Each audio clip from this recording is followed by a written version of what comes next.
behind all of you, I have your oaths of office, as well as your certificate of election. So if you'll all please sign your oaths of office.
Would you like the oath back to sign?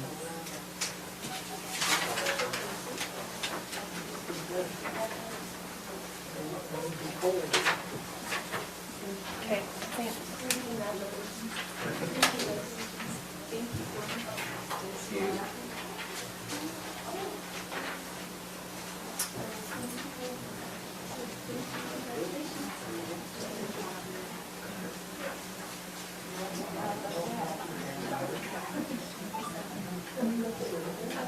Well, that was the extent of our swearing-in ceremony. If you'd like to take some family pictures while they're all here, we don't have anything scheduled now until 4:30, so you're welcome as families again to take some pictures and congratulate your newly elected officials.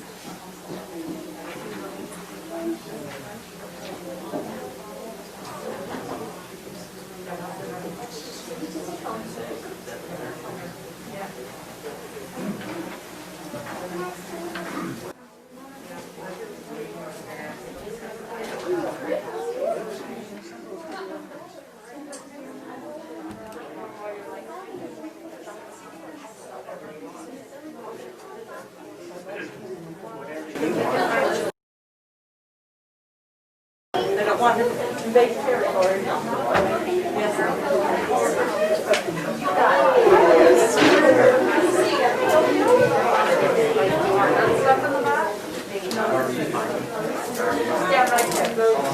Right here and then the side.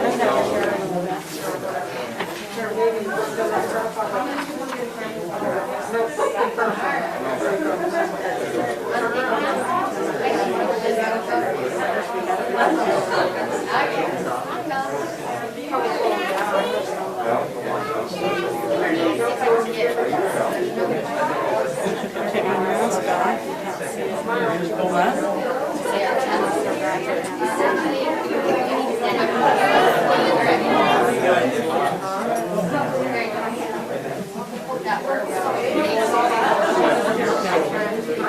Oh, what did, here, let me put my glasses down.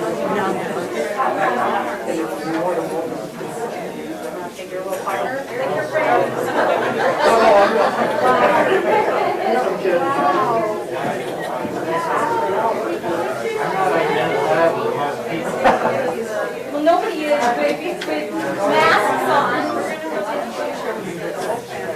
You can take your mask off. What do you want me to do? Stand by the flag. You're done? Oh my God. No.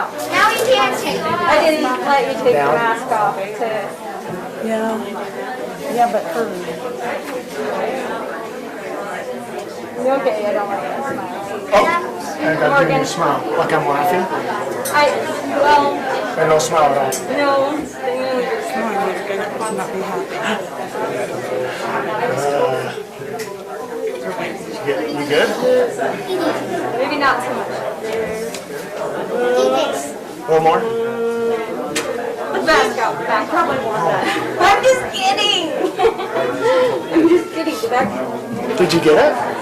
Well, yeah, but...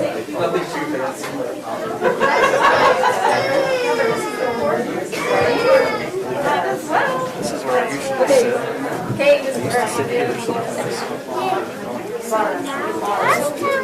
now you're sitting right here. Now I'm gonna sitting right here. I've been county council, I was county council, now I'm county commissioner. I changed from a council to commission. Well, it's a different form of government, so they do things a little bit differently. No, we don't know where we're sitting yet. Leave her in the basket. Why do I have this in here? Come on, mask off. What's that? Why do I have this in there? Well, right now, we don't know who for sure will be the chair or the vice chair. Morgan, don't. What are you I'll doing? sit here and then we can change if we need to. Yeah, you sit up here and see on the ceiling that white thing back there? That's the camera that you guys were seeing. Okay, are we good? Are we done? What are these little These are microphones. Oh, those are hole punches. That's a hole punch.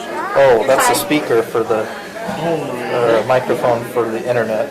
When we do a meeting through the internet, it uses those. okay? Do you want to do all of us? Robert will take it. No, what do you mean? This is your Yeah, place. come This up. is Come on, come and sit here. Right now, it's the chairs all spread out. This is the whole station's line of chairs. You can come and participate in the meeting. Never mind, we got to listen to it or whatever. Stay here real quick. This is in. Back for part of the meeting, they sit right there and watch. That's fine. So this is the basket they fill with our stuff. You push that chair just that way, a little tiny bit back. So you can see us smiling. Right in the middle of it. How about that? Okay, right here, guys. Anyway, Super cute. Thank you. All right. Jared, this is big. I don't know yet. This is Anderson. How can you not know? Well, we haven't decided. Either side, Reggie. This is Mom.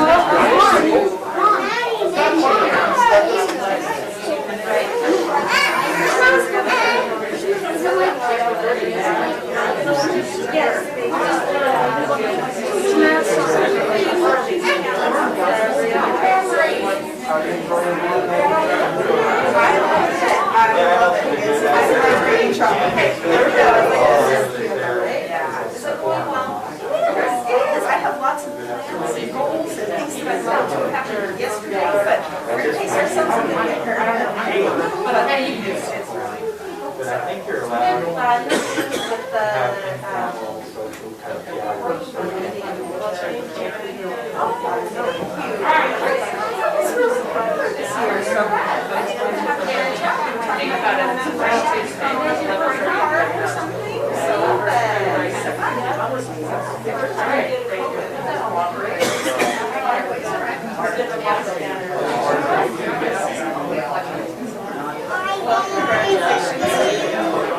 excited to see who gets to ride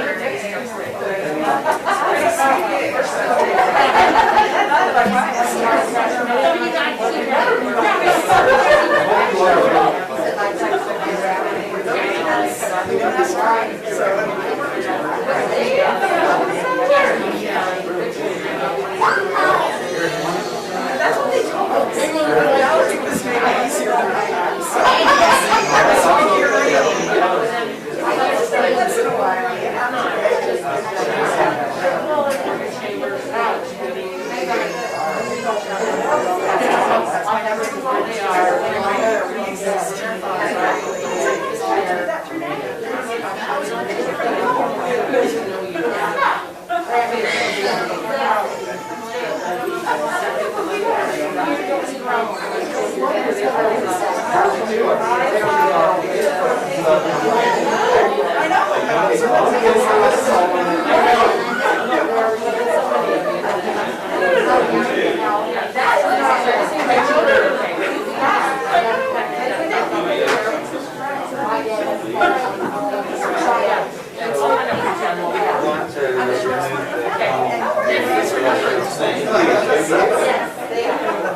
this one thinks that she's already, I think that she's just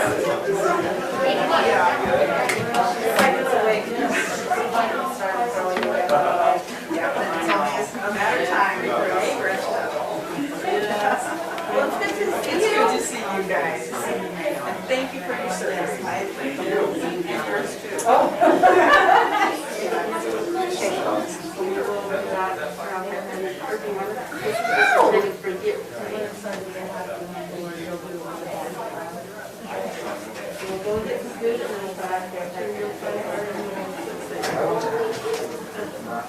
This is my wife Laura, my kids. How are you doing? This is Lynette. All our kids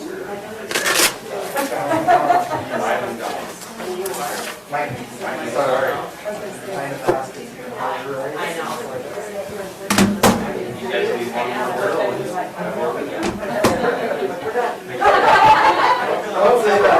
We'll just let you go with that. And raise girls.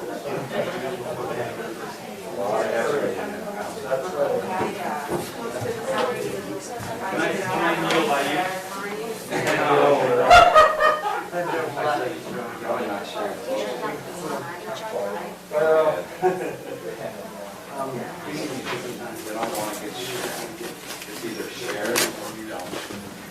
There's no anymore.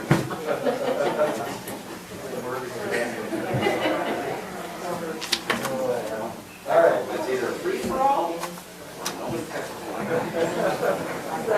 Because we're going to listen to the argument.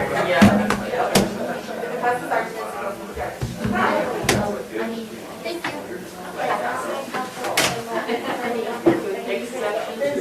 Then don't. My daughter's got a clean in the morning, and then by the time they're at night, she's just 10 outfits and things like that. It's about 15 minutes after this. All right, you guys, Where do we know where to sit? sit wherever you want. I was just gonna go sit where I have been, but I promise I'll get to that. I will send my contact to you.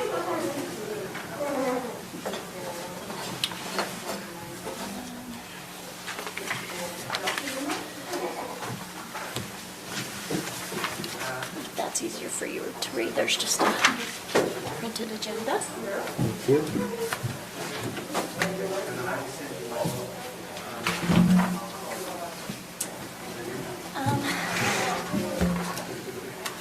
I want to look at these.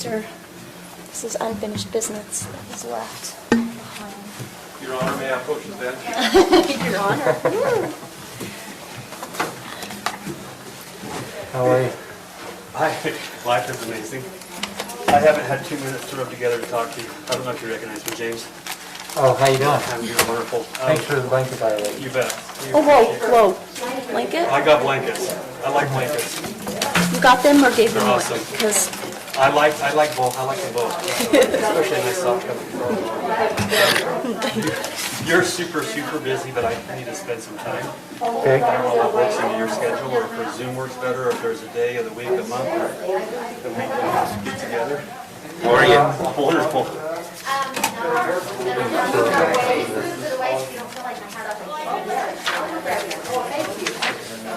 How about Friday? This Friday? Awesome. We have afternoon calls with Nuke on a couple different projects, the Northern Utah Chamber of Commerce. But other than that, what time Friday works the best for you? Looks like I've got an 8 and an 8:30. Why don't we do, so would 11 work? 11 is perfect. On the 8th, is that correct? Okay, and would you like to make it in person, or would you like it to make a phone Zoom call? I'll be in Mountain Green that morning if you want to come by, or I'm happy to do it by a call. 11 o'clock in Mountain Green. You know where I live, I right? know where you live. At your residence? Okay. We will be there, and I appreciate it. Okay.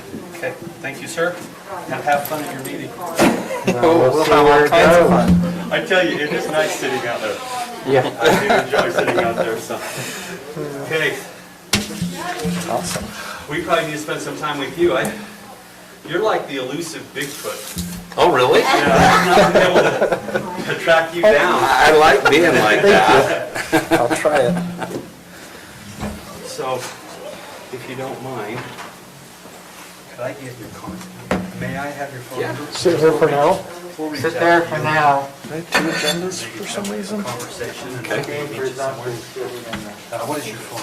801-725-4457. 4457. You've got an electronic copy. And what I'll do is I'll just call you really quick and I'll send you my card. Okay, Okay. that's you? Okay. Hey, take it easy on me tonight. Take it easy on me tonight. Are you doing the presentation on your? Yeah, That Denise was and I will- very, very quick. If you don't mind. Sure. Wi-Fi name is Jared Wi-Fi, and right now the Wi-Fi password is the password.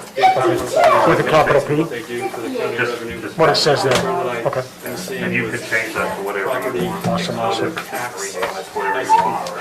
Either do it through the button or plug it into your computer. Awesome. Hey, appreciate it. No problem. Thank you. Become a concern at some point, so Great. take an extra kind of 3 or 4 minutes before we go into that. That's okay. Well, that'd be great. All right. What's up? Hey, Partying. Stacy was talking to me about the website stuff. Yes. I need to have a meeting with him first and then Okay. get together. I was gonna just ask him where he's at on it. Do you want me to wait to do that? Wayne's been talking to him, so I want to. Oh, yes, okay. When were we gonna meet with Maurice? I am meeting with him hopefully tomorrow. He can find a spot in the schedule. So we'll meet Okay. tomorrow and then we'll go from there. Yeah, because he gave us a timeline of like 9 weeks, and that was this summer, so it should be What they done. did, because it was Tina's baby and she wasn't like anywhere near it, so.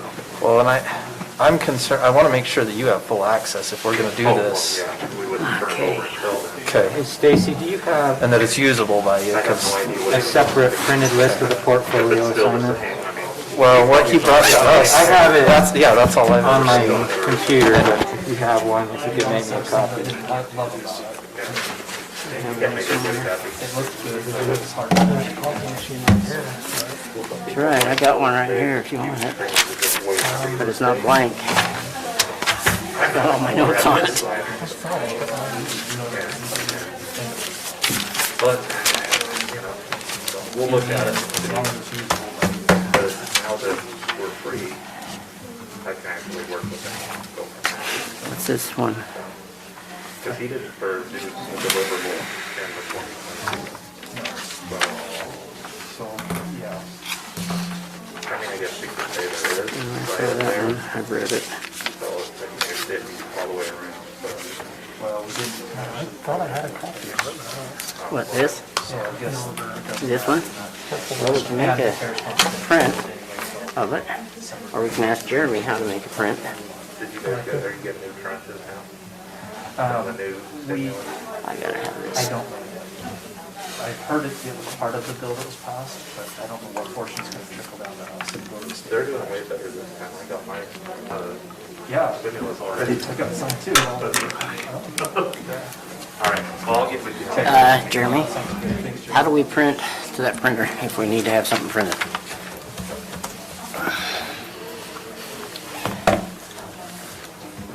Take this one here. Let's take it going outside. This, now I'm dying of heat stroke. You might need to get my password to get in.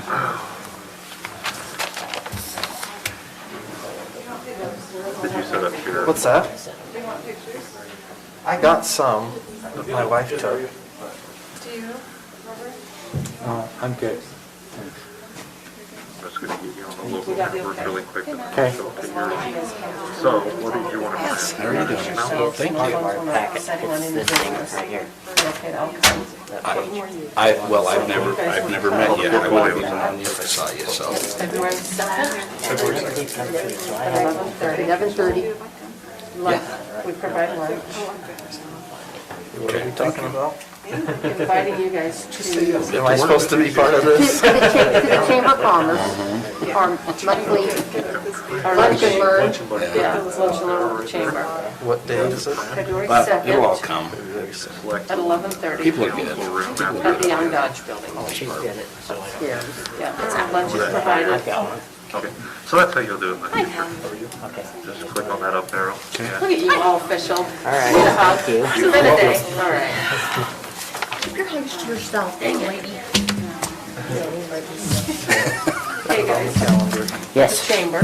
okay, okay. We would like to invite you both, all 5 of you, but you 2 right now, to our chamber lunch and learn on February 2nd, 11:30 at the Dodge Building. Let me write it down. Just to kind of introduce yourself. where's she going? to the business community. She said she'd give me a Coke. Okay, so February I'll take a Diet February Pepsi, yeah. 2nd, At 11:30 11:30. at the Dodge Building. So what does this mean? Upstairs at Penn Dodge. Lunch is provided. So we'll have That lunch means for it's you. live. Go over, introduce yourselves. drop it meet off? some of the business people in town. Thank you. They usually out 10, like 11:30. So you have to hold it. Yeah, I always went for 1, Yes, yep, so, same thing. okay, same But we'd thing. like to have all you guys there for sure. That's Okay. they get to know. All right, I'll put it on my schedule. Thank you. Thank you. Teresa, you'll just deliver my, you'll just deliver my. Robert, would you like You can a come over and just hang out with us. Blaine, Jared, would you guys like a drink? Okay, we got. I got my water right here. You good? Discuss any Yep. Okay. formal business. No formal decisions by city council. Well, wait a minute, what kind of Okay, drink? tell me the day. My wife's going over to SOS, so you wanna, No, thank No, you need thanks. something hard, is that what you're thinking to get you through this? We'll see. No, I just need to Introduce yourselves. drink some water once in a while. Stacy, Yes, you need a drink? I don't, I have one, but. How many people Okay. come? Thank you, hear me. Well, we have quite a few coming. We have 30-ish. It was like 35 to 40. But we can FaceTime for a while, yeah. So some of it will be live on Facebook. But they'll also be there. Okay, cool. Okay? All right. Forward to it. Good luck, guys. Thank you. Thank you. Thank you. Thank you. Great, come again. February 2nd, lunch, 11:30. Got it.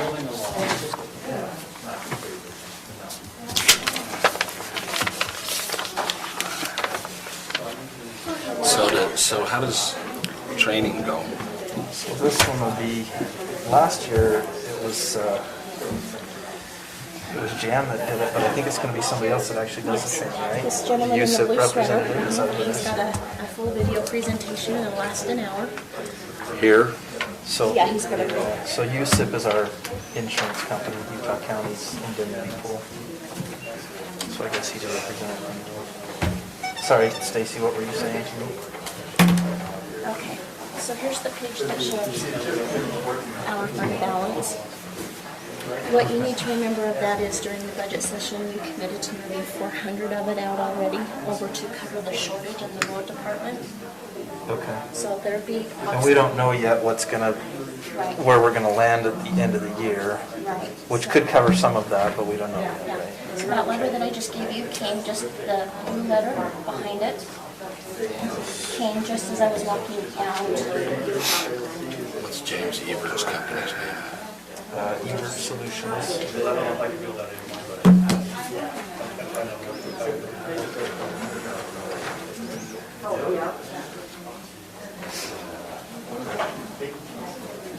Okay, they're saying the 250 plus that, right?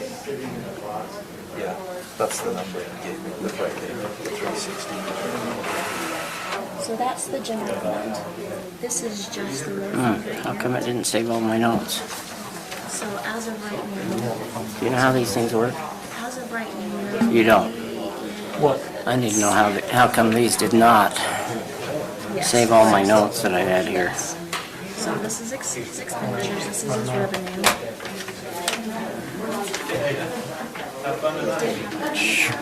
So that's what's sitting in the savings. So that really, we probably ought to consider taking from this fund. Guess I need to get a hold of Now, when Carol. I had a conversation with him, he said that some of this equipment would qualify for hospital. That's what he told me. Well, it all hopefully I should, can so- remember it. Okay, that's what we ought to look at. Is that the information? That's exactly what I needed, thank you. I won't.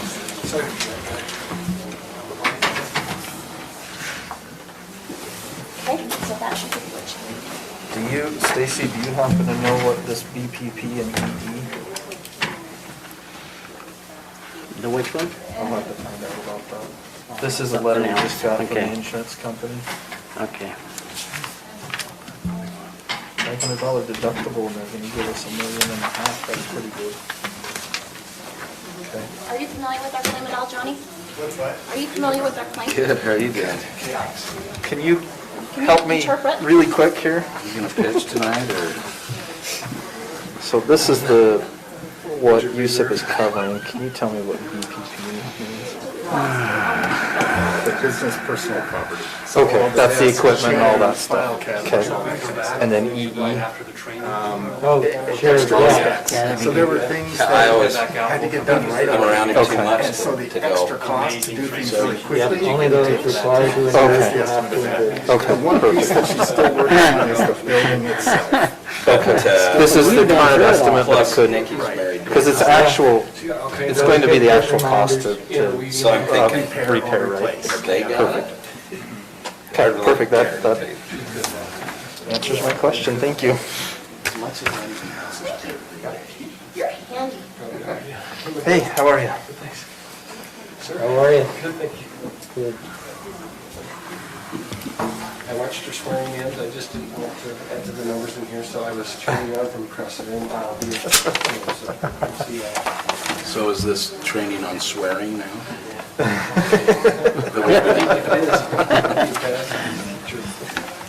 was gonna say, it's gotta be on how to, not how not Asked to. Coach with me, and he seen me at my worst. How come you're shaking? And that was with 12-year-olds. Taking yourself. We really don't. This is my third one. That's what 12-year-olds. What you got in there? It's, I left it at home, it's a powder. So I don't know if you've seen them do the amino energy powder you put in water. But it has caffeine, but it doesn't have the sugar that pop does. Or the fake sugar that you think.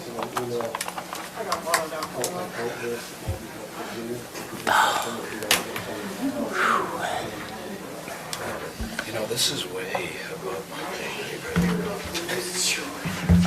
I don't even know which way to swear on this thing. I don't like the iPad. Here, I thought it'd be a little bit longer. I don't even use it. At least 5 minutes. I don't like the iPad. Yeah. Just give me this. I need to ask you. Thank you. Geez, Matt, it's been 10 I minutes. thought I gave it to my wife to take care of. She did, she left it right there.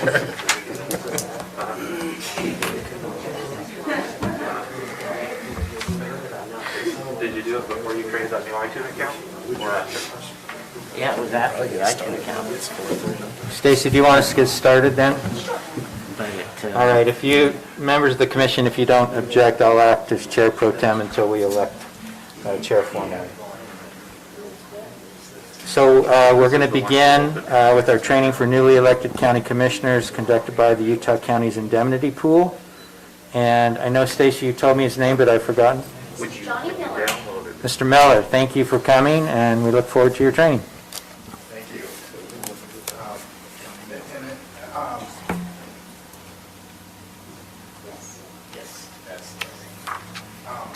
So I'm Johnny Miller, I'm the Chief Executive Officer of the Utah County's Indemnity Pool, which is an interlocal agency of the counties throughout the state. We're celebrating our 30th year anniversary this year. 30 years ago, it was very difficult for counties throughout the state, but also around the country, to buy insurance at all. And so like other county or other states, they started creating self-insurance groups where the counties, rather than buy insurance, put money into a fund, and then all the claims are paid out of the fund rather than purchasing insurance, because that cycle happens every 10 years or so, where it's really competitive and people want your business, and they'll cut your prices to get you to come to their insurance company, and then a few years later, they won't write you at any price at all. We're getting back to that, won't write you at any price at all right now, particularly for law enforcement, corrections. Insurance companies just don't like covering those guys. Morgan has been a good member of the pool for many years. We've got a lot of equity built up in the organization. We don't make profits. When there is a reserve above what we need to pay out in claims and administrative costs, that money is held as equity of the membership. And for Morgan County, I'm sure you all know about your losses that you've had recently. We just had the fire loss which based on the estimate that I got walking out the door from the office this afternoon, the adjuster's latest estimate is this is the largest loss that in the 30 years of USIP of any county that we've had for a property loss. Prior to that, we had just finished adjusting your windstorm claim, which was several $100,000 that we paid because of windstorm. That in 2020 was just not a good year for Morgan County. Because earlier in the year, we had a judgment against the county in an automobile accident that one of your employees was involved in several years ago, and that was the largest injury judgment that we've ever had against a county in the state of Utah. It was double anything we've ever seen before. And there's a lot of reasons why that happened, not to the fault of Morgan County, but it just ended up being a very large loss. Because you're in a pool, you will see no rate increase because of those losses. Even though now in the last 5 years we have paid out several times more than what you have paid in contributions, you're part of a pool with the other counties. And every county has its bad years, and every county has its good years. And so those other counties are supporting Morgan County in your bad year of 2020. And you won't see, like I say, the only rate increase you would see is the one that would go across the board to all members, which this year was about 4%, was all we had for rate increases going into 2021. So that's USIP. What I'm going to be doing today is training on several different areas that there are limitations, of course, to what we can do with the fund, things that usual insurance would not cover, and we want to make sure that, I never like getting the call that, Johnny, we have a problem, can you help us? And my answer is, sorry, that doesn't trigger coverage. There is no coverage for you. So we want to make sure that we're doing all the training we can, not only in the areas that will reduce the losses we cover, but will also help you from having issues in areas that we don't specifically provide coverage for. And it's great that it's a great segue that we're doing this right after you're swearing in, because remember that last line of the oath of office, that you will conduct the duties of your office with fidelity. Are you all absolutely clear on what that word fidelity means? Let me tell you what the courts say it means. It's your fiduciary responsibility. And as a fiduciary of the citizens of the County of Morgan, you have several different duties that you owe them, that you owe the county now. The first is the duty of care.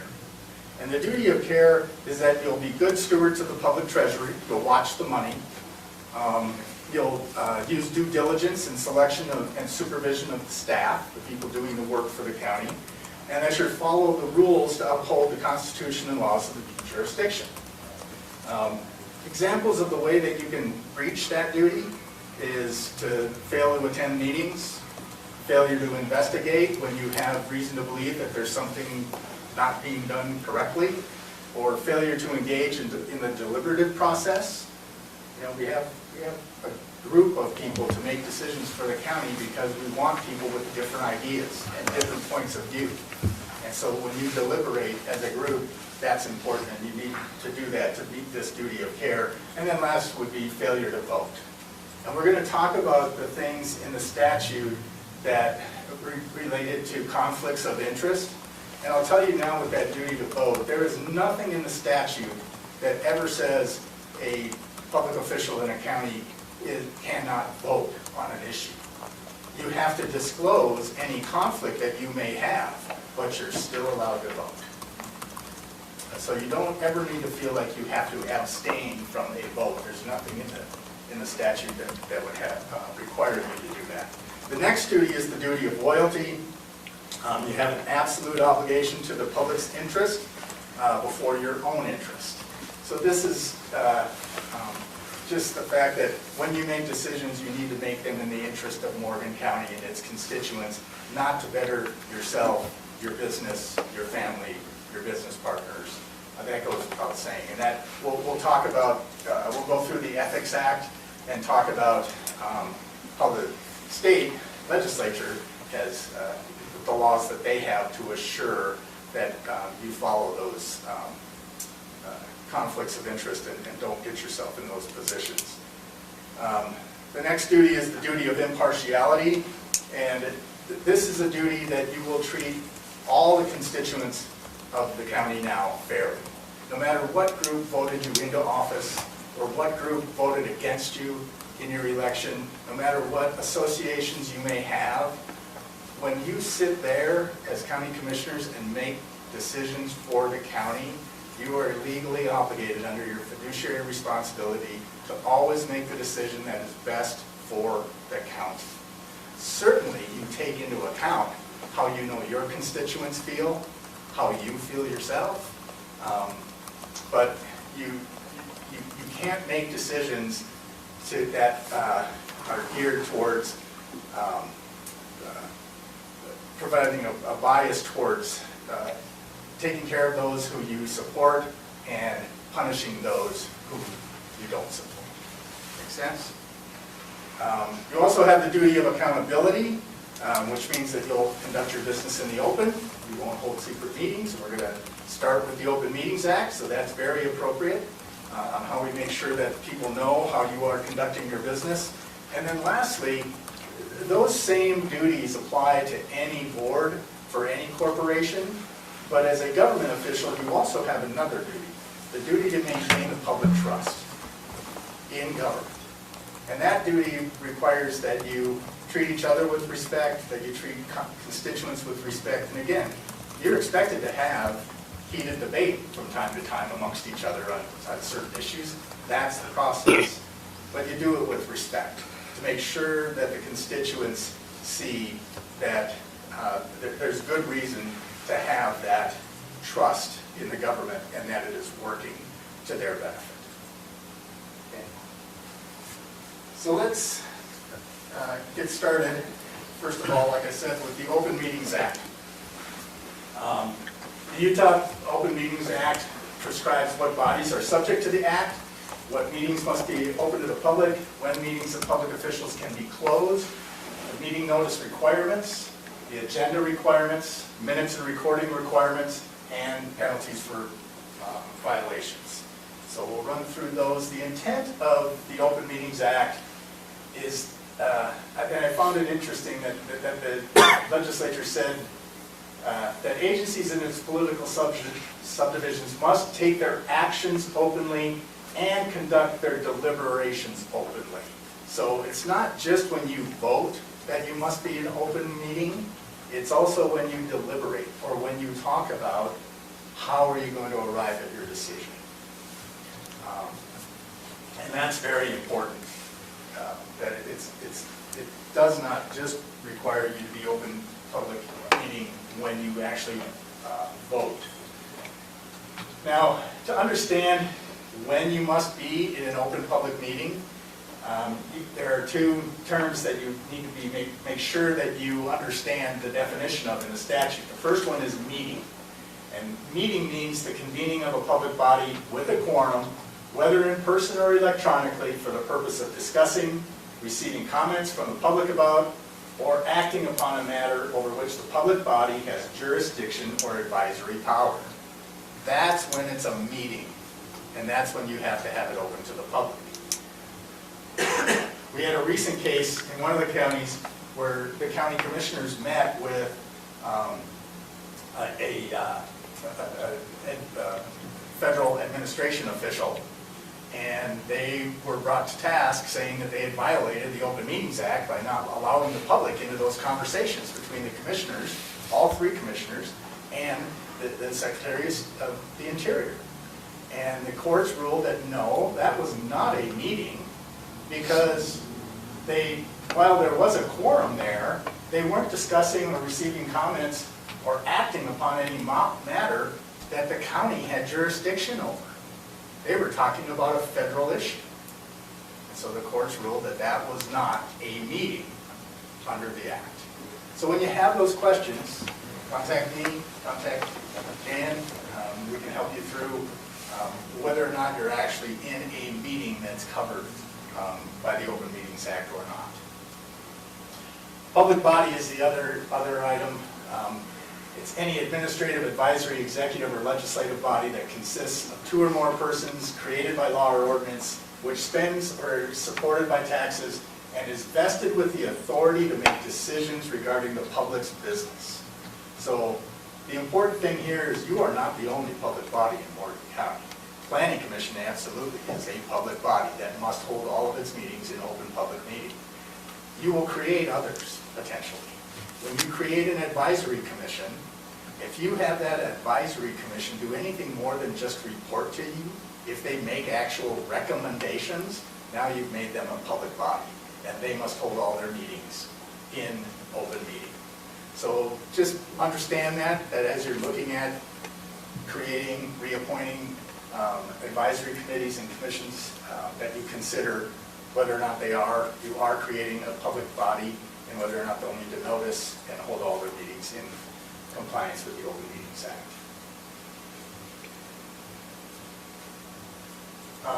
All meetings of public bodies must be open to the public, except portions of meetings that can be closed sessions. And I hear every now and then people refer to a closed meeting. There is no such thing as a closed county meeting. You can only have an open public meeting, which is adjourned for a closed session. All closed meetings must start in an open public meeting where you vote to close the meeting for the particular purpose that you're going to discuss that allows you to close it. And there are only specific reasons why you can close a meeting. The first is to discuss the character, professional competence, or physical or mental health of an individual. And I sometimes hear people refer to this as the personnel exception because it's used a lot with personnel issues to discuss someone's competency, somebody's health issues as a personnel issue. But be careful with that because it's not a personnel closed meeting. You can't close a meeting to discuss any and all personnel issues. You do need to be discussing the competence, physical or mental health of an individual. So you might do that with someone, discuss their competence in a closed meeting.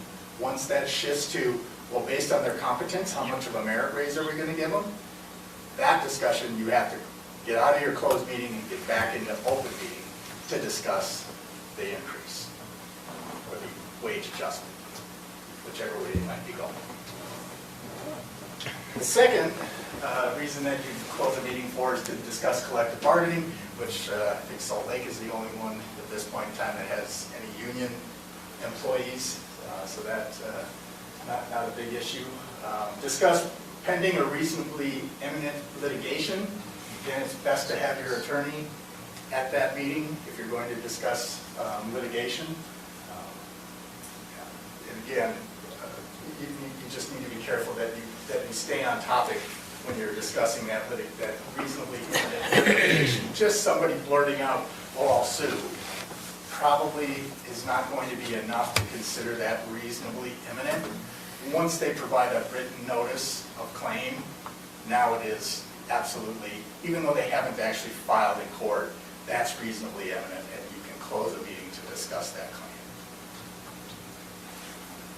Discuss the purchase, exchange, or lease of real property if the public discussion of the transaction would disclose the appraised or estimated value of the property under consideration, or it would prevent the public body from completing the transaction in the best possible terms. So you can't close the meeting to discuss any lease or exchange of property. It's only when you are leasing or exchanging real property. There's a very similar one that speaks to the sale of real property. So whether you're purchasing or leasing or selling property, again, if you are involved in the deal and discussing it in an open public meeting would mean that you wouldn't be able to get the best terms on that purchase or sale, then you can close the meeting to have those discussions. And you invite who you want to have in that closed meeting.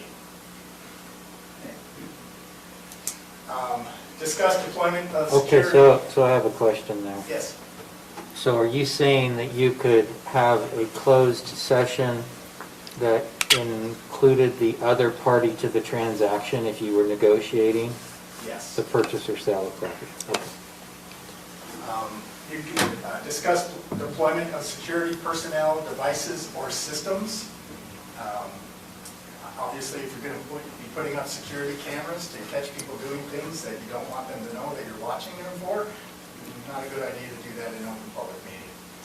So a lot of the discussions you'll have with the sheriff, you'll be able to close meetings based on this requirement. Investigative proceedings regarding allegations of criminal misconduct.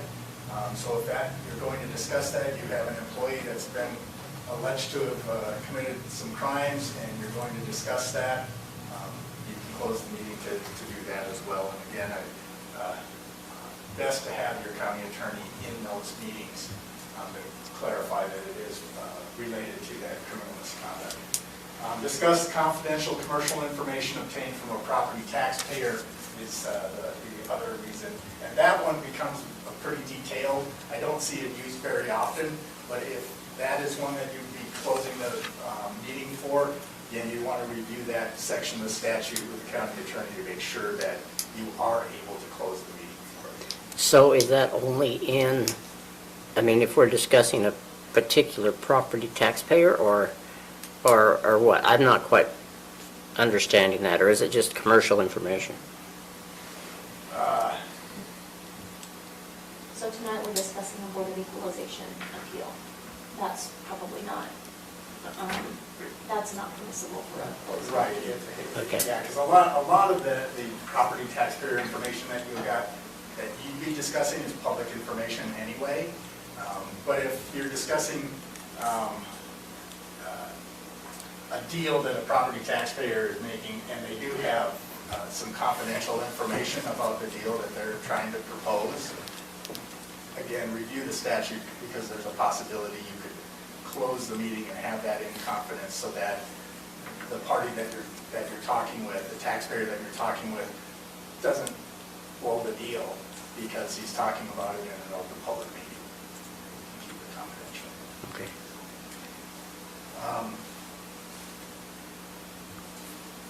Any action that results from discussion in a closed meeting that's in violation of the act can be nullified or voided. So if, again, during a closed meeting, you should never have motions, seconds, or action, because you can't take action in a closed meeting. You can only discuss the things that we just reviewed.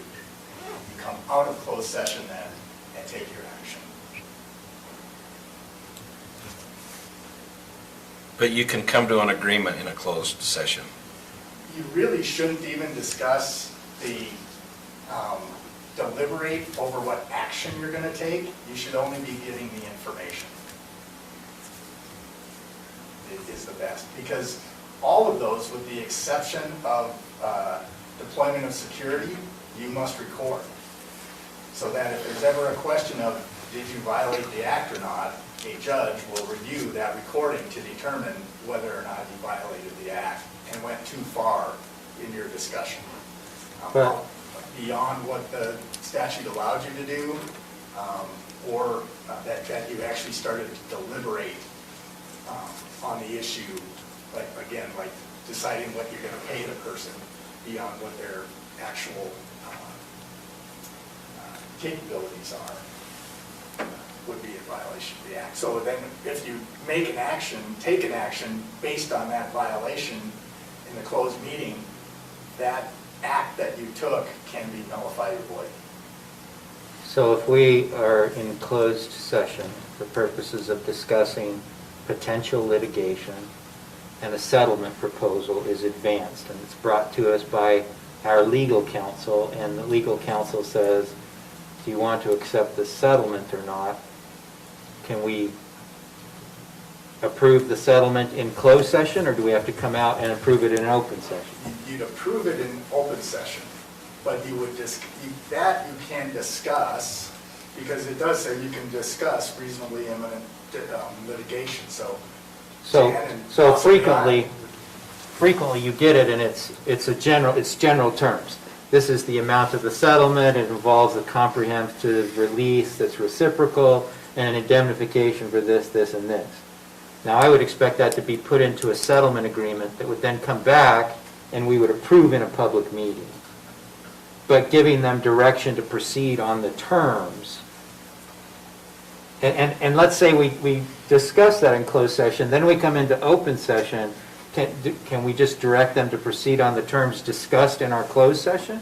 Because otherwise you don't know that it's finalized until you've got the agreement, you know? Right. It kind of pulls into that giving up a strategy for collective bargaining or giving up a strategy for the acquisition of real property. Right, yes. So Okay. you're exactly right. When you take your action, you do need to somewhat, I hate to say the word cloak, but that's really what you're doing. Put some secrecy over the action that you're taking so that you don't completely do away with the reason that you had the discussion in a closed meeting in the first place. Okay. All right. Minutes in a closed meeting, you don't need to take minutes in a closed meeting, but you can. If you do take them, they have to state the date, time, place, members present, names of others in attendance. If putting their name on it would not undermine the purpose for closing the meeting. So again, you're having a discussion with somebody over the sale of a piece of real estate, and you're discussing the terms of that to put their name in the minutes of the closed meeting would kind of tell everybody in the world who you're dealing with, right? So you don't need to put their name on them if that would undermine the purpose for the closed meeting. Closed meeting minutes are considered protected documents under GRAMA, so if you do decide to take minutes during the closed meeting, they are considered protected.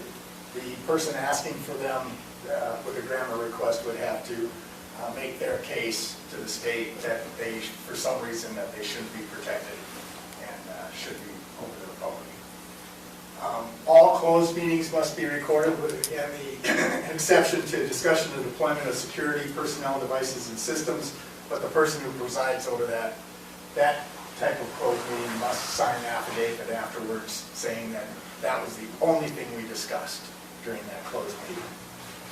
You cannot alter or edit any recordings of the closed meetings, same with the open meetings, and recordings must state the date, time, place of the meeting, the names of the members present and absent at the closed meeting, and the names of all others present unless disclosure would undermine the purpose for the closed meeting.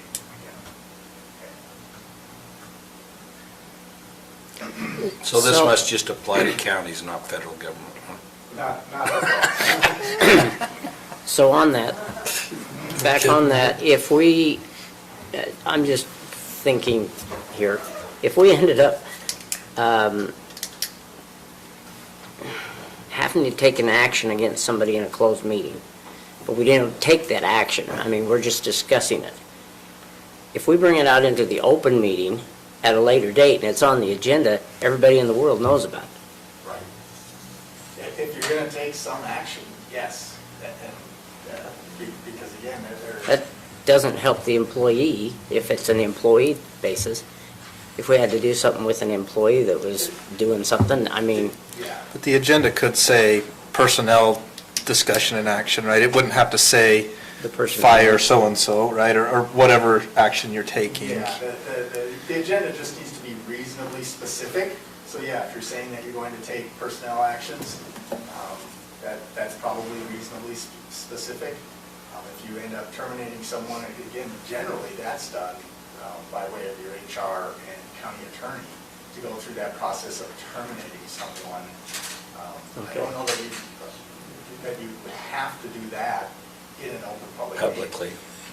I just That's an remember a few years administrative ago, action. that happened. And maybe you'll probably get into administrative versus Right, legislative and such. yes. Okay. All public meetings have to be properly noticed. Stacy will take care of. So you have to provide your annual notice of your regular meetings at the beginning of the year, and then you have to provide notice at least 24 hours in advance of each meeting. So again, if you have someone come to you 20 minutes, 2 hours, 12 hours before the meeting and say, I really need you to discuss this, it's not on the agenda. You can't discuss it. That agenda has to be finalized 24 hours in advance. You need to provide the notice at the customary meeting location and to the local media and on the state public notice website. And you have to provide that 24-hour notice meeting. You have to include the date, time, place of the meeting along with the agenda. So the agenda has to be with that notice. And the agenda has to be reasonably, has to just identify every item that's going to be discussed with reasonable specificity. And an issue that's not on the agenda cannot be acted upon, certainly.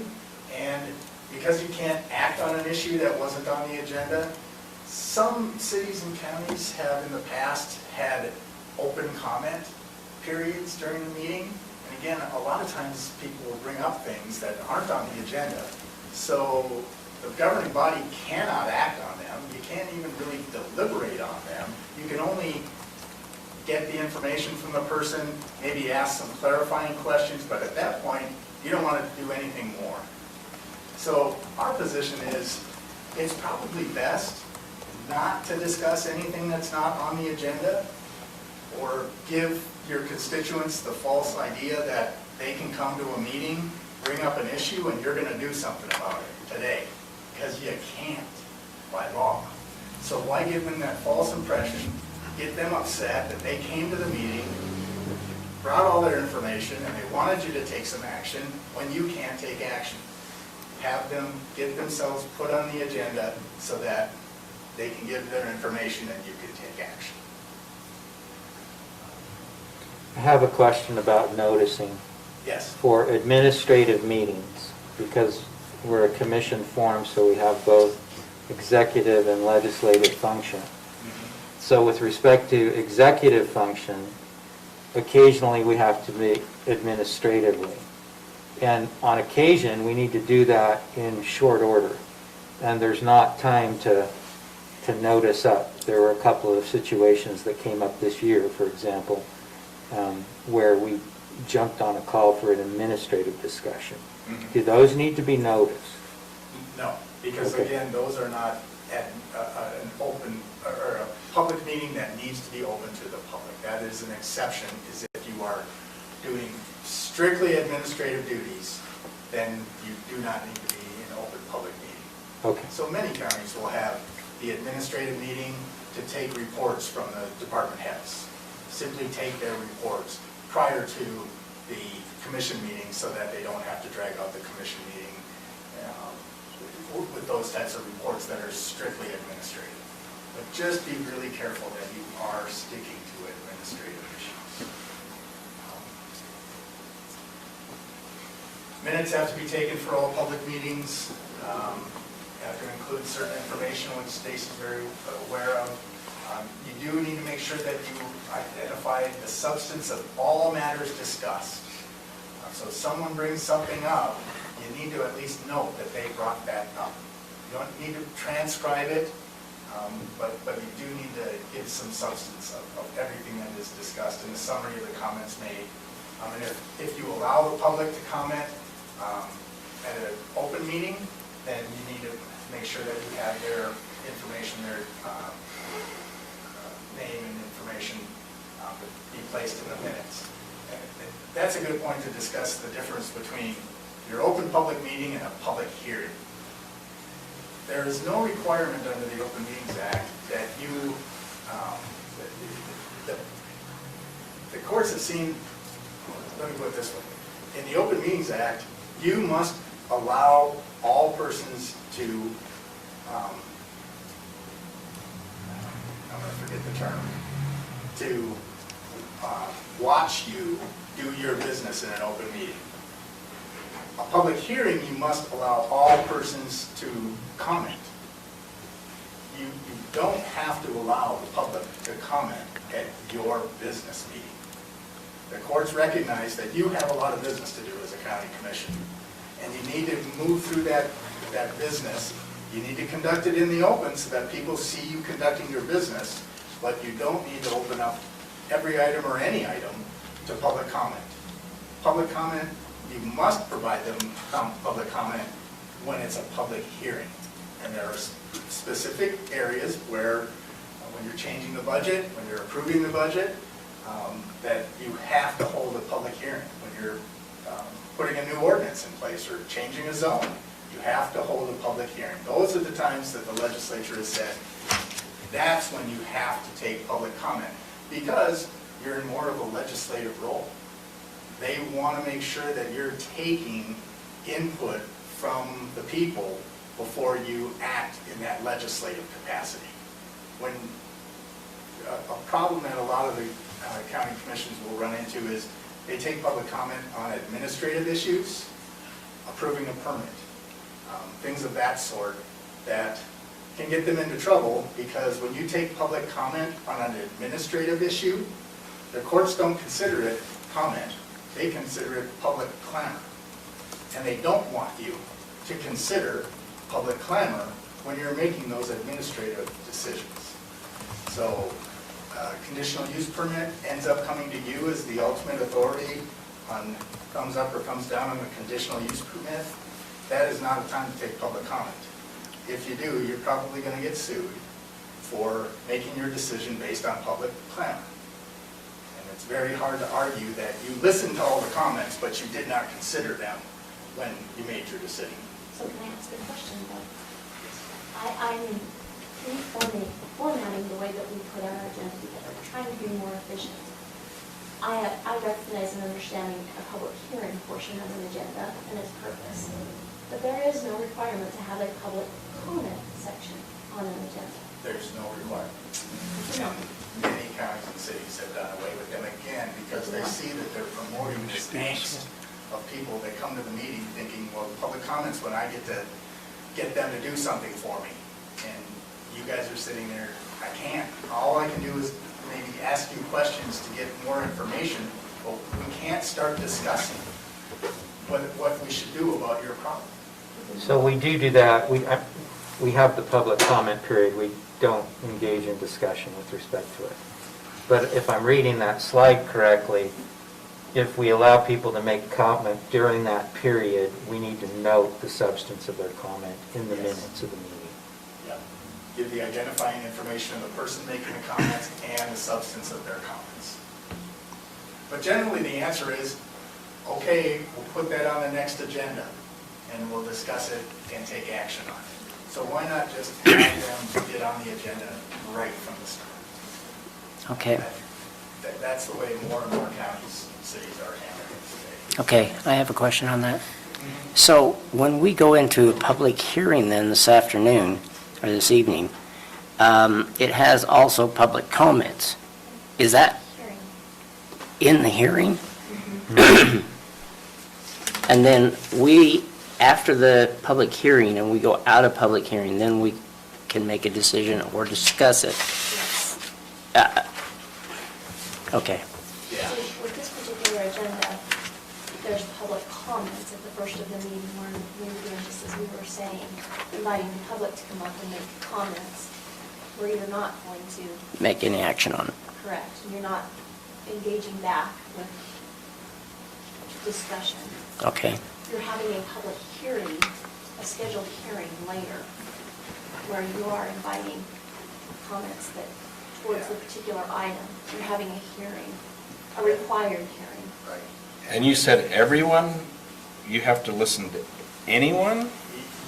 Yeah, it says you must provide all persons interested in providing comment, there's the ability to be heard. Now, many. But you can limit their time, right? You can say limit their time. you each have 2 minutes or 3 minutes. That's what that clock right there is for. And what many counties and cities are doing also is they're recognizing that, you know, there's a lot of you out there, if you would be so kind as to, if you're going to just simply repeat what the last person has already said, we've got that information. If you spare everyone the time of repeating what somebody has already said, if you have a different slant on it, a different take on it, or we want you to come up and comment.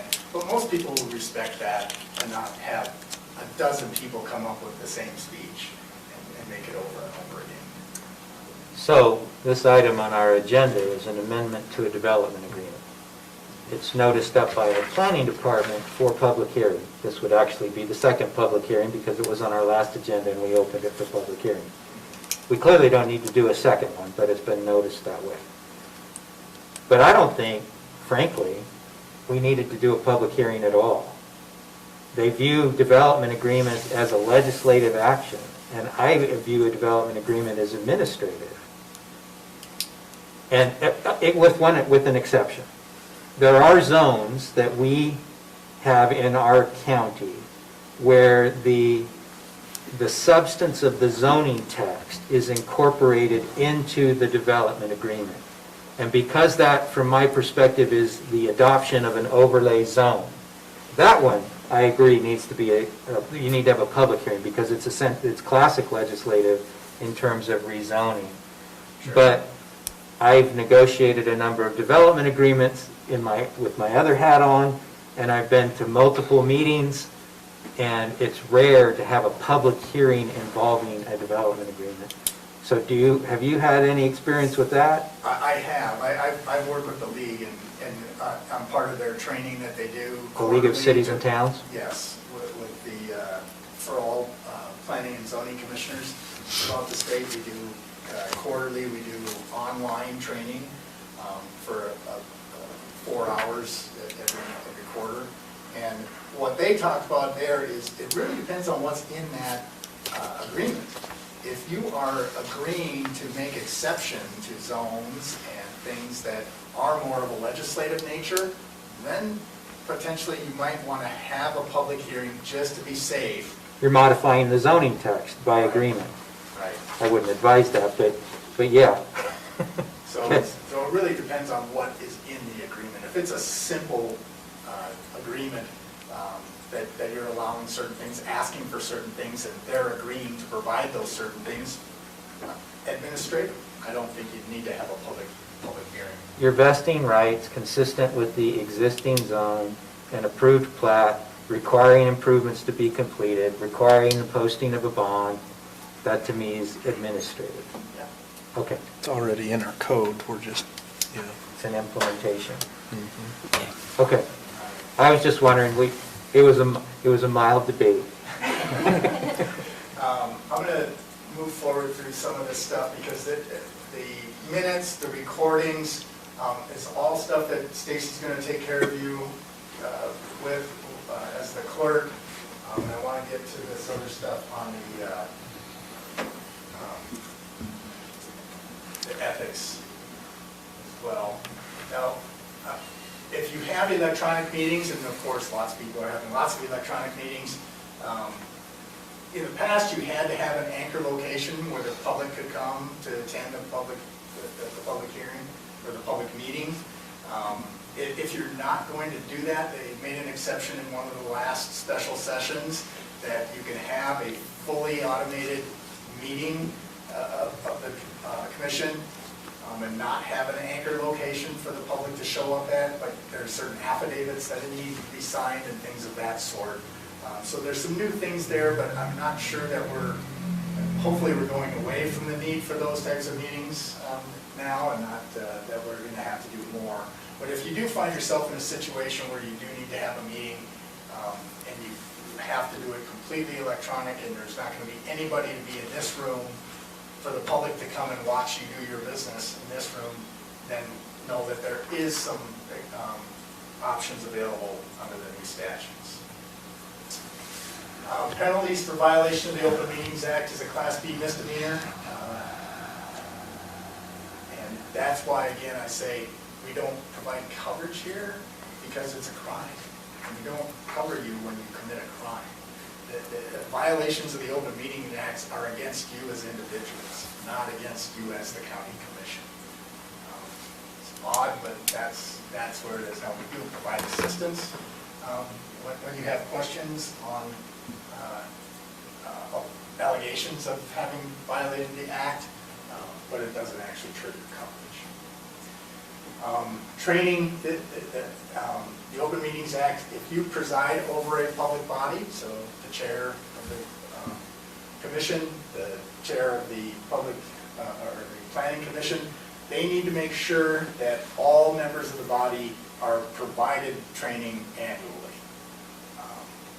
Provided is an interesting term. It doesn't, the legislature has so far been holding short of requiring training of other elected officials, but the chair has to make sure that they just at least have the opportunity to get the training annually.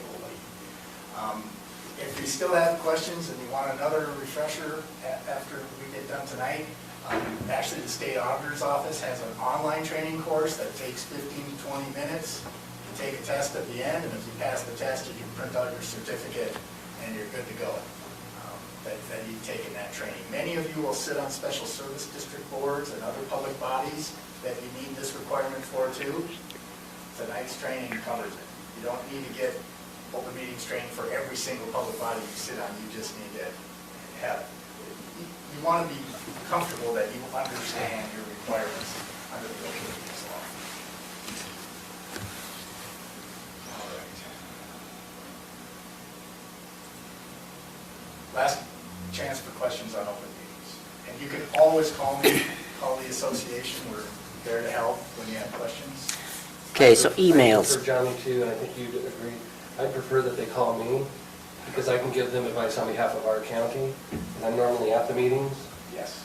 Because sometimes things happen when there's misinterpretation in these phone calls. Right. And under this code, the county attorney enforces closed meetings and the Open Meetings Act.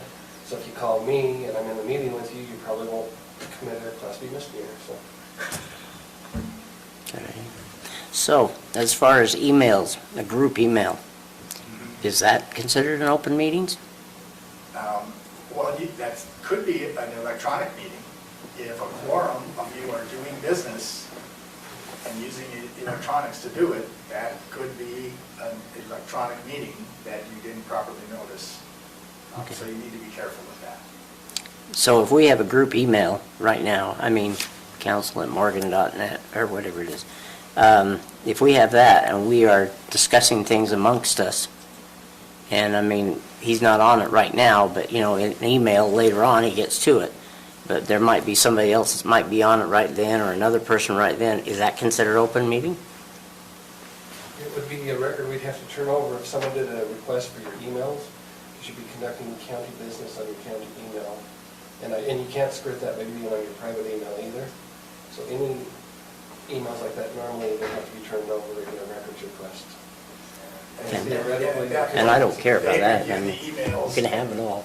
They'd review the emails and they would potentially make the argument that you weren't just exchanging information, because you can do that, you can exchange information. They were deliberating. And so they were Something that holding- should be conducted in a public meeting. Exactly. If it's administrative, Yes. and we're seeking a consensus for approval of an administrative item, then we can do that. Otherwise, try not to solicit Okay. agreement in Okay. those emails, because we ought to just deliberate in public. Okay, all right. So that last email then, disregard it, guys. Grandma, the Government Records Access and Management Act, similar to OPA, creates the presumption that all government records are public, unless they are specifically identified as not public in the state statute. But you start out with the idea that if you have and maintain a record, it's public. And then you take a look at, is there something in the act that says that it is protected? Grandma has the requirements to classify all records of whether they're public or what type of, what level of protection they have. Requires you to maintain records under a retention schedule, provide records access to the public and the media, and to provide an appeal or review process for dissatisfied persons. And I know that Morgan County has all those things in place. Stacy, your records officer as well. Stacy takes care of that thing for you. Classifying records and maintaining records, again, is handled by staff. The important thing, I think, that for the governing body to think about when it comes to GRAMA is, again, that you retain all documents you receive in your capacity as a board member, because they might, you never know when they're going to be called upon in a GRAMA request. So letters, reports, email messages, attachments, texts and attachments that you get, related to your business as a county commissioner, don't be destroying them. If the county's giving you a county email address, do everything you can to have people send you county business on that email address so that it's saved and it's available. But if you are getting things on your personal phone, just beware that they may be asked for in a grammar request, and you may have to give them up. So try and stay away from doing county business on your personal laptops and emails and things like that. Keep it in the county system. And if a records officer says there's a grammar request and I need your records, provide them quickly. You have 10 days to respond to a grammar request. Unless it's the media, then you might only have 5. Ethics. There are 3 different acts under the state law regarding ethics. There's the Municipal Officers and Employees Ethics Act that covers all the cities, the County Officers and Employees Disclosure Act, which we'll talk about because it covers county employees and officials, and then the Public Officials and Employees Ethics Act, which covers all state agencies and other local entities such as special service districts, interlocals, and things of that sort. They all 3 read very similarly. For some reason, the lobbying staff at UAC maybe really worked it so that ethics wasn't part of the terminology in the county code. We talk about disclosure rather than ethics, but that's really one of the only differences between the 3 acts. There are certain things that the act prohibits. It prohibits you from using your office for personal gain. Just like we talked about, that's a fiduciary responsibility already, but it also is a violation of state statute. Disclosing or using protected information that you have access to as a government official or even an employee. If something's protected under GRAMA and you use it or disclose it without getting it through a GRAMA request, you violated the act. So just be aware of that. I always tell people, if the county has some information that you know they have and you want, don't just go down to the clerk's office or the recorder's office and tell them to print you off a copy and make a GRAMA request, and then you'll never be able to be accused of having violated this requirement.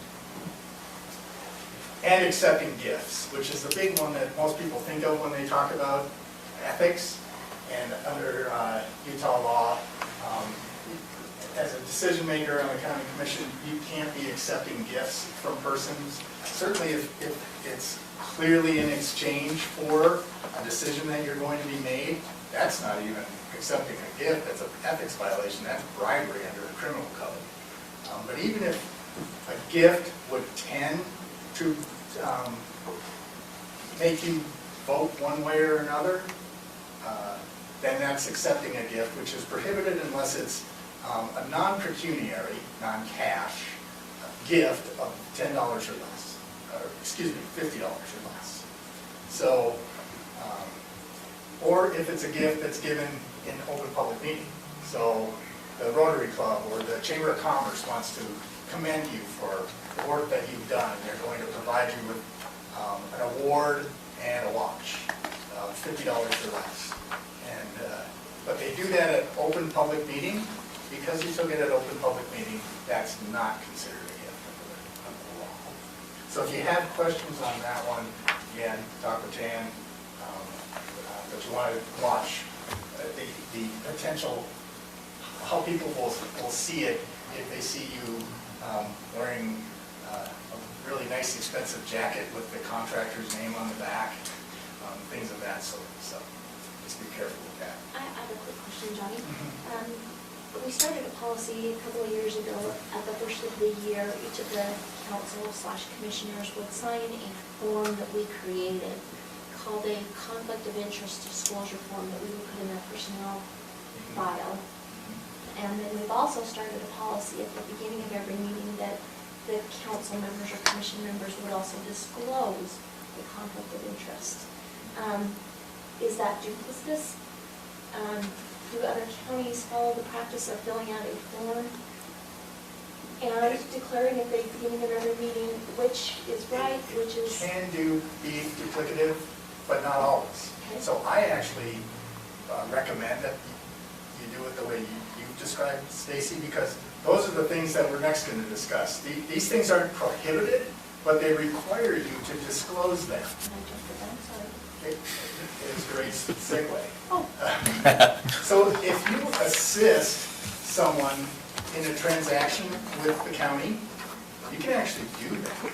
You can help someone, you can get paid by someone to assist them get their project through the county commission, as long as you disclose it. Sounds really odd, but that's what the state law says. So if you do assist someone with a transaction with the county, and that goes throughout the county, all employees and officers of the county, one of the planning and zoning commissioners might be asked by a contractor to help them get their project through, and as long as they disclose it, then they're okay to do that. If you have interest in a regulated business, so you own part of, with your family, the local diner, which is regulated by the health department. You have interest in a regulated business. And interest here means more than a $2,000 interest in the business. You must disclose that you have that interest in the business. But again, you can conduct your business, vote on issues that would impact that business, but you just need to let the public know that you do have that interest. Or if you have interest in a business that does business with the agency.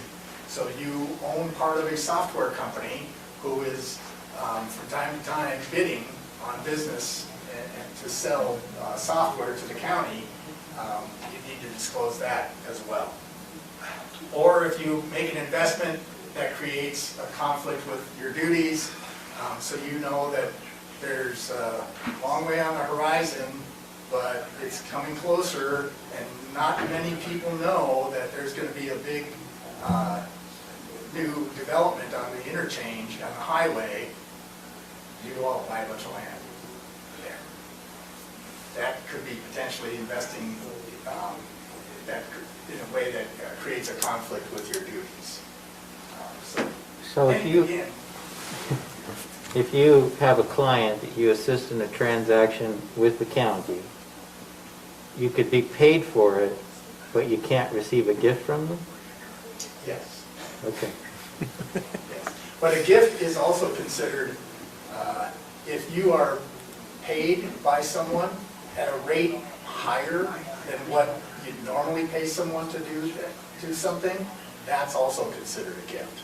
Likewise, if someone gives you a loan at an interest rate below what people typically get for an interest rate on a loan, that should be considered a gift.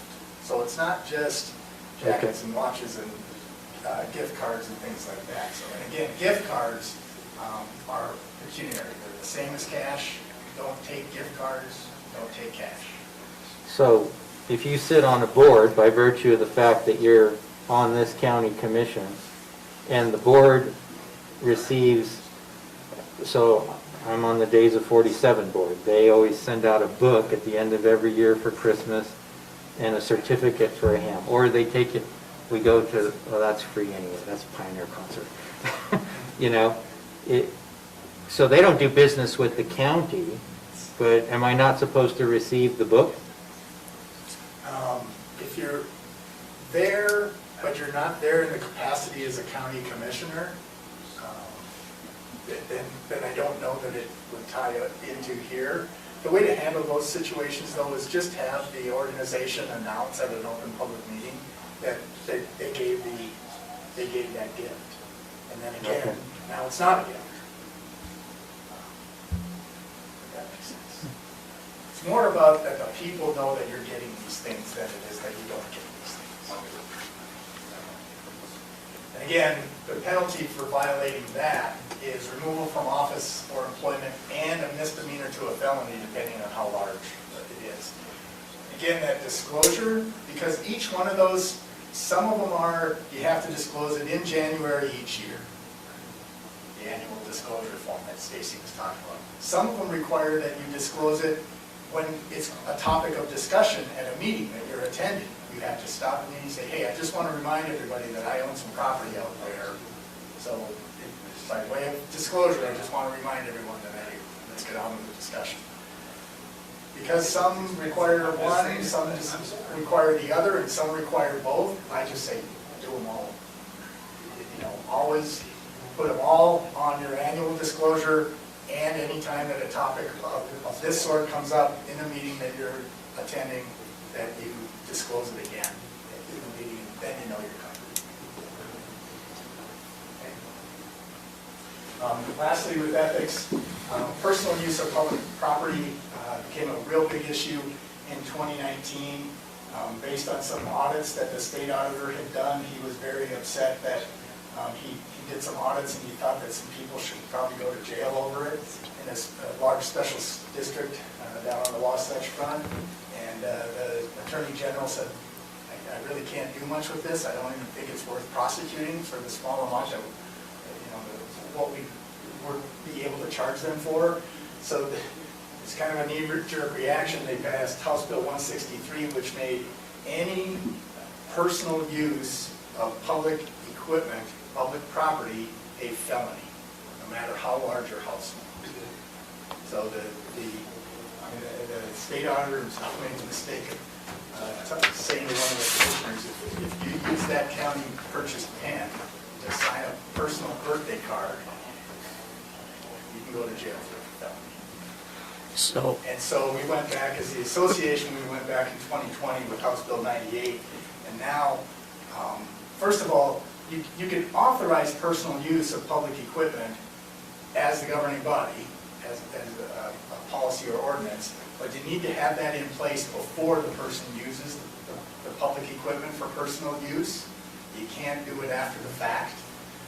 But now, we've changed that law so that de minimis use of personal property, using the county pen to sign a birthday card, is not a violation at all.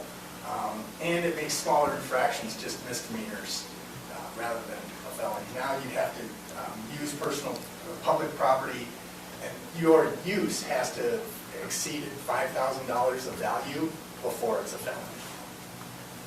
But just be aware that you'll be, I'm sure that Morgan County has passed a personal use of public property policy, but from time to time you may want to review that and make sure that employees understand they can't be plowing out their own driveway with the plow truck, or friends and family. They can't be changing oil in the road shop for cash. You can't be using the copiers on a large scale for your personal use in the office, things of that sort. Those all can be misdemeanors now under the law. So, the computers that we were given to do this work, I was told that we could use the hotspot if we need to at our home. Yes or no? So you're using the county's hotspot? No, we're using this machine here. Yeah. Gives me access to internet. And sometimes my internet does not work. Can I use that? Certainly if you're doing county business. If I'm using it to be able to have the internet, I can't use it? Well, if you're using it to game or do personal business, it would have to be a de minimis use. It couldn't end up costing the county money. So this becomes an issue with, Well, it won't cost the do county they have money. an unlimited data plan? If they do, it doesn't cost the county anything for you to be accessing that. Right. But if they're charged by the byte, Right. and you're using a bunch of bytes for personal use, yeah, then you're violating the act. Okay, then we're okay. There is zero cost. Yeah.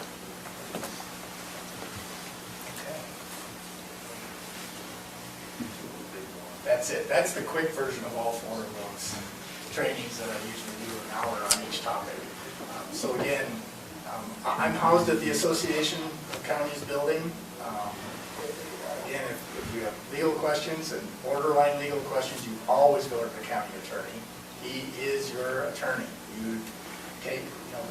Utah Supreme Court cases say you cannot go to other attorneys, you must use your county attorney for all county business.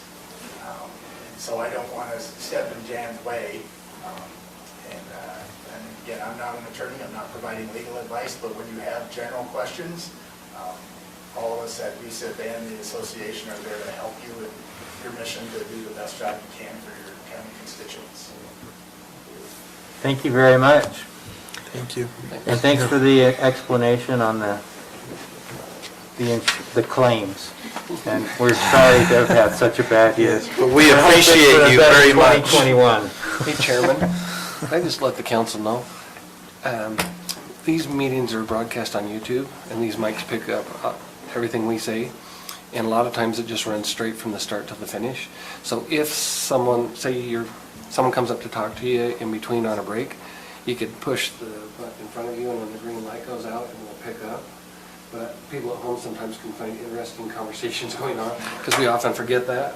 And then people come up and we talk about whatever, so I just thought I'd give you a heads up to. Thank you. So you don't get embarrassed like I have been in the past. Thanks, Johnny. All right. Should we move to selection of Morgan County Commission Chair and Vice Chair? Is that the Pepsi? Do we have to make a motion? Or You do want to we make a not? motion? I say, do we have to? Yeah, well. Because there's no chair and there's no. Right, there's really no formally adopted rules right now. Okay. So, but, oh, Sorry, thank you here's your very little much. snack, because we're having an early meeting. I'm hungry. I don't know about you guys. There's one for each Thank of you. you. It's just a cookie. It's nothing fancy. Thank you. Thank you. Very kind. We got enough. Thank you. You got one for Stacy? There's one for Stacy down at the end. Okay. So, yeah, what I would suggest, if you've read through the rules that I was proposing, it would be a motion, and then we'll take the motions and vote in order if there's more than one motion. I'm going to call you Mr. Chair right now, since you're acting as chair. Okay. Mr. Chair, I'd like to make a motion to nominate Robert McConnell to continue as chair for the coming year.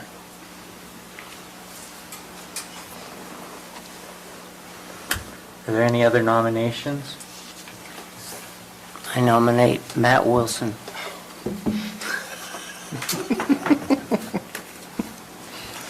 Any other nominations? Okay, we'll take them in order. Those in favor of myself serving as the chair? Aye. Aye. Aye. That's Nay. Okay, so 4, 1. So I think that carries. That does carry. All right. Motion for vice chair, or nomination. And I'd make a nominate Member Newton as vice chair. Any other nominations? Yes, Okay. I'll nominate Matt Wilson again.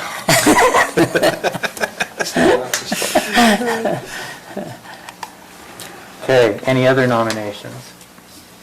I'll take those in order. Those in favor of Member Newton serving as the vice chair. All in favor? Aye. Aye. Any opposed? Yes and no. All right, so that carries.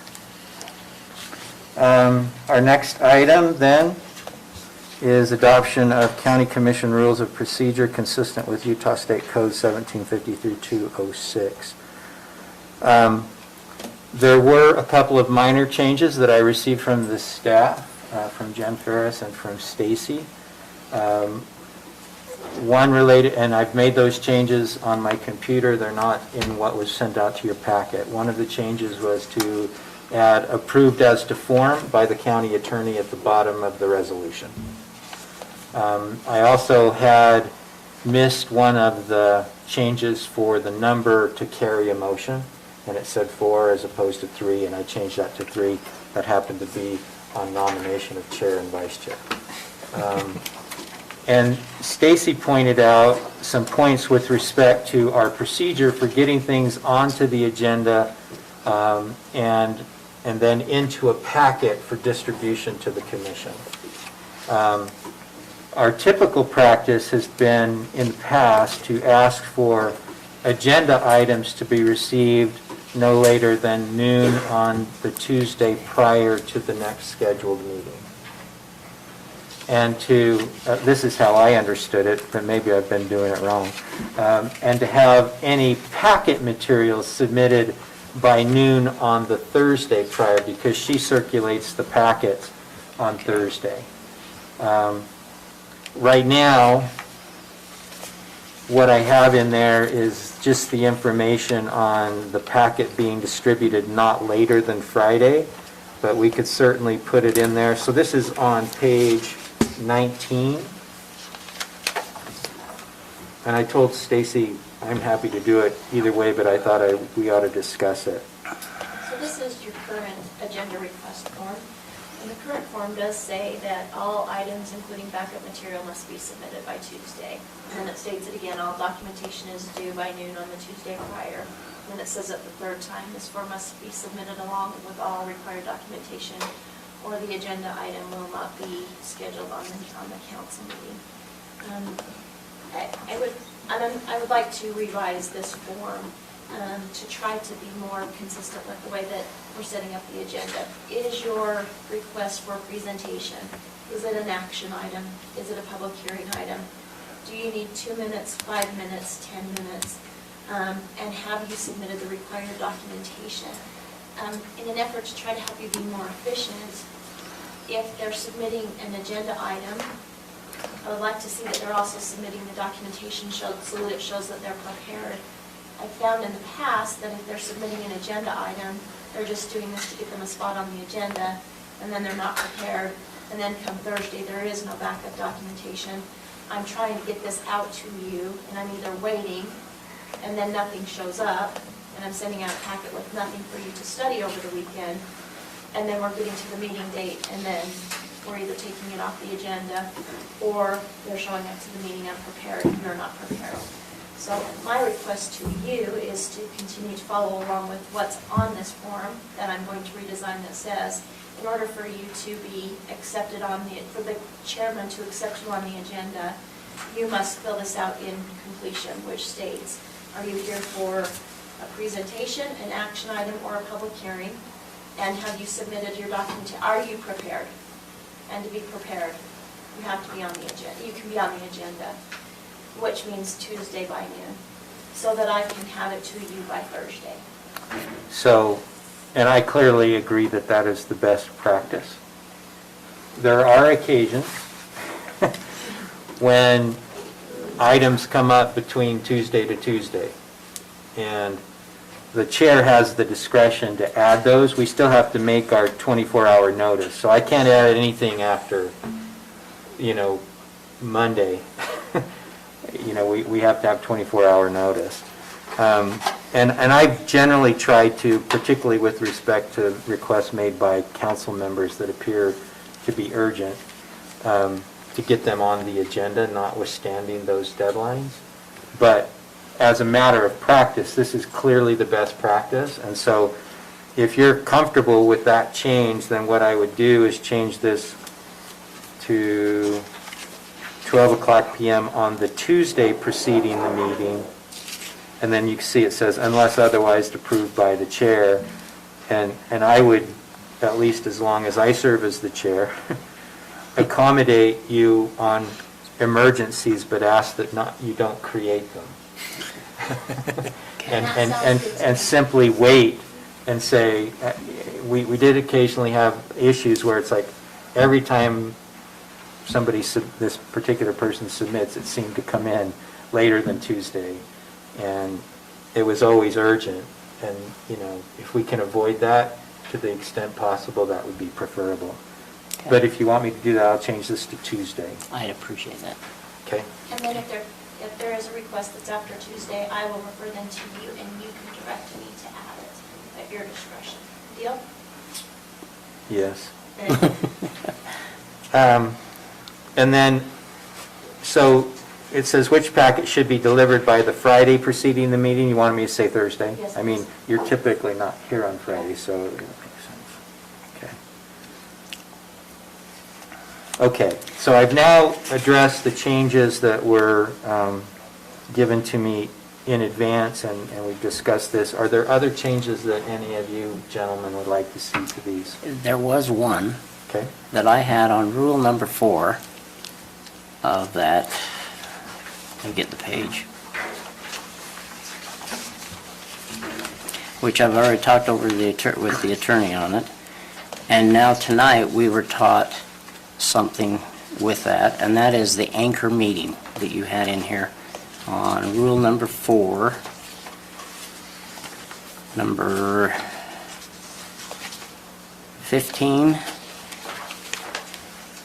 So it's on page 8? It's on page 8, yes. And you have stated in there, except in an emergency circumstance, the quorum of the commission must be in attendance at the anchor location, which shall be the commission chambers at Morgan County Courthouse. And according to what we were just taught, that doesn't have to be. So right now, we have an electronic meetings policy in place. Would we need to update that if we update this? I would assume so. I think so. Johnny was talking about a kind of a corona exception, and we're hoping to move away from that, but I think this anticipates a fully electronic meeting, and that it anticipates a regular meeting where someone appears electronically. So some of these paragraphs talk about if we're having a regular meeting like tonight, and Member Wilson needed to call in because he was out of town, he would need to do a couple things, probably on a form that we'll create, that will say, I can't be there in person, I'll appear by Zoom, or I'll appear by phone. And as long as he does that, then he can vote from his remote location. And so I think we're covered there. But if it got to the point that we're having fully electronic meetings, then without an anchor, none of us would be here, then we would probably have to update our policy. But the governor gave us an out, and the legislature gave us an out in that legislation that allows us to move forward. So one way or another, we can So move can forward. we update that? Or we So that's can't? why I added except in an emergency circumstance, because Okay. that's the context in which the current legislation allows it. And in order to do a public meeting without an anchor location, you are required at the beginning of the meeting for the chair to state that he's made a determination that public health and safety does not allow for holding a meeting in an anchor location. But this point is a different one, or maybe it's the one you're raising. It used to be that electronic meetings were really kind of difficult to hear and understand. We still have some limitations that way. But we did have a meeting October, November, where we had a quorum present electronically, but we didn't have a quorum present at the anchor location. Right. And this requires that to occur. If you're comfortable with people participating electronically, voting, being able to hear and be heard, this is not necessary, I don't believe this to be a requirement of the statutory scheme. We could allow the quorum requirements to be met even if we have an anchor location. And 2 of us are here and 3 are doing remotely, we can still conduct our business. Okay, because in that meeting, Mike was in charge, you had COVID, and everybody else was gone. There was 2 people here. So if we're talking about that 15D or 12, it's basically, they're contradicting each other. We can vote. I mean, he basically could not vote on anything because not enough of a quorum was here. So if that happens again, which it could, so then if it's not in our policy, then we're defeating the purpose of open meetings. I'm pretty sure state code, I reviewed this just 2 months ago when that happened. Of course, I don't have it at my fingertips, but I'm pretty sure and can provide you the citation as I find it, or tomorrow for sure, that you need to have people in seats. You need a quorum in seats. Because you could see how you get paid the same if you just call in, and we could get it to where there's a room full of people and no one's in here. And so I think the encouragement is to get ourselves here and in our seats. Okay. But I'll send you the citation, but I can tell you 2 months ago, state code said you needed a quorum at the anchor location in seats. Okay. For it to count. Unless we conducted it with advance notice If it was a as an purely electronic meeting without an all anchor bets are off. location. If it were noticed as an electronic meeting from the start, and we did everything for those noticing requirements, then that is correct. So if it was an emergency and we did it for fully an electronic meeting, then that's correct. And we could do that now with this policy. So your recommendation would be to leave 15D as is? I would suggest. Okay. I'm sure the law hasn't changed in the last 60 days. That's fine with me as long as we have that understanding. If you will let me know in advance. I plan on being to every meeting. So, but there's always going to be a case. Yeah, we all plan on that. I mean, it is when we're very not going to helpful be able know in to. advance who is going to be here and not be here. I don't think we can create an emergency, but for example, during these times, with that, legislative allowance, we could certainly, if a couple people get COVID, then we should communicate so that I can say, you know what, we're not going to be able to have a meeting unless I do the full electronic meeting. So, okay. All right. Any other changes? Thank you for reviewing it and bringing those to our attention. Yeah, Chairman McConnell on the last page, Anderson, S-E-N, Danish. Oh, I'm sorry. Not a big deal. Okay. And, Chairman, I have another question. As far as not your home Robert's Rules of Order, but are we able to use any Robert's Rules of Order if needed? I don't know, I don't see us having to, but I'm just saying, do we use Robert's Rules of Order? Such as in here, you state question being raised or any of that kind of stuff. If you have a question, that means to vote. In parliamentary rules, Robert's Rules of Order. So are we going to, I'm going to have to change from, or there's a point of order. If I don't say Mr. Chairman, man. So I think our practice in the past is has been to proceed in an orderly way consistent with Robert's rules, but not require strict compliance. That's fine. Yep. Okay, I just wanted to make sure. That's how I've understood it. Okay, that's fine. But if you're going to quote them, then you need to bring them. Okay, I will if I need to, but I don't think we will need to. All right, I will make those modifications prior to getting them signed. But if there's a You ready for a motion motion, to Mike? approve the... Mr. Chair, I'd like to move that we approve and adopt the Morgan County Commission Rules of Procedure consistent with Utah State Code Section 17-53-206 as amended in today's meeting. I'll second it. Okay. So we have a motion to approve the County Commission Rules of Procedure consistent with the state code referenced by Member Newton, seconded by Member Fackrell. Are there any questions on the motion? All in favor? Aye. Any opposed? Okay, thank you. Let's move to the 2021 Morgan County Commission Annual Meeting Schedule. Okay. Stacy highlighted some things in yellow, which usually means she has a concern about it.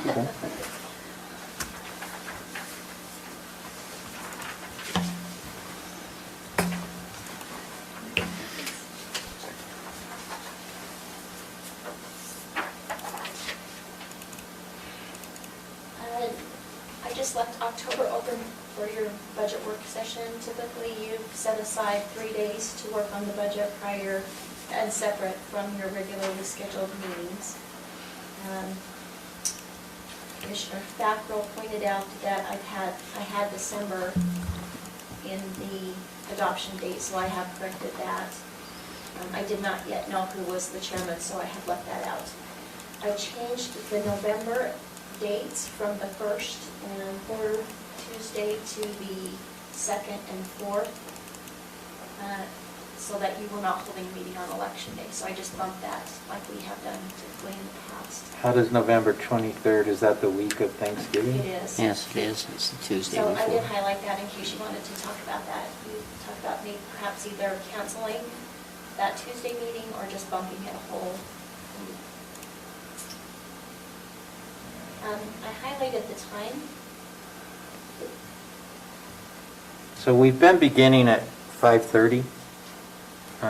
We don't hold public hearings prior to 6 o'clock. But we've been having a work session before, anywhere from 30 minutes to an hour. And so that's a good time for me. It's a good time for the public generally to get home from work and hear if they want to attend. But if there's, I mean, I go to some commission meetings that are 10 o'clock in the morning and go to some that are 3 in the afternoon, so there's obviously flexibility. Public hearings have to be in the evenings. I was actually going to Well, no, ask they if don't. you would make a consideration to going a little sooner than 5:30, and the reason why is we bumped them later and later. As I've been here, they've been bumped later and later to accommodate Roland and Robert. If your schedules allow for us to bump backwards again. A lot of the time, some of your action items are being considered on behalf of either staff or officials that are here in the building. And if you were to consider maybe starting at 4, if your schedule's allowed, and we were to set the agenda like I have proposed, your action items would accommodate their schedules better because they're still here in the building. So if you were to consider starting earlier, and if 4 doesn't work for you, maybe even 5, by holding your presentations or action items earlier, so that by the time you reached 6 o'clock, you would be accommodating the public hearing times at 6 o'clock. You would actually better accommodate staff because they're still here in the building and they wouldn't be here after hours. So I just wanted to propose that. So I can do 4 o'clock. Like I said, Salt Lake County meets at it's either 9 or 10 in the morning. Wasatch County meets at 3 or 3:30. I did do a look in most counties. You meet 10 in the morning, 11 in the morning. A lot of them meet during the daytime hours because they are doing people's business during the days. But you're right that some of the public hearings do have to be held in the evening hours in order to accommodate the public after hours. But if you're trying to accommodate staff, it would be nice if you could do it while they're still here in the building. If you make this change, you'll have to change what you have written as your proposed rules of procedure because you did include some times in there. Okay, we would update it accordingly. So I think for me personally, 4 is a little too early on a consistent basis. I can make it work from time to time. 5 would be probably the earliest that I feel comfortable. I'm pretty flexible, so. I'm very flexible. Okay. Well, I would like him here. Yeah, I would too. No, I agree. I would Well, agree. sometimes he'll be conducting the meeting. I'm not as committed to make every meeting with you No, I over mean, the next 4 years. I also think it's important to do it at a time when the public can be here, and I feel like the earlier we do it, while it's more convenient for our staff, which I recognize, and that is important, it's also inconvenient for the public to take off work early or during the middle of the day to come to a meeting. So you're basically stating that we could start if we have a work meeting, we'll have that at 5, and then we'd still have our public meeting at 6, is that correct, or what happens? No, I think what Stacy's proposing is to go ahead and begin at 5. Okay. We could, on occasion, I mean, frankly, work meetings could go after. Yeah, they could. I mean, if we're meeting with typically what those have been, it's like if a developer's in a pre-application process and wants to give us additional information, then and get an interaction without having a public hearing, then we do a publicly noticed work session with them. Okay. So I can do 5. I could accommodate 4 if we need to, but if 5's... And I'm real flexible, I could, but like I said, I just think we ought to go with whatever the earliest is that all of us can be here. Right. So I agree. And I'm fine with work meeting after. Yeah. And on occasion, I'm fine with doing earlier too. If we need to do a work meeting earlier, it's just on a consistent basis, it's hard to break away early, so. So would the change be from 5:30 to 5 then? Yes. That's what it sounds like, if that's the consensus. And then you'll need to change the other part. And we'll make so whoever makes the motion include the modification to the rules to bump that starting time to 5 p.m. Any problem with, so the budget work session in terms of October, generally the earlier we can meet, the better. And there's nothing, frankly, that prevents us. We're going to have someone come in and do some training on the budget, probably at our next meeting, just so that you understand the budget process a little better. And maybe you've already researched it and figured it out, but it's not as straightforward as it seems like it ought to be, frankly. But it's a different process. And we can have some meetings during the year to handle certain budget issues to prepare. But the earlier that we can have it, the better, simply because of our obligations with truth and taxation. So could we have it earlier and have it ongoing for maybe a period of 2 months, and then have everything finalized in October? Or that last week in September? Can we do that? We can talk budget in any meeting. Okay. And we could certainly do, budget meetings with department heads at any point in time, and then do our budget camp, to finalize things. Because, some of those budget meetings were 5 hours long. Yeah, they're brutal. And they're brutal, yeah, they are. And I just think that we would have a better idea of what's happening in the county if we started earlier in the year and started getting the budget, say in July, August. And then we can finalize things so that we have a timeline quicker to have our budget done for the next year. Do we need to have those dates finalized now, or can we leave it as October and then finalize the dates as we get closer? Okay. In the past, that's what we've done, and just kind of looked at our schedules and said, this week works best for me, and we've... Okay. Okay? Okay, that's fine. And I don't have an issue with the November 23rd. Either. No, I'm okay with that. And December 21st? Not a problem. Okay. Sure.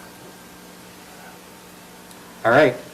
So if I heard you correctly, then I will take the first highlighted and change it to 5. I'll just leave October blank. You're okay with November 9th and November 23rd.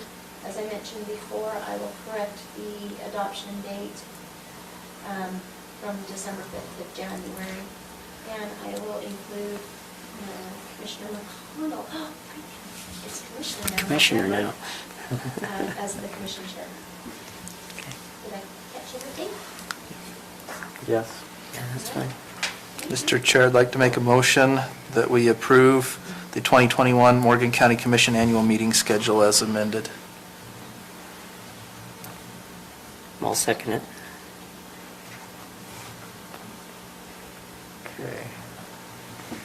So we have a motion to approve the 2021 annual meeting schedule by member Newton, seconded by member Fackrell. Any question on the motion? All in favor? Aye. Aye. It's unanimous. Okay, portfolio assignments.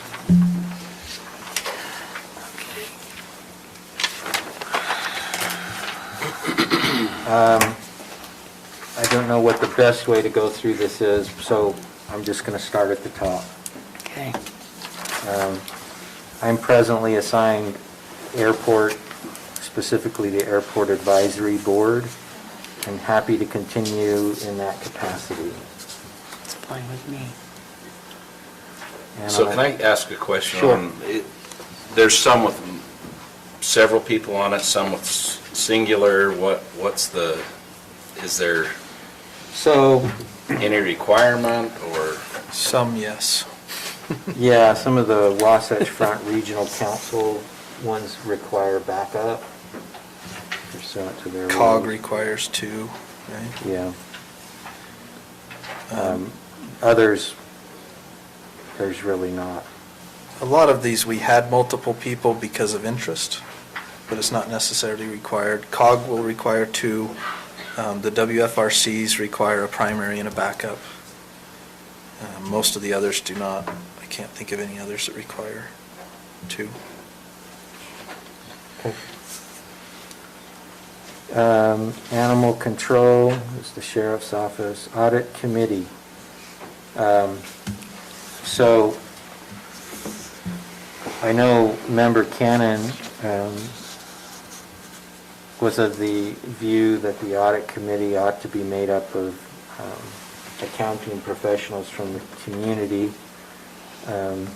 maybe with a member from the county commission. I've never served on that audit committee, and as a philosophy major, I should not.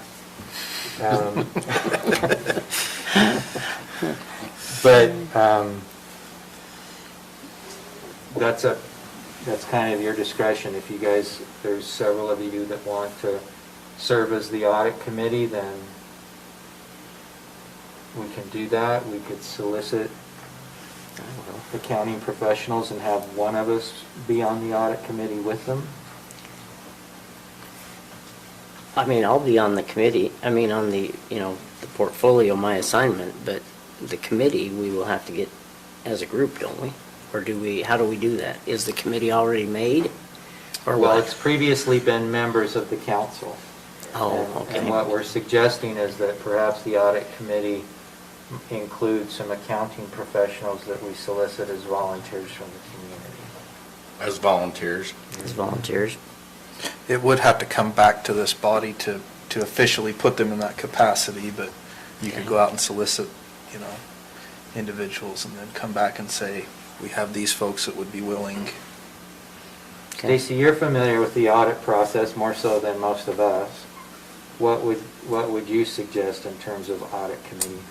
I listened to what Member Swan was saying a couple of meetings ago, and that it sounds to me like Weber County handled it a whole different way than what we were accustomed to handling it. So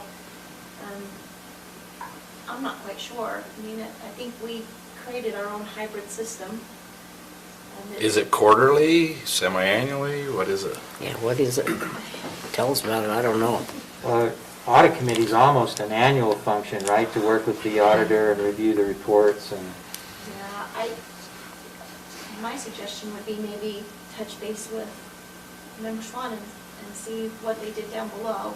I think we created our own committee with our own rules that maybe wasn't typical of what a normal audit committee did.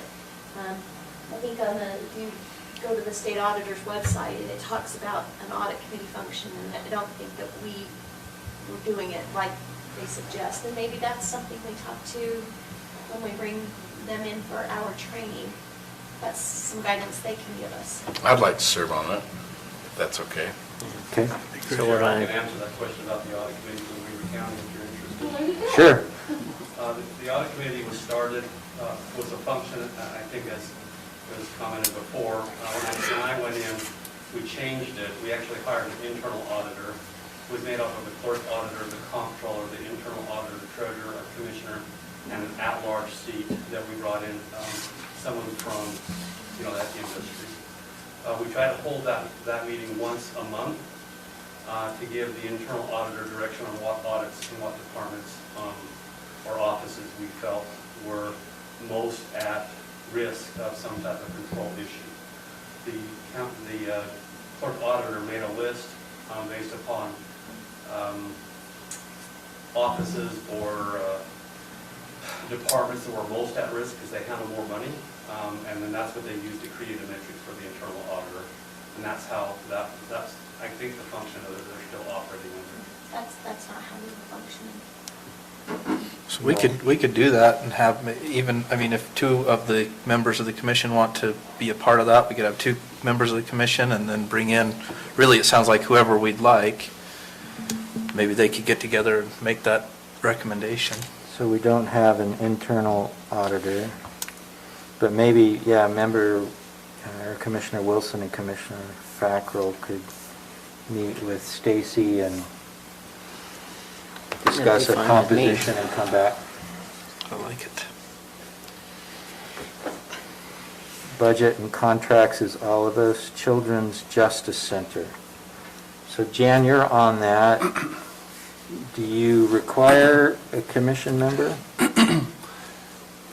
Historically, we've assigned a commission member, but I attend those monthly board meetings, and it's the Children's Justice Center does interviews of children victims. It's a location down in Weber County, and so they interview child victims, and then we use that in prosecution, law enforcement. And so I've been on that for 15 years, and it's kind of goes along with what I do on a normal basis. And because they meet at noon on usually on Tuesdays during the week, it was always hard for a council member to or a council member to go. So if a commission member wanted to be assigned to that, they're welcome to, and they're welcome to attend the meetings. But I am happy to continue to represent you and bring back anything you may need to know from those meetings as well. It's kind of just trying to take one of your burdens away from you, since it's kind of what I do every day, and I'm happy to continue doing it. If one of you'd like that experience, that'd be just fine too. So we do not need a member of the commission on that. I don't think we have to have one. There's always been one on there, but I don't know that we have to. Okay. I've been a voting member, and they've allowed me to vote whenever we do vote on things, which isn't very often. Okay. I mean, we have a reduced number of commissioners, so. I'm happy to take that one and not even have a commissioner on it, and I promise I'll let you all know if there's anything you need to know, I'll bring it back to you. Any objection to that from anyone? Okay. COG and grants. So we need to replace this on a wholesale basis. Yeah. And this one does require, I believe, at least two. I don't think we can have more than two now because if we had three, we'd have a quorum at these meetings, right? Okay. Isn't that one you wanted to serve on? Yeah, I'd be interested in that one. I think that'd be good. Okay. And I can with him if he wants, if you'd like. Okay. Anderson and Fackrell on that one. Community services / human services. And this is hard where I haven't. Former members are all gone. I'm not sure what this one involves. Which one does it? Which one? It's which ones does it cover? Okay. Yeah, this is a board position. She's a resident resident. on the board that could explain more to you about it if you need to know. I think what she's offering. So we just need a single member to be a board representative. There was only, so I wasn't on the Weaver Morgan Human Services, I'm on their part-time Weaver Morgan Health. I believe there were 2 council members, but for your 5-member commission. Do we need two? There's 2. So we need two on this one. Okay. I'll go. Okay. Which departments are those? Because I can't be over the food pantry. Okay, I cannot be on that. It is independent, it's the Senior Citizen Center, both services participate. Meals on Wheels and that stuff. That'd have to be you. Mental health. Community services? Community services was the food pantry, and that was a separate person, a separate county. It's both here. So we have member Wilson, and is there another? I can't. You can't do that? No, my sister's over at the food pantry. Okay.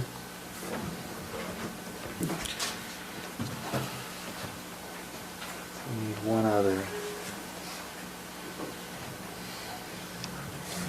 Do you know how often they meet? Just once a month. Once a month? Austin was on that board when he was. So you know some details. Day or night or? It's usually about 10 o'clock in the morning. Isn't that when they were in? Yeah. We were talking about that Tuesday, Wednesday.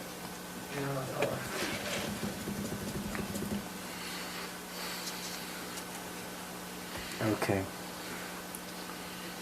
Just have one person on that for now. Do we want to come back on that if we need to? Yeah.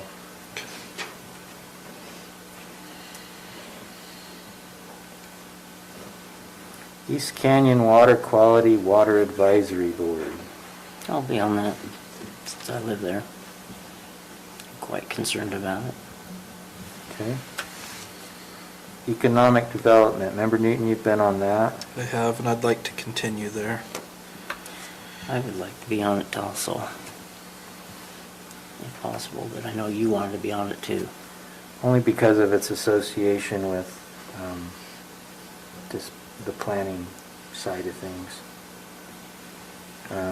But if you're interested, that's okay. I am interested.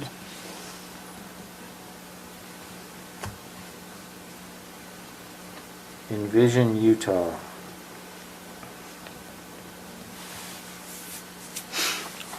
What's entailed in that one? That was a committee that met when I was on the council, and we did a presentation for fun, and I don't believe that's a commitment to do it. Envision Utah, well, I don't know if we have a commitment as a county to participate, what the nature of that one is, but Envision Utah is it's not a state organization, but it's an organization that the state looks to, that does a lot of the long-range planning for the overall state, the Wasatch Front. So a lot of the estimates you get about population growth and so forth come from the Envision Utah group. It is the Envision Oregon program. That's how we came up with our general plan update at that time, and the future land use map. I can do that one. Okay. Extension services?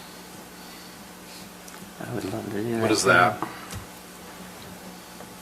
It's USU Extension Service. You're the liaison to the extension agent, which is Amanda Christian, wasn't. Yeah, it's Amanda. I can do it. I mean, I don't think there's a it's lot of them I can do. It just heavily depends on what you involved. want me to do. Well, but I agree, but part of its interest as well. Yeah, I have you know. interest in it, so. Okay, great. The Fair Board Fairgrounds. Member Newton's been I'm serving happy to there. keep that one. I'd like to serve on that. Awesome. Okay. Member Newton and Member Wilson. Family Connections, I'll stay on it. That's been a tough one to figure out for me. The American Lands Council. What is that one? So that's the public lands group, if I'm not mistaken. You agreed to support it with an annual donation. I don't know if you have a member on the board, but there is an official board. Okay.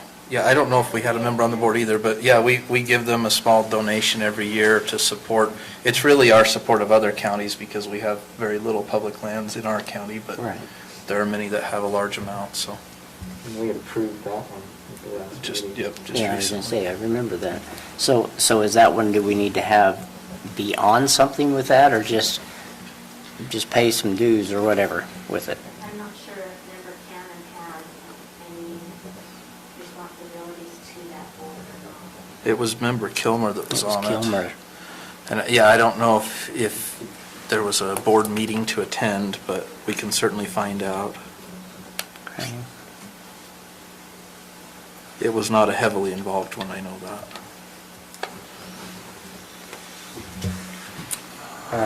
Fleet. Did we decide on somebody for Who American was- Lands, or did we decide we don't need one? Yeah, I'll do, yeah, if we need it. All right, we'll put Commissioner Fackrell on that. So I fleet, think it's just gathering information. Yeah, I'll gather it. So you've had fleet. I kind of in took the it over interim. from Daryl when he left, just kind of for the last couple of months. I'd like to serve on that. If you want to do that, I'll hand it over to you. Okay. Oh, so you're not gonna do that, Mike? No, I'll let Matt do that one if he's interested in it. Historical Society? I'm good with keeping that one. Okay. Impact fees, so What's that one? that's if we want to move and do an impact fee study, which would require the action of the commission to move forward. So it's been relatively non-consequential over the last couple of years, but it may be something to bring up and discuss if we feel like there needs to be an adjustment in impact fees. I'm happy to meet with the staff to discuss that and bring back a recommendation. That's fine. Should we just leave you listed So let's there? just leave me there. Insurance personnel, I'm on there, but Sarah was the expert, particularly with respect to personnel issues. If there's someone else that, So is this the insurance for the personnel, or is it other insurances? And I think it was our use of connection county insurance policy. And I think that one of our policies states that the chairman acts as our personnel contact. And then we threw Sarah on there because of her expertise, but it was our main contact is the chairman. okay. I already struck myself out, but that's okay. Library. I can't do that, or I would. Two conflicts of interest. Member Anderson, you want the library? Sure.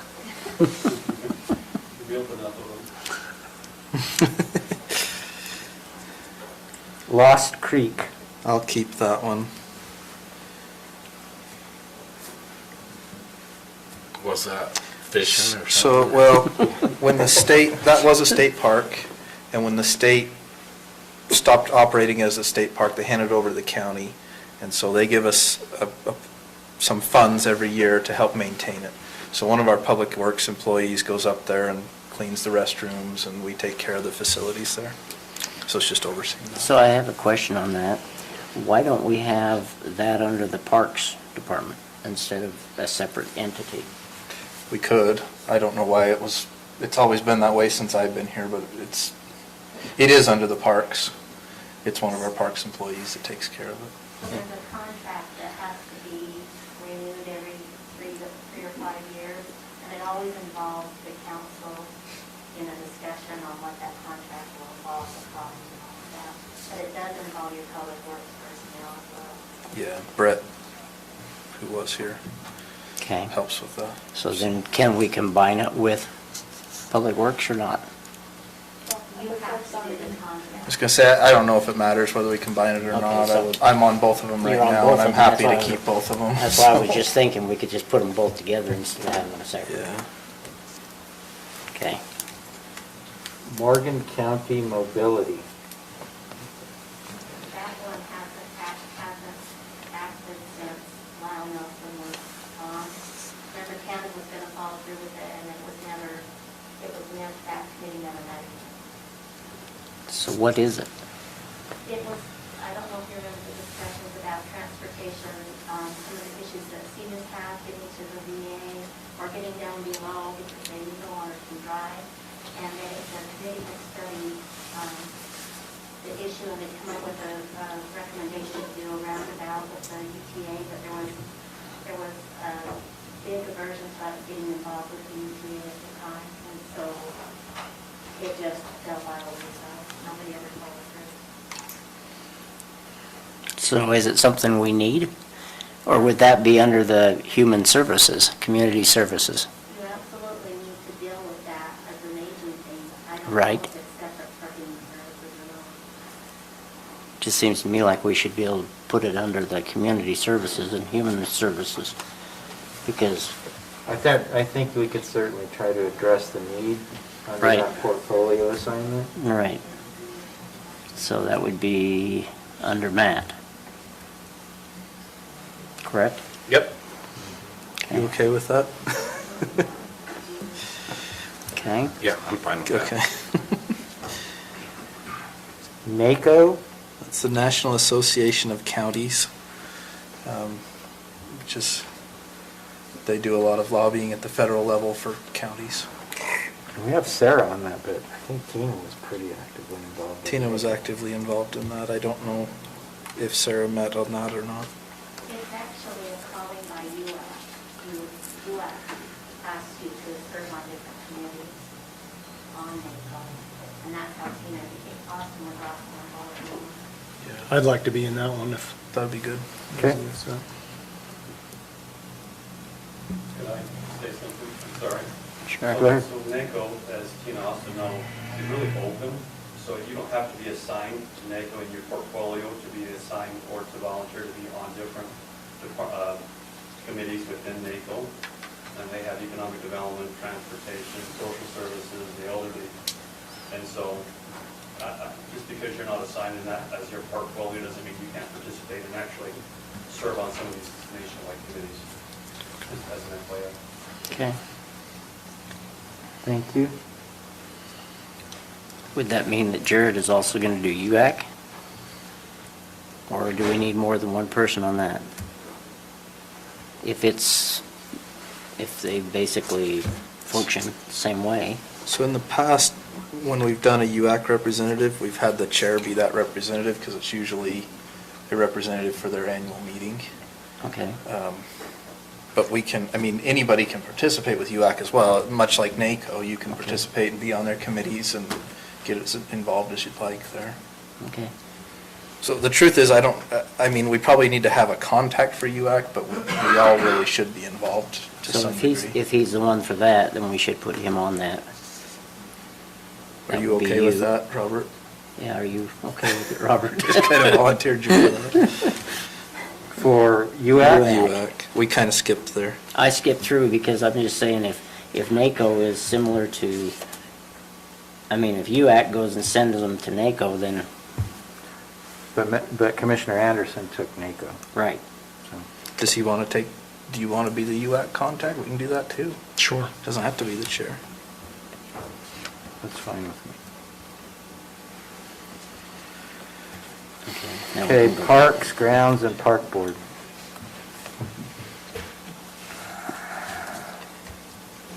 This really is kind of public works as well.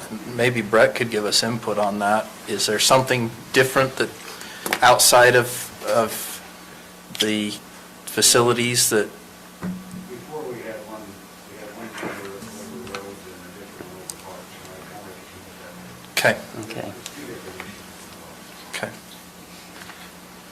And the park board is a community group that at least one council or commission member serves on, and they make recommendations to the commission as to how to spend the funds for the parks.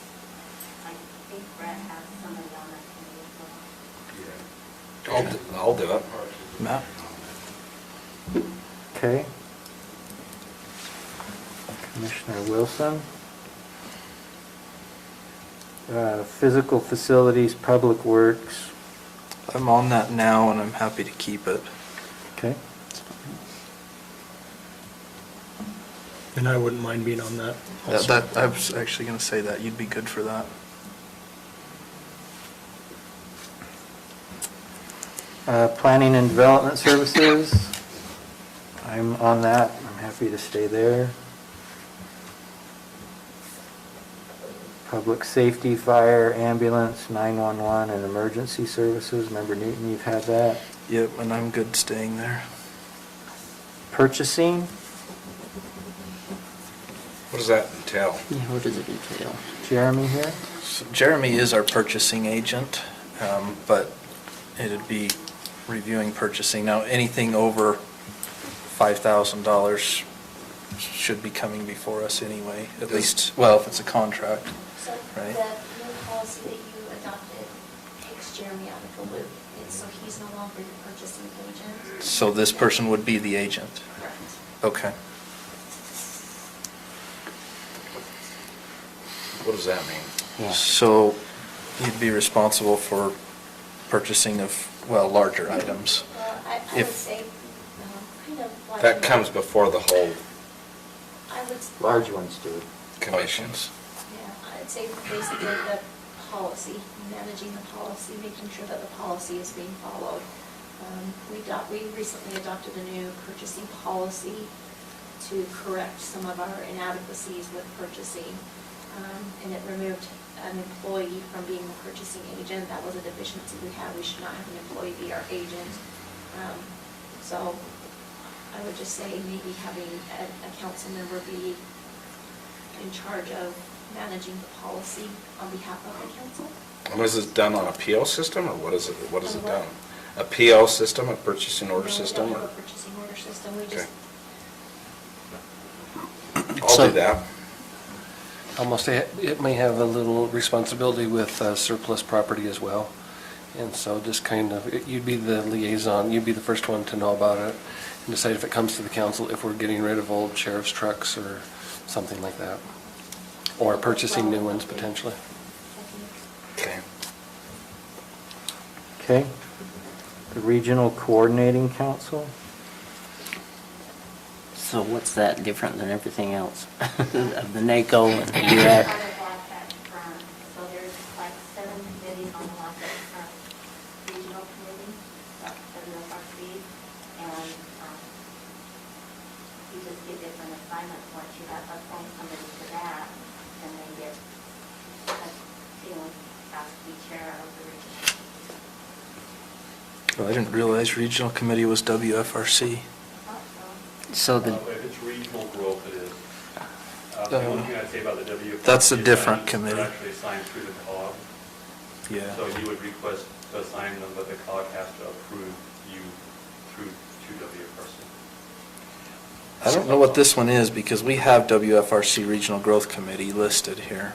yeah, so what's the difference between the two? I don't know what the coordinating council is. Let's leave that one open for now. Okay. Recreation? I have an interest in that. Rifle range? I'd like to help them also, if that's all right. Sure. Rifle range? That sounds like recreation to me. Yeah. I know they What both does that want it. entail? Just some scheduling it? No, Do they schedule it they here? do that Schedule through it here. But I. Would they spend money on it, or? You would get a phone call if the trap shooter breaks to call the contractor. I'll do it. It Okay. doesn't sound real difficult. Here's the county motocross part. You'll do that one? I'll do that. Okay, solid waste, Wasatch Integrated. Member Newton, you've been on that? I've been on that and I'll continue on that. Tourism? So tourism, I wouldn't mind as doing much it. as I hate to say it, it probably ought to go with economic development. Not that I want to do it, but maybe Blaine and I can take that together. And that would be fine with me. The TV tower. Love to do that. I don't know why we need a council member over it. Brett, is there a reason we need a council member over that? No, that in the rifle range is a little bit, unless you want me to call you on Saturday, we'll go down. As long as there's snow and I can go sledding up there, yeah. I think we ought to pull this off and just leave it to our Public Works Department. I mean, they're the ones that deal with it anyway. Pretty work's gonna fall in. Yeah. So let's do that with both rifle range and TV tower. If you can go to fix it. Okay, UAC is Anderson. Okay, so Wasatch Front Regional Council, So all of these WFRC positions, as was mentioned a few minutes ago, they're appointed by the COG. So what we're doing here is making a recommendation to the COG. The two of you that participate on the COG will take these recommendations to them, and then they'll make the appointment to WFRC. So under WFRC, I'll put Anderson in back row, and they'll go to the COG meeting and come back and say, one of us is the member, the other is the alternative. One of us is the member, the other is the alternative. Is that how it No, they don't serve on it, they just make the recommendation to the COG. The COG makes the appointments. They can serve on it, but they're not required, so. The WFRC members were the same as the COG members. It might have just been by coincidence, but it's not required, because, I mean, I wasn't a member of COG, and I've been on WFRC as well. Traditionally, before the last agreement with WFRC, it was the council chair served on all the committees. And then they made an agreement with that the COG is to approve those appointments, but it's still been a council member that's been on the voting board. Yeah. So I've been the alternate for the council, that's the top one, WFRC Regional Council, and I'd be happy to be the primary and then have somebody else be the alternate on that. And I've also been the primary on the economic development. We can have somebody else be the alternate on that one as well. And maybe just to give you some information on some of these, the JPAC is a statewide transportation policy. WFRC Transcom is transportation, but it's more local level.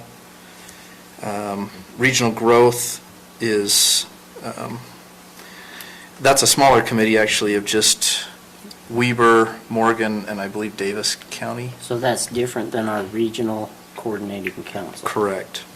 Yep. Okay. And then the CDBG, that's the Community Development Block Grant. And WFRC Air Quality does not exist anymore. That can be scratched. And Active Transportation. So I'll make some recommendations here, and you guys can throw out if you like it or not. But I'm happy to be on the two top ones, Regional Council and Economic Development. Do we need an alternate on that? We do. We need an alternate on both. I'll be it. If you want to be the alternate, that's great. On both of them? Yeah, fine. Don't you remember him saying he has a very flexible schedule? Yeah, these are quarterly meetings, and they're in Salt Lake, but they have been having them remotely recently. Okay. Transcom, I don't know, Jared, with your... Yeah, I'll be on that one. I think you'd be great for that. As the member or the alternate? As I'm thinking the So member. we're taking Robert off now? He's been an alternate. Do you want to continue as alternate? Yeah, which means make sure you go. Let me know if you can't make it. Will do. So the JPAC, we don't need anybody for, or is that part of the? JPAC we do. We still need somebody for that. And that's a transportation issue. That's, yes, but it's statewide planning, so it's a little different than some of the other ones. It's, You want to take that one as the primary? It's fine. so Blaine on that one. Well, somebody else wants it. And I can do regional growth. Regional growth, you've been on that. That'd be good. But we need a backup for that. I'll You do wanna- it. I'll do it. Okay. CDBG, Jared, you might be good for that one too, if you're interested. Yeah, I can do that. Is that okay? I think And you, is Lance still on that? he is. And he participates heavily in that, I know that. Do you need a second member? Well, I think Lance is the second member, I mean, from our group. I don't think we need anybody in addition, do we? Correct. One council member and one staff. And then active transportation, What about Robert, air you're on quality? that Oh, air now. quality's right? gone. Air quality's gone, yeah. Somebody want active transportation? So what does that entail? Oh, it's another transportation-related issue, but it's pedal your way there. It's trails and Biking. biking and that kind of I'll stuff. do it. Am I So are the you sucker or primary what? and him secondary? Is that what we're doing, or is he No, primary? make him primary. Okay, Okay. And I can do alt if you want me to. okay.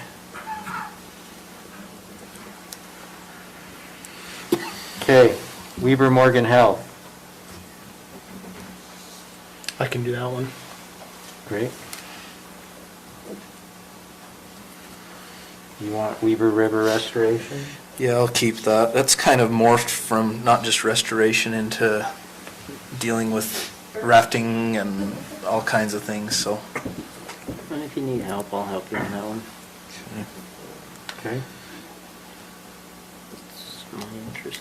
Workforce Services. I did it all my life. What is it? Jobs, careers. Yeah, it's acting as a liaison with Workforce Services. Okay, I'll do it.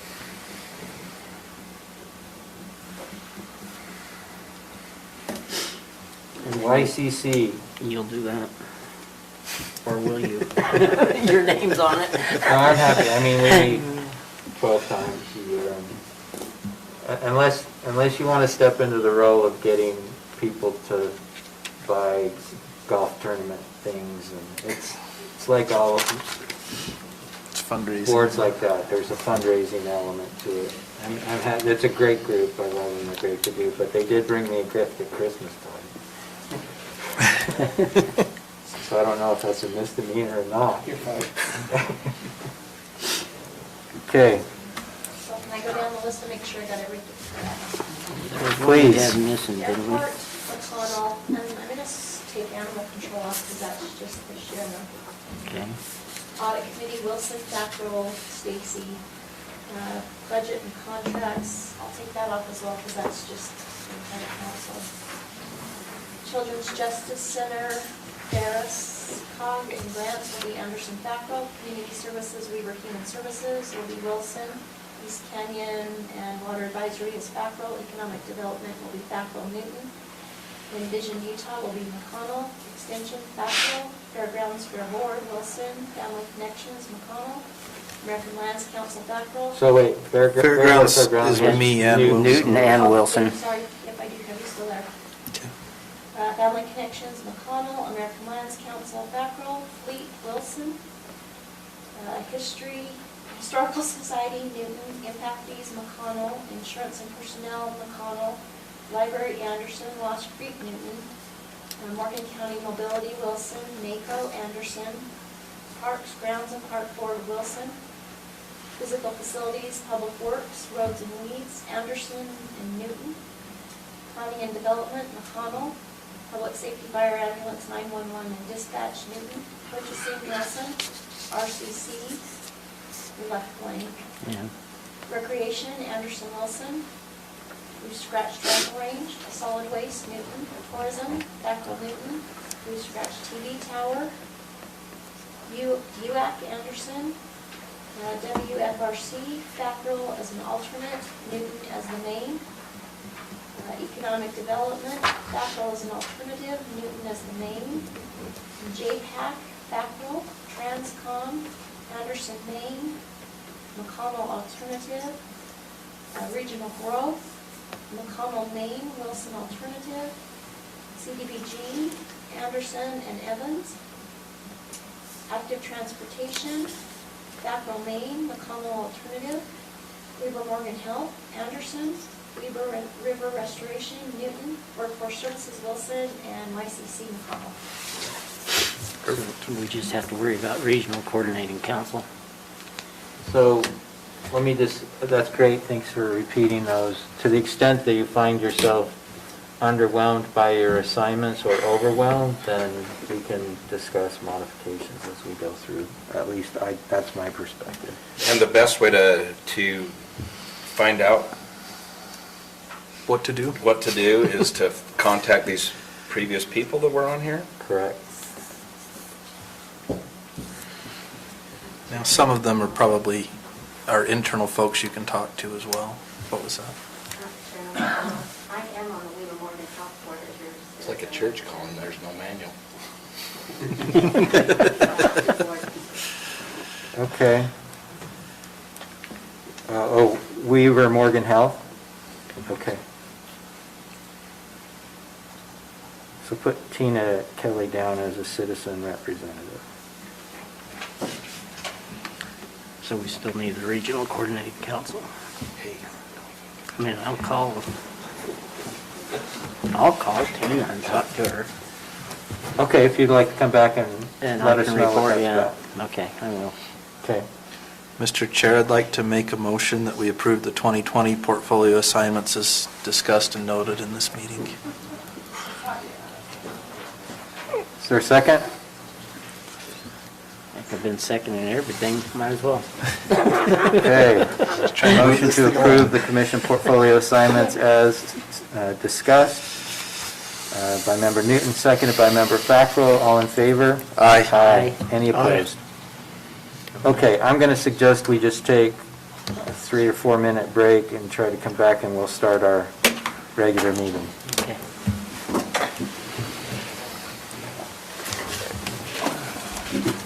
My back is killing me. That's why I went riding over the weekend, right? Stretch it out. Now you're feeling it though. I went down St.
been to so many meetings, but I never been to a portfolio assignment like that. So I didn't realize how, I thought it was extremely smooth.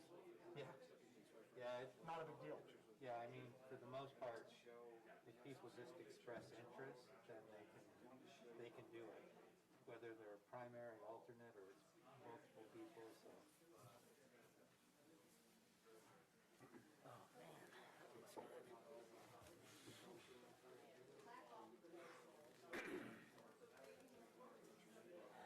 All right, so the next part. I'm just glad member Falco took half of them, so. Well, you know, you guys are busy. Sure, the pay I hope goes up for it, but you know. What's that? He says, I took half of them, and he says, I just says, well, I just hope the pay goes up.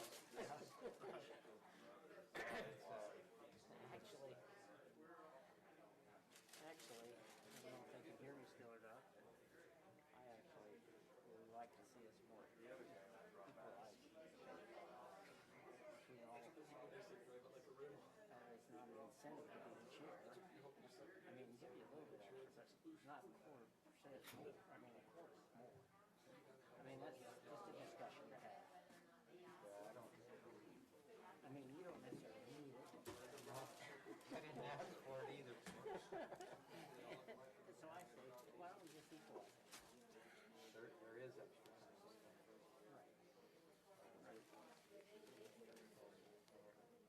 A lot of it relates to personal.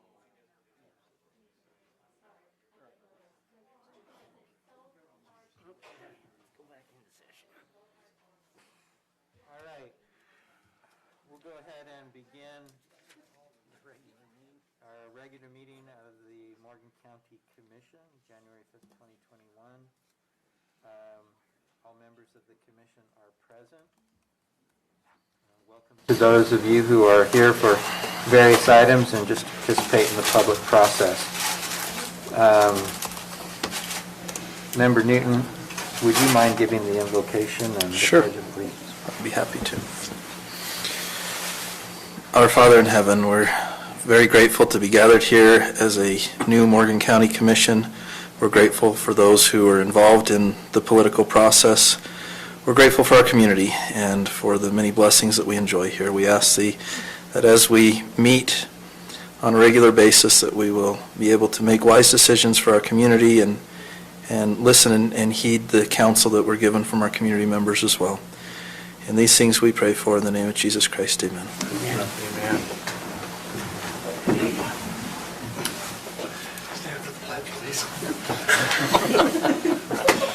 I pledge allegiance to the flag of the United States of America and to the republic for which it stands, one nation, under God, indivisible, with liberty and justice for all.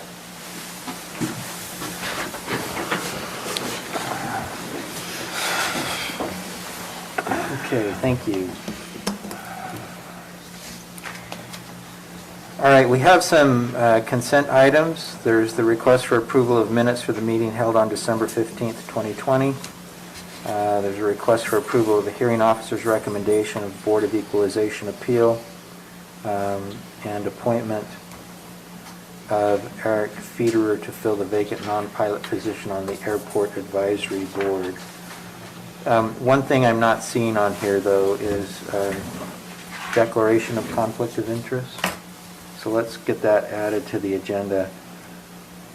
I will go ahead and call for declarations of conflict of interest first.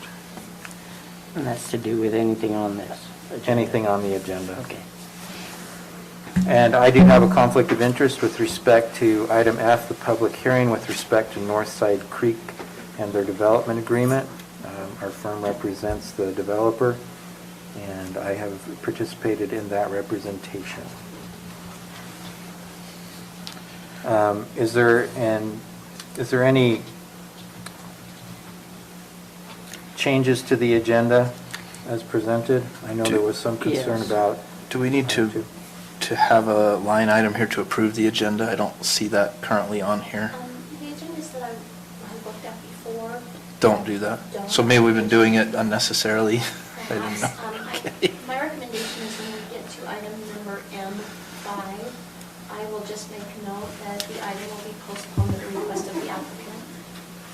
So if there's a change, M, you say?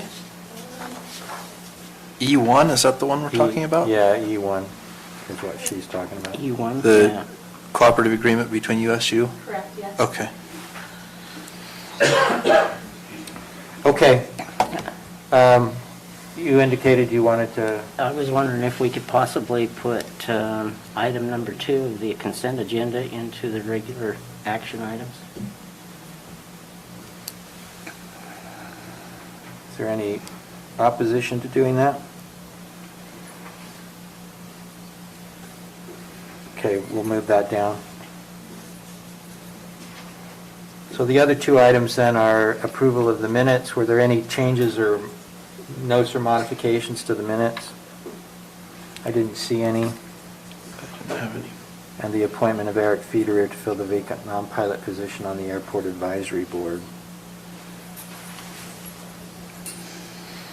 Is there a motion to approve? Mr. Chair, I move to, did you have something? Nope. Okay. Mr. Chair, I move to approve on the consent items number 1 and number 3. Your second? Okay, Member Wilson. So a motion to approve by Member Newton, seconded by Member Wilson, items 1 and 3 on our consent item agenda. All in favor? Aye. Aye. Any opposed?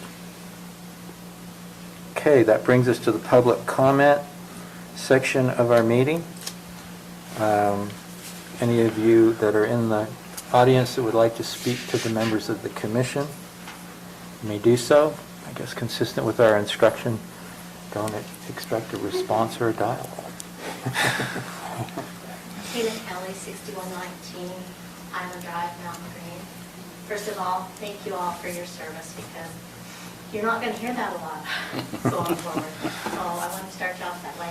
I tried to send an email to all of you to keep it, and to the attorney, so that it was all an open correspondence, but it bounced back saying I had invalid addresses for 3 of you. So this is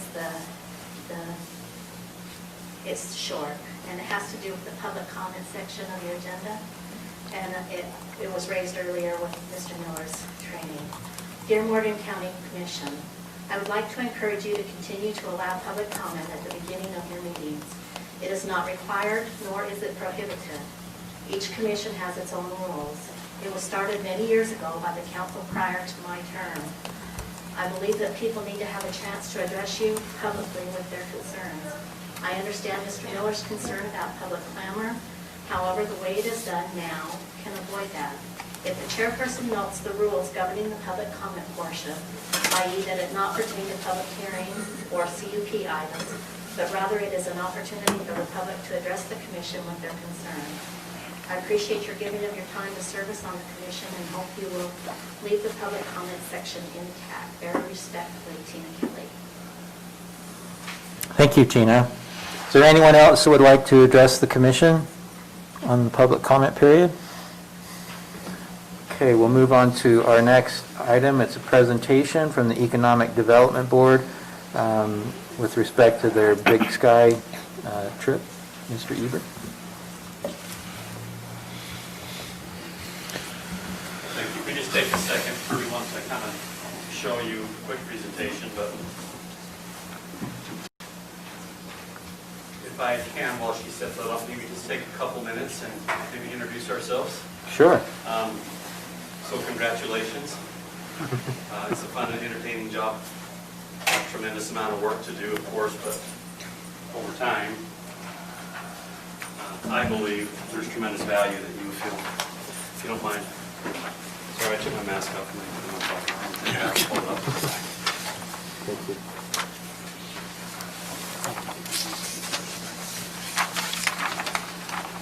I don't know.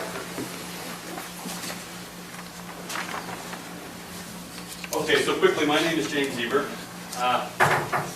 Lisa Brown and I have been contracted to do economic development and kind of focusing on some specific areas through CED. We are excited. This is fun. There's a lot of tremendous energy up here in Morgan. The community is excited. The community has, a general feel that it's time to to make some changes, so to speak, preserve what Morgan is, but understand there's some growth on its way. I've worked generally in government for about 28 years, whether it's city government or county government. My last assignment was working with Beaver County Commission, and my focus was economic development, community development, social services. So I was lucky and fortunate to work with Jared Anderson a little bit as he provided very essential services to the growth that Beaver County was experiencing, especially on some road projects and some water projects. Anissa has worked generally for 21 years in tourism, at the CVB, which is the Convention and Visitors Bureau, in destination management, which she is much better explaining than I am.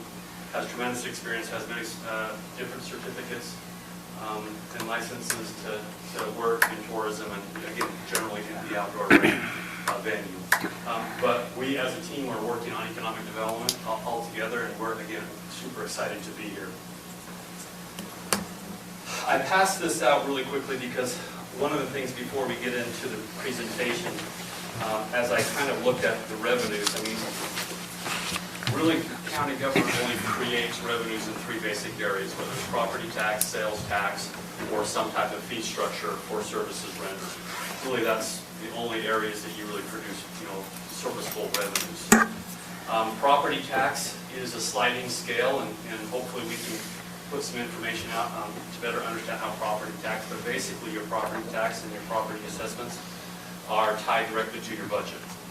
So the only way, as far as a property tax adjustment you have, is to move the property tax off to create revenues. On the other hand, sales tax, which is really unencumbered and much easier for you to deal with as far as a government entity, allows you to increase sales by economic development, retail sales, or other type of sales that you can charge something for.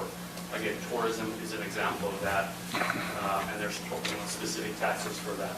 The concern that I think that is manifested by this, now, we're going to talk for a little bit about different presentations you may or may not have seen before. These aren't my numbers. These are studies. There's a Lewis study in here, and some of these are generated through the state.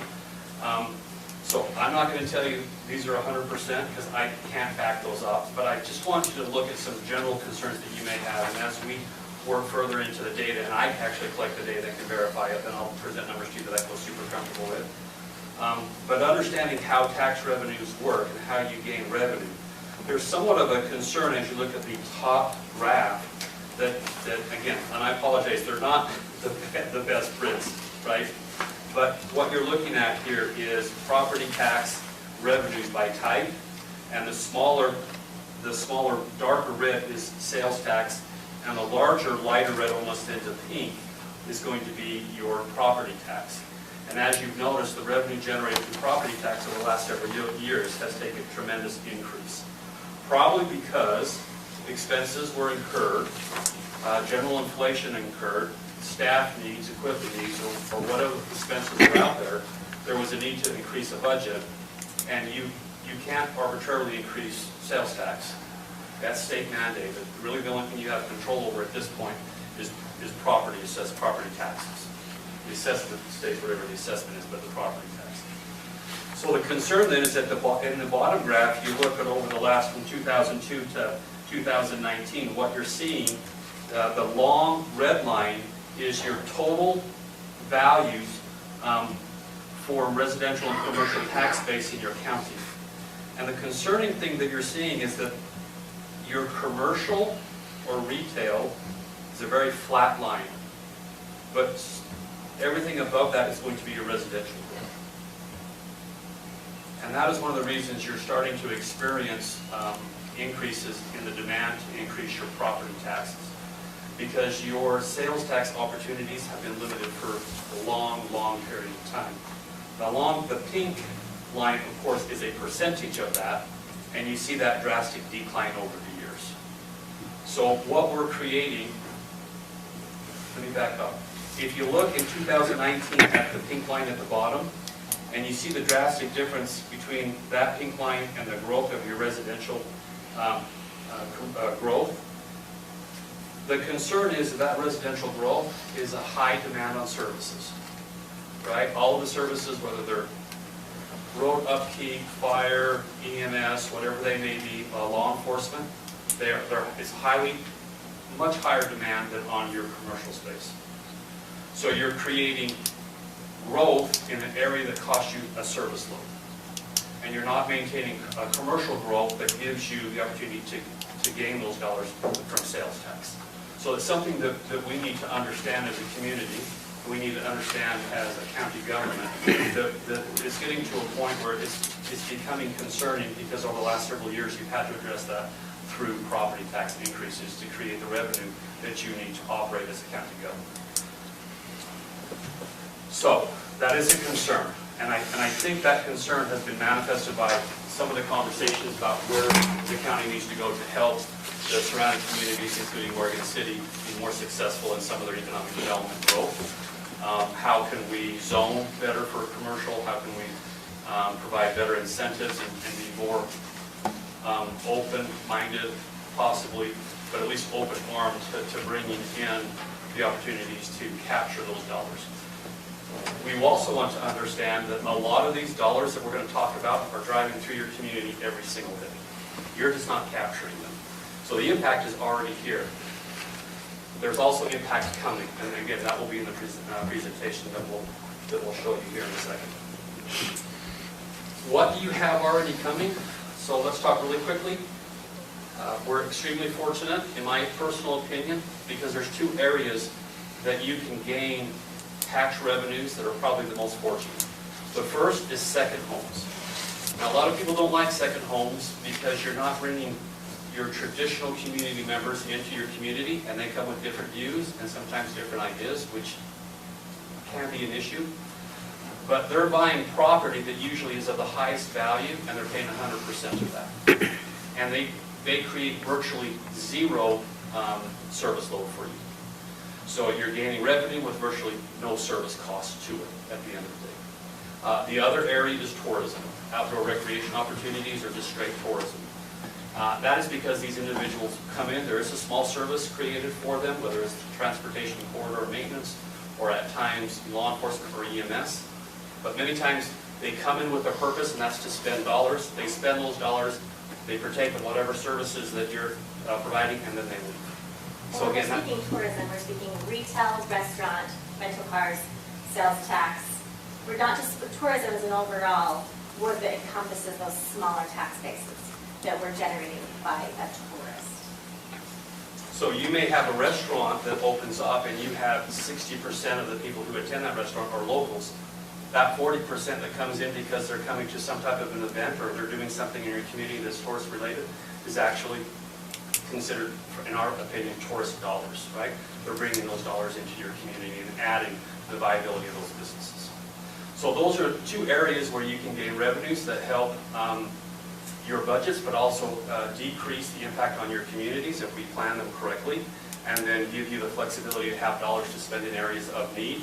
And in the Big Sky example, they're actually using a lot of those dollars then to build out amenities for their community, which are very nice amenities at the end of the day. If we look again, this is from the Lewis and Young study, and so I'm just reading these numbers.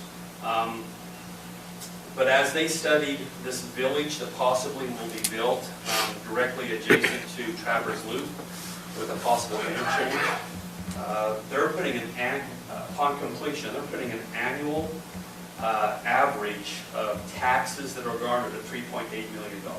And that is a combination of property taxes and sales taxes. That's a pretty good chunk of change. If you're looking at property values and property that will be taxed at a pretty high rate for Wasatch Peak at a $3.5 to $4 billion development, those are dollars that are going to come directly into your coffers with virtually no service load. They are looking at Wasatch Peak to have everything private, so there'd be zero road maintenance, internal security as often as they can, internal EMS as often as they can. And so, again, they're going to create their own districts to pay for all of those services. So all you're collecting is basically revenue. If we look at beyond that into Snow Basin, Again, Snow Basin has started talks with Weber County, but from what we're understanding, over 80% of the individuals who attend or use that facility drive directly through Morgan. And so we're just not capturing those dollars and those businesses that could be, benefiting from all these out of county that are driving through.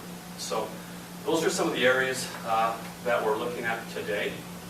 From our perspective, we still have a tremendous amount of community outreach to better understand where the community is and what their priorities are, and interviewing each of you to find out what your priorities are, and then building an economic development plan that meets all of the needs of the community, understanding that there's some pinch points, of course, but there are some challenges that we have to be realistic in how we're going to address them moving into the future.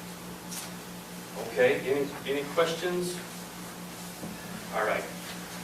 So, first of all, I just want to say, again, we're fortunate to have been chosen to do this contract. The contract is actually paid through the rural grant through the governor's office.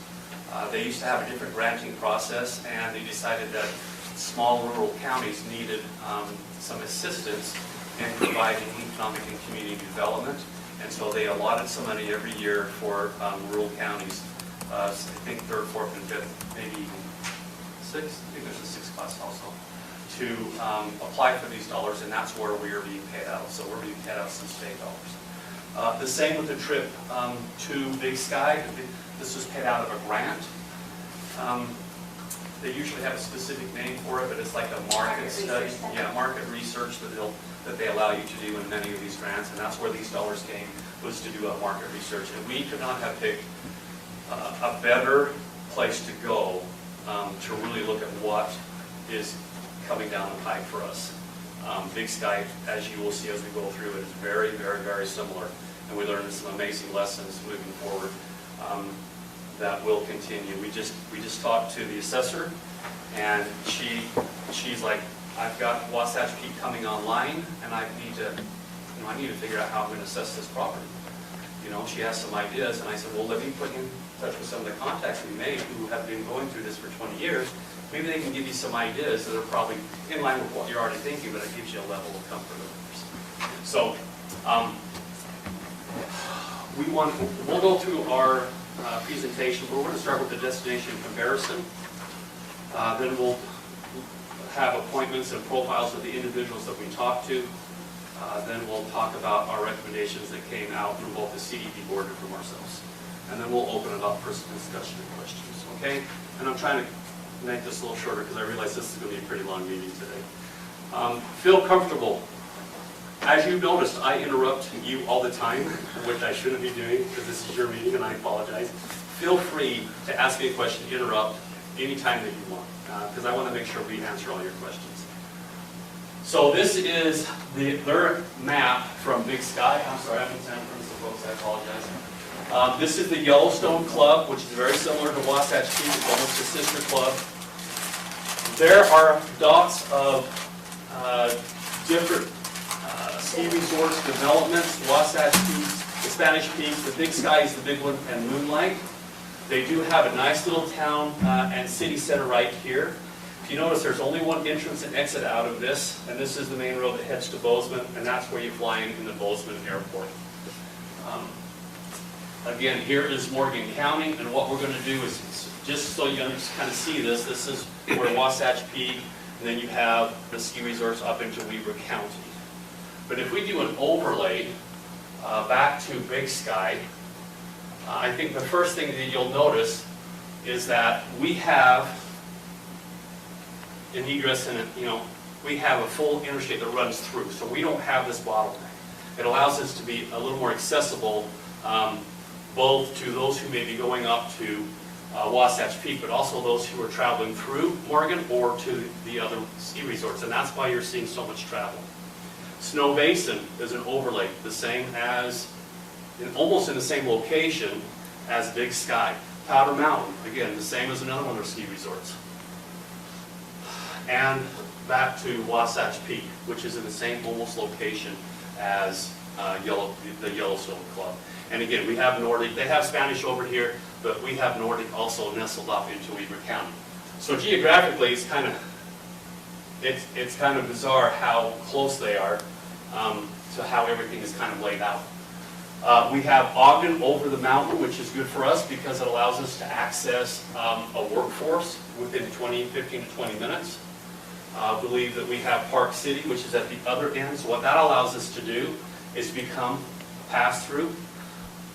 Something that Anissa pointed out to me today, in fact, is that the issue we have is that we also have the Ogden International Airport that flies both locally, regionally, nationally, and internationally.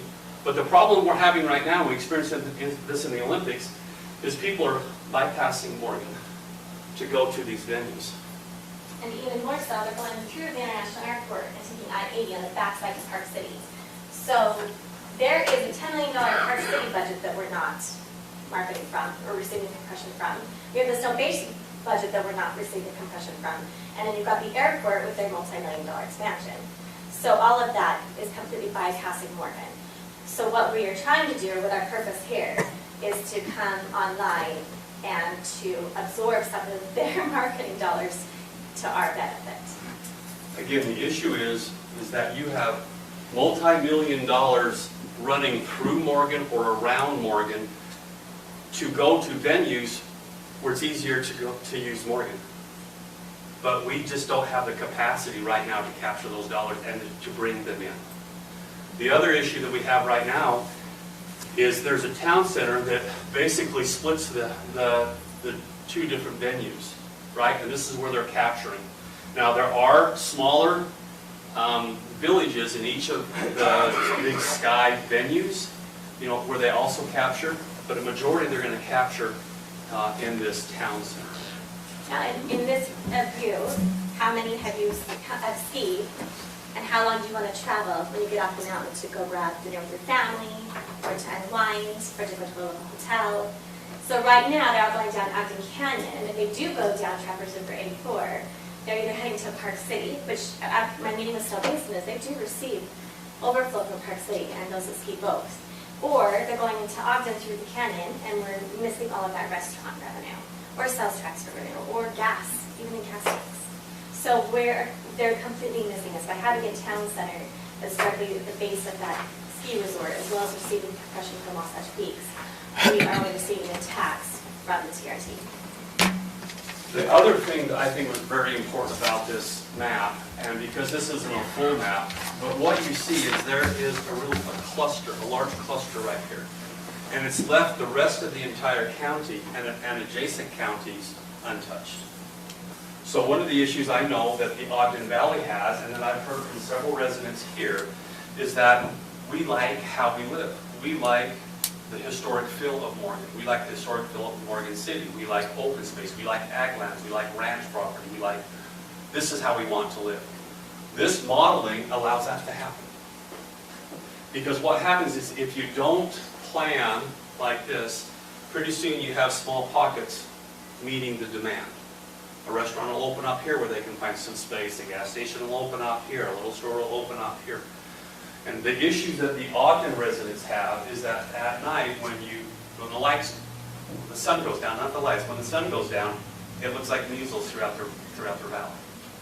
And this type of planning helps, that's Big Sky did, helps them to keep a lot of that pristine land still available to the landowners and to the individuals who want to have a feel, a nice view shed and those types of things. So it was really interesting to see how all these things lined up.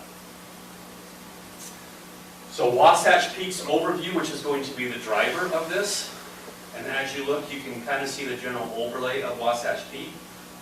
Is it 2,000 acres? 12,000. Yeah, 2,700 acres. Again, along with the amazing peaks. There's about how many? 4,700 feet of vertical that is in the Wasatch Peak development. And we had a big long video here to show how beautiful the land that you already know about. So the issue then becomes, how do we capture this? And a lot of this work has been done in the past. It's still out there waiting. I believe the developers are actually ready to start moving forward. But I I-84 runs here with the proposed interstate that they have already basically purchased all of the right-of-ways along the interstate to start the process. Development agreements have been started, or at least development plans have been started in both of these locations, along with this one, which I think CW Land, if I remember correctly, that is fairly far down the road on this. If we look farther up to the right, you'll see where the Snow Basin property is. Is that correct? Snow Basin's up to the right? Left. Left. Okay, up. Thank you, folks. I'm disoriented. And so, I guess what my point here is, there are those within this portion of the community who have already started that process. So how can we make sure the process continues to move forward in a direction that really benefits the county, does not cause issues with the rest of the county, but still captures and creates some synergy in economic development. The value, really quickly, I'm sorry about the value of the city town center map as you kind of look at it. From our perspective is that the developers and the landowners are willing to start putting in hotels and other tourism opportunities within this development.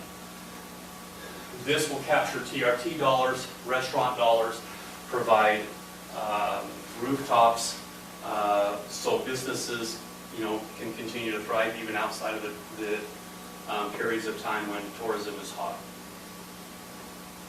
There's a lot of work still to do on this, but I think what my point here is that there are those that own those properties that are willing to start moving this forward. And I think it would behoove the county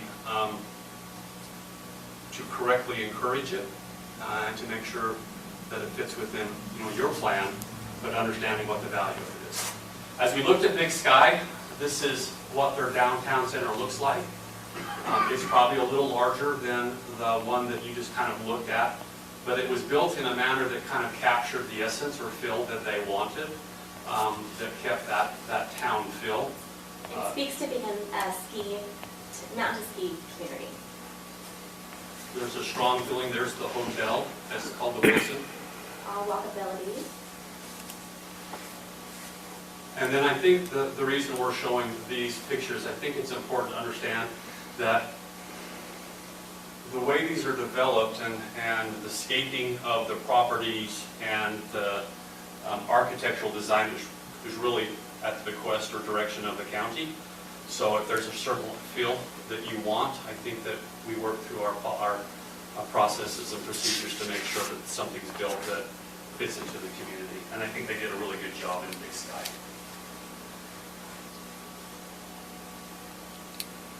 That last one shows more open space, green space, parks. So is that residential above retail? Yes. Or is it office? Yeah, so this is, well, it's a little bit of both. There's a lot of mixed use. So here's a negative. I don't like to talk negatives, but here's a negative. What they found is they were putting mixed use with residential, but they found the folks that were at Yellowstone waiting for their $10 million home to be built were buying these residential units for $900,000 or $1 million. And so it wasn't actually accomplishing what they actually wanted, which was some workforce housing and some moderate income housing, right, for your kids and stuff like that. So it would be something that we've had some conversations with Big Sky on how you can help preserve some of this residential build out through your development agreements for medium income opportunities. So. We also learned some of the things that they felt like they could have improved upon, and that even these roads are not conducive to snow plowing, and they didn't think about that in the Big Sky one. Yeah, they have to front end load all their snow because they tried to make it a Swedish fill, which is very narrow roads, and they realized they had no place to put their snow. So now they spend a tremendous amount every year to go in and bucket all of their snow out. So again, things that I think are important. Although that's a trade-off. Yeah. I mean, the more walkable, the wider you make the roads, the less walkable the town center is. So this is one that was an aha moment for me. And again, there's smarter people around here than me that maybe can set me straight if I'm wrong. But if we look at Madison and Morgan, the general government expenditures are fairly similar. Law enforcement is a little higher in Madison, but again, that's going to be because of a service load from your resorts at times. Your public health and welfare is about the same, but look at your public works number. What do you think that is? Jared? I think public works is so much more expensive. Well, all the infrastructure you've got to work through. Yes. This number down here, which I'm going to get to, has allowed them to build so much infrastructure, which are amenities for your, not only for those visiting, but also for your communities, that they can have this type of budget to address them. And I'm telling you right now, they don't have a problem addressing it at all.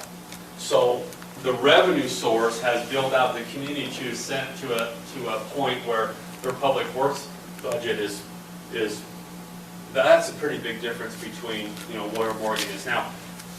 Is my public works tax center? Yeah, I don't really tell me, because I was talking to him earlier, and some of this number is because we're just underfunded.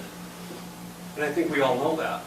I think we all know that we have some equipment that needs to be, you know, older buildings and things like that. But that's one of the ones that really stuck out to me. Property taxes. The property tax number is, I think, extremely important because most of that property tax is going to be from homes that are second homes, which do not have a large of a service load on your community.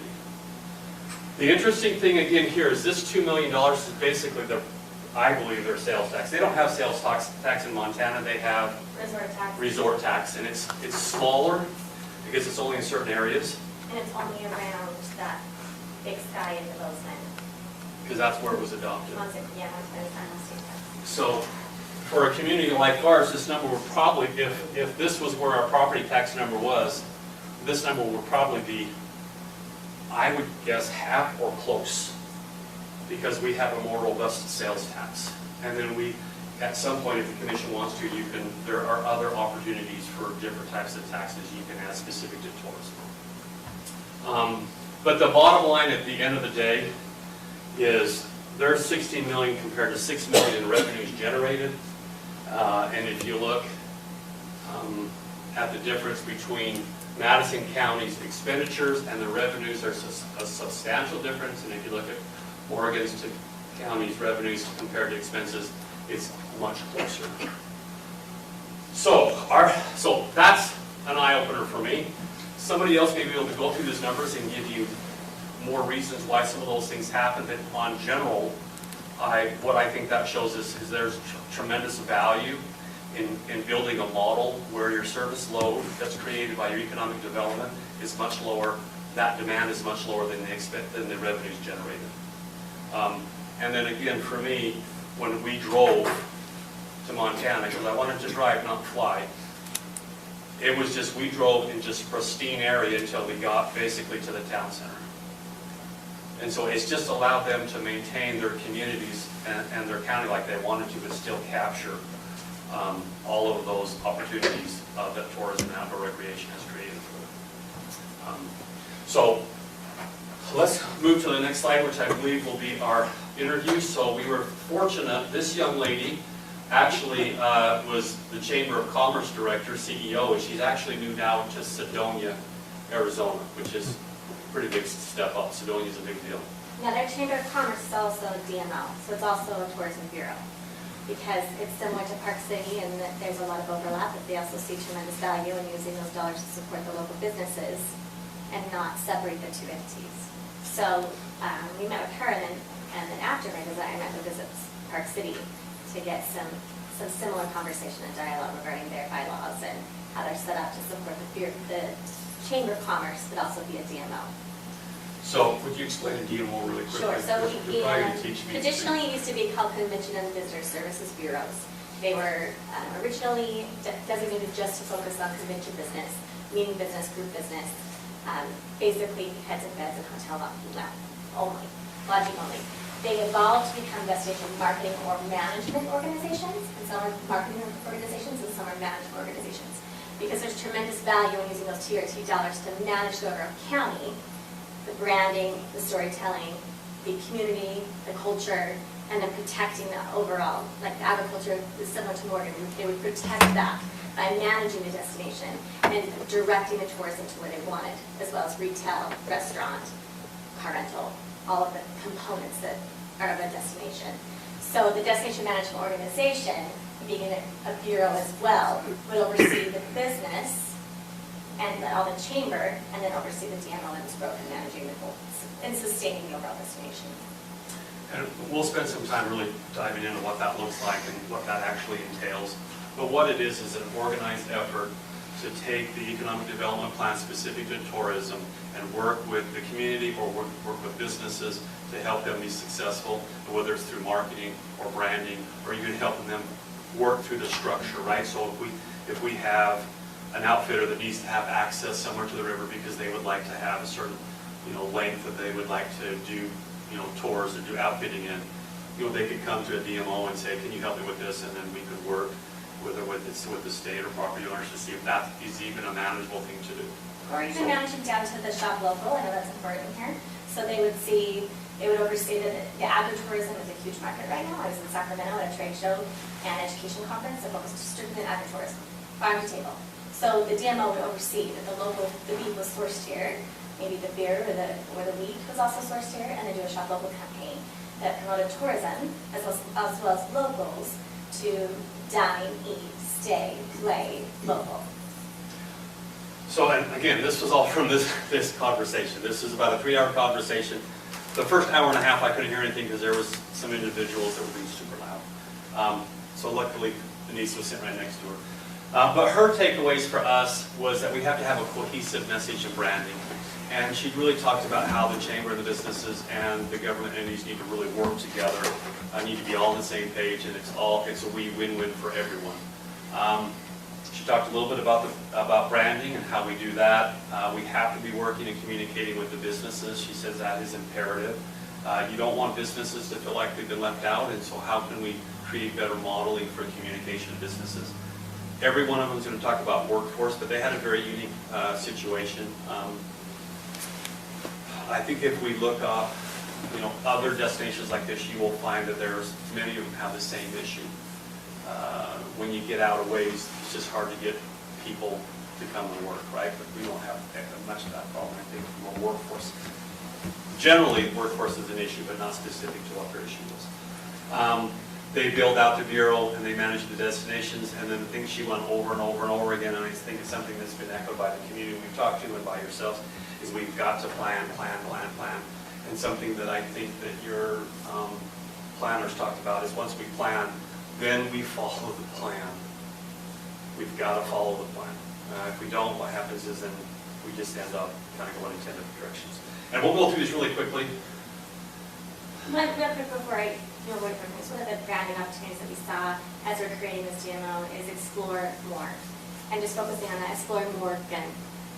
Choose Morgan, explore our businesses, the community, our lakes, our rivers, those type of things.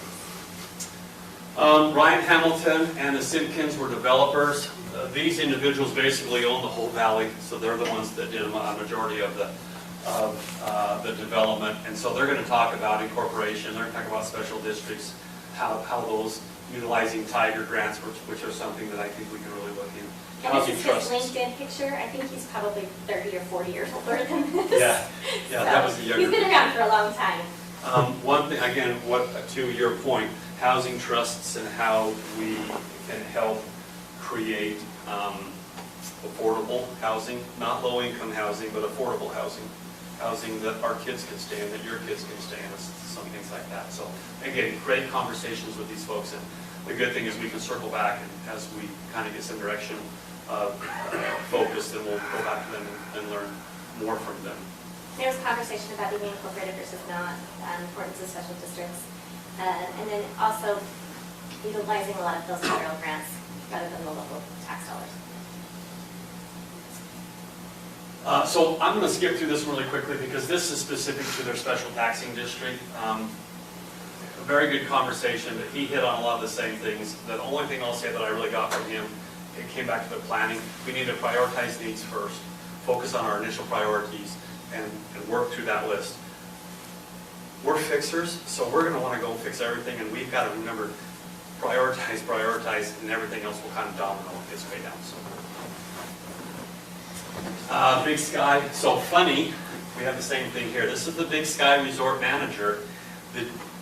Unfortunately, they were having a little bit of an issue between the Bureau and the resort manager because they didn't like to share information, right? So the synergy wasn't there. So it was kind of talked to us about the partners we're going to have in this community, how from an economic development, county perspective, Bureau perspective, we can interface to make sure everyone feels like they're part of this and no one feels like they have to hide information. So, but he was very, very helpful. Again, workforce development is in there. The greatest conversation or piece that I received from this conversation was the overflow and impact received by Yellowstone Club.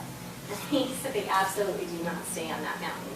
And they may think that they have enough services and amenities to keep them there, but the overflow, they will come off property. They need restaurants, they need coffee shops, they need retail opportunities, and they will definitely see the other resorts.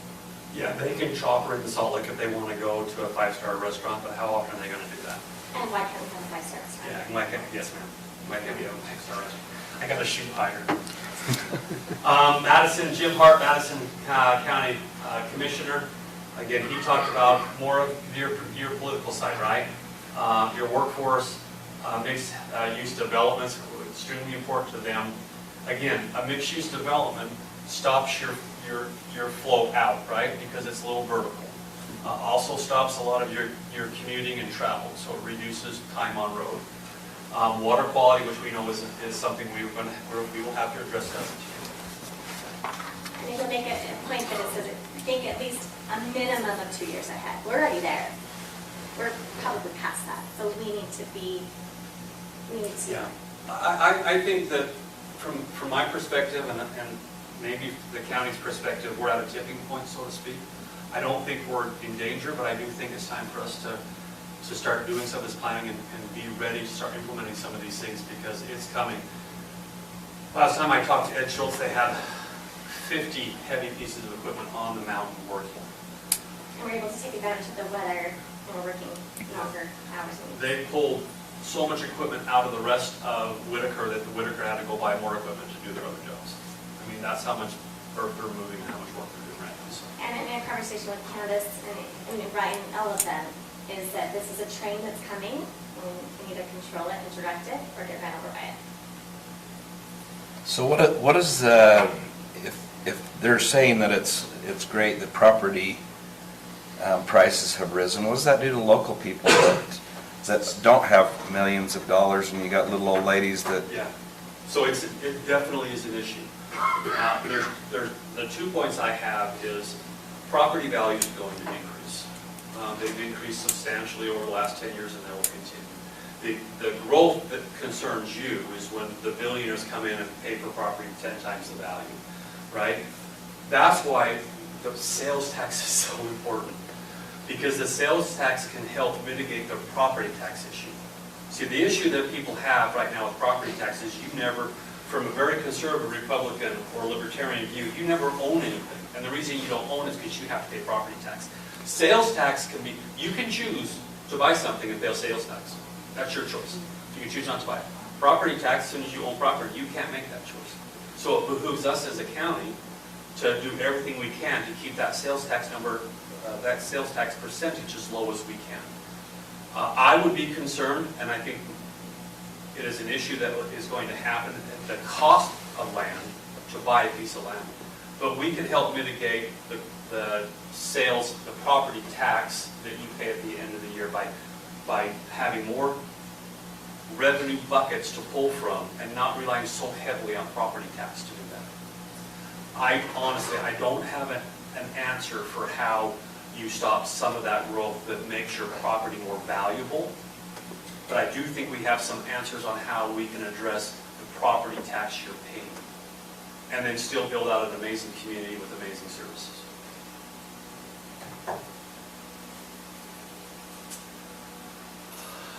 Planning director, zoning. Again, we talked on this a little bit.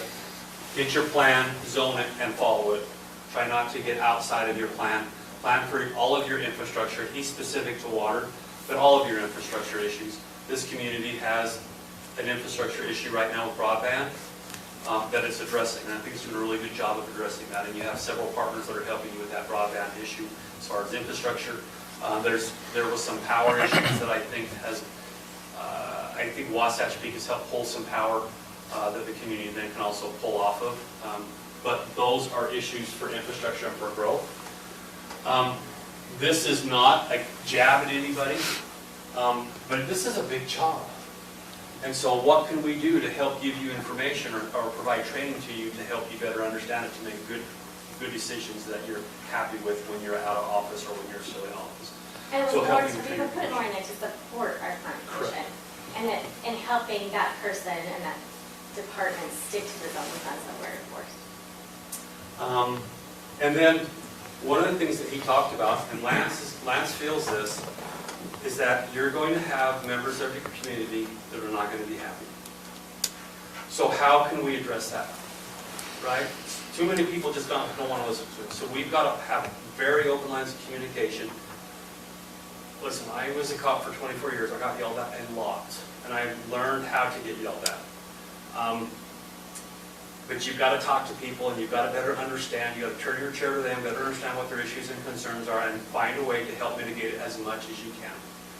And it's something that you're going to have to be aware of is down the pike. This is not me, so I'll be careful from him. You're in a position right now where that's what you have to do. And at times it's extremely difficult, and at times you're not going to make people happy. But we're here to help mitigate as much as we can and help find planning that will address as many of the concerns and fix as many of the concerns as we can. And that was from our planner. And the repetitive zoning was because every time we moved away from it, he brought us back to it. So that was not an accident, that was repetitive on purpose. I'll let you touch base on this because this is trails. Of course, this excites me. Their trail program is phenomenal. And the reason why it's phenomenal is because it was set up and funded by the foundation from not only Big Sky, but of Yellowstone Club. So of course, they want to offset some of their dollars into a nonprofit. And so the nonprofit organization that was set up for the Trails and Recreation and Parks benefited from this multi-billion-dollar investment and development program. So we're going to take a lot of what they've done, as well as find connection and some additional trails and mobility to make our where we actually are, I say, more advanced in Big Sky is they're typically only a winter season. They only have the ski season. They dry up in the summer. Where we don't have that problem is that Snow Basin as well as Park City have done a phenomenal job of growing our summer product and becoming a year-round destination, as well as the fact that we have the Weaver River and Lost Creek and East Canyon and those year-round amenities and services. So becoming a year-round destination creates a sustainable workforce that doesn't come in seasonal. So our meeting with her was phenomenal, just supporting what we're trying to do and how tourism can actually speak and benefit the residents by open space, trail development, resources, recreational opportunities and other amenities for the families and for those in this room. So to this point, and it's to Commissioner Wilson's concern that, do we have the rooftops, do we have the ability to be sustainable for businesses? And this is a model that shows that you can have tourism that can be sustainable year-round if you create the amenities to accomplish that. And then again, if you have someone who's marketing and bringing those events in. I mean, Anissa brought in, what events did you bring in? I work with national governing bodies, so the USA Triathlon, USA Cycling, USA Curling. I have great relationships with them through the National Association of Sports Commissions. And there's already great interest in coming here, not only because we had the 2002 Olympics and we're a qualified Olympic venue just in this area, but there's desire to come back here due to even being one of the top qualifiers for 2030 or 2034. So they want to come. We just have to be the What was the event that you brought to Snow Basin? I can't remember. Spartan, So, which has a $6 million economic impact value. And that number is created by Destinations International organization that actually attaches a dollar figure to each traveler, as well as analyzes how many people they bring with them, how many people want to come back, what their annual spend is, what their local spend is. So whether or not that's the type of outdoor recreation or event that you're interested in, I don't think is what my point is. I think what my point is that there's opportunity there to be year-round, which creates the sustainable model that we're really round of events is the Pan Am Championships for Xterra, which bring local members from Brazil, Chile, Mexico, all over to compete in a triathlon, and they use the Pineview and then up Snow Basin, and then they have a city event at the end in downtown Ogden. So they capture, and they usually do it in September, which your ski market is not open and available yet, but it greatly benefits those local restaurants. And it doesn't take any effect from the, or any impact on the local community. They don't even know they're there. In fact, we have to educate the community to embrace and welcome these international travelers because they will be here for the weekend, and it came at the King annual event, and they secured that event. I think they put on 30 years running. So this growth looks like it's focused in Mountain Green, right? Well, I think right now, because of Wasatch Peak, because of the infrastructure already present, because of the work that was done on the interchange already, and the land that was acquired, Snow Basin already has plans. They've already, the plans we're looking at were starting in 2014, so they've been planning this for a while. CW's already there. The Village Center has already been kind of worked its way through. Now there's some changes we'd like to have. Wasatch Peaks is already there. So all of this is basically right around the corner. How can we manage this? How can we focus it?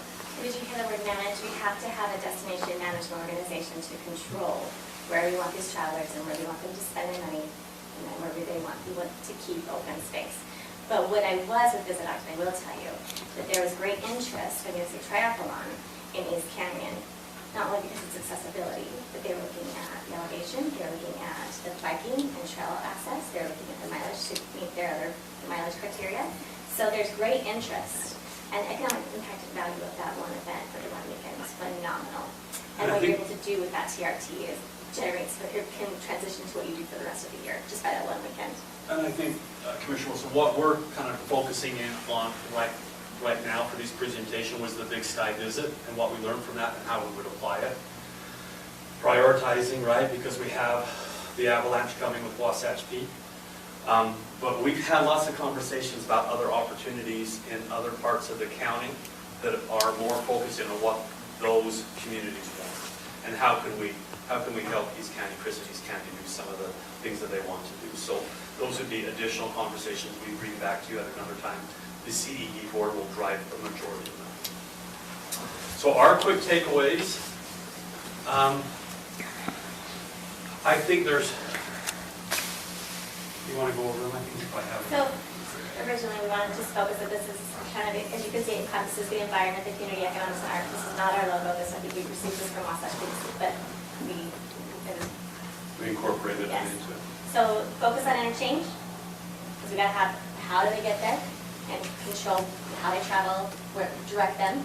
We want to keep them on this side of the corridor. And then town center development, and then the DMO Chamber and Bureau. So basically what we have is an infrastructure that we need to create the center to capture the dollars, and then some type of entity that can help to manage. Okay? And I think that's where those are our three biggest takeaways from Big Sky. And we're open for questions. We probably worn you out. That was a little longer than I expected. So we should probably just do one thing at a time when I present. I have a question for you. Yes, sir. When do you expect to come up with some kind of a plan for us? Well, the CED board will direct the majority of this. We'll offer our expertise, if you want to call it that, and then help to create timelines that they would bring then to the commission to approve. Okay. I feel like right now, we've already started some work. We've already reached out to UDOT. We have Chris Chestnut from UDOT has agreed to come in and talk to us about what's the next steps.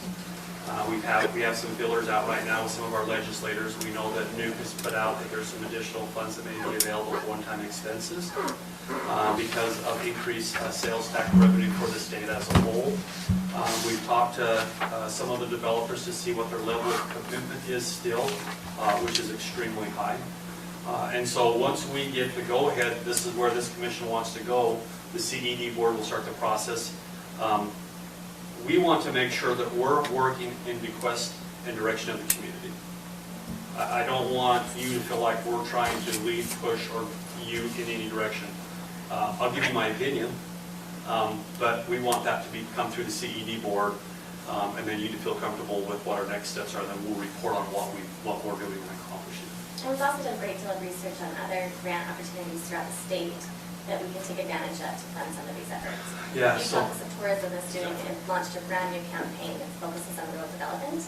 And I've had a great conversation with them in us putting together, they would fund half of it, but strategic plan, branding, market research, all of that creation would be done through a company called Coraggio, and they would help fund that for us. The second thing, we reached out to WFRC through their TLC program, and we've already put in a grant application for 2 small market studies into the Peterson, into the Mountain Green area, and then basically a market study for the entire west end of the county. And that will help us make a better determination, be able to give you information with the data that you need to help make better decisions, or decisions you feel like are based on more than what we feel or what we like. And so we'll bring that to you probably in the next meeting to have you kind of look at. I think it's a pretty small match as far as their percentage.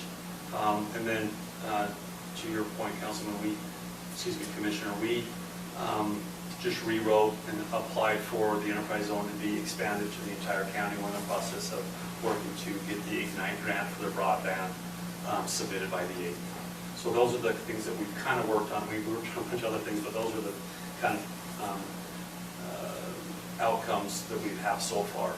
An overarching plan, I think, will be focused if the direction from the CED board and then through the commission is the interchange. I think we have tremendous energy right now for that. I'm very confident that we can gain some serious traction for an initial EIS, which is about a $3 million ask. EIS does, I think, I'm not sure, Chair, but I think the EIS has like a 3-year. So once you do an EIS, you have to start the project within three years-ish, or you have to do another EIS. So I think that would push the state to really look at funding the full interchange within that 3-year, or they have to do another EIS. So those are kind of the things we're looking at. So I would also add that the county does have an economic plan, an economic development plan. It was last updated in September of this year. And much of what they're focusing on are items that were pulled from that plan by the CED board as focus items. So there's 4 main items that they're focusing on now. And I can send you the economic development plan so you can look at it. But there is a plan in place already for overall economic development. It includes 1-year, 5-year, and 10-year goals and objectives that were discussed by the council and put in place. And we have put in place because of that direction and because of our experience. Okay. Thank you. Thank you. Thank you. Very helpful. I'll tell her not to talk so much next time. Okay, that brings us to our action items. The first item, Amanda Christensen, approval of 2021 annual cooperative agreement with USU and Morgan County is going to be postponed. Amanda has a medical issue in her family that she's addressing and couldn't be here. So that brings us to Zach White and a budget resolution.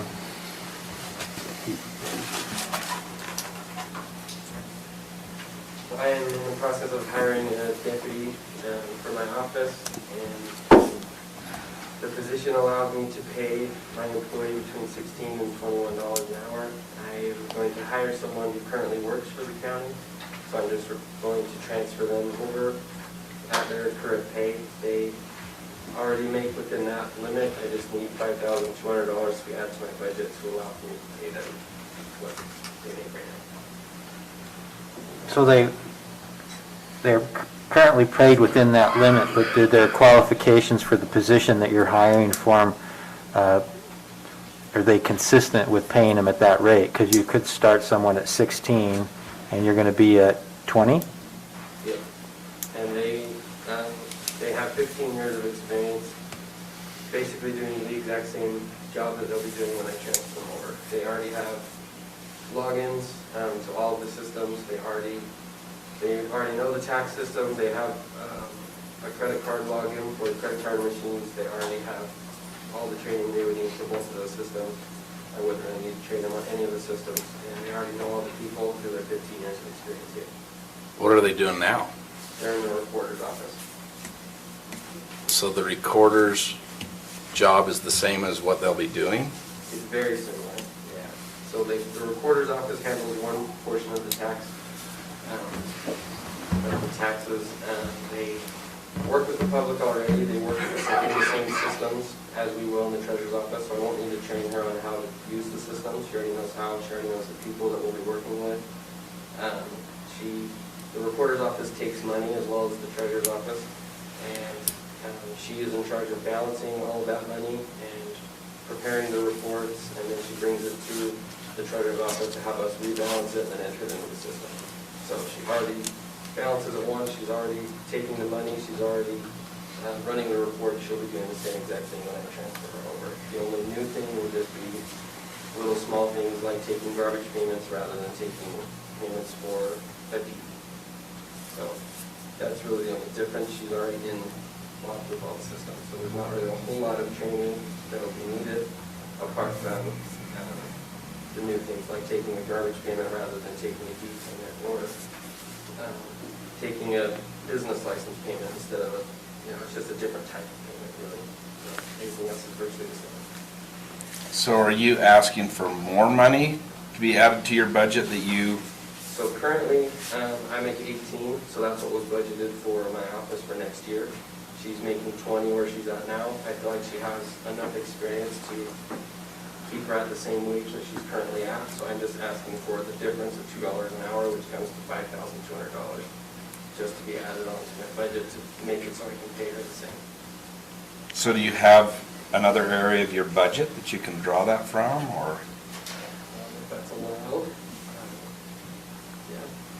Or I'm just wondering how you're proposing that it be paid for. That's what I'm asking. He's proposing an increase in his budget amount, his overall budget for his department that would cover the cost, which means it comes from the county's revenue, not...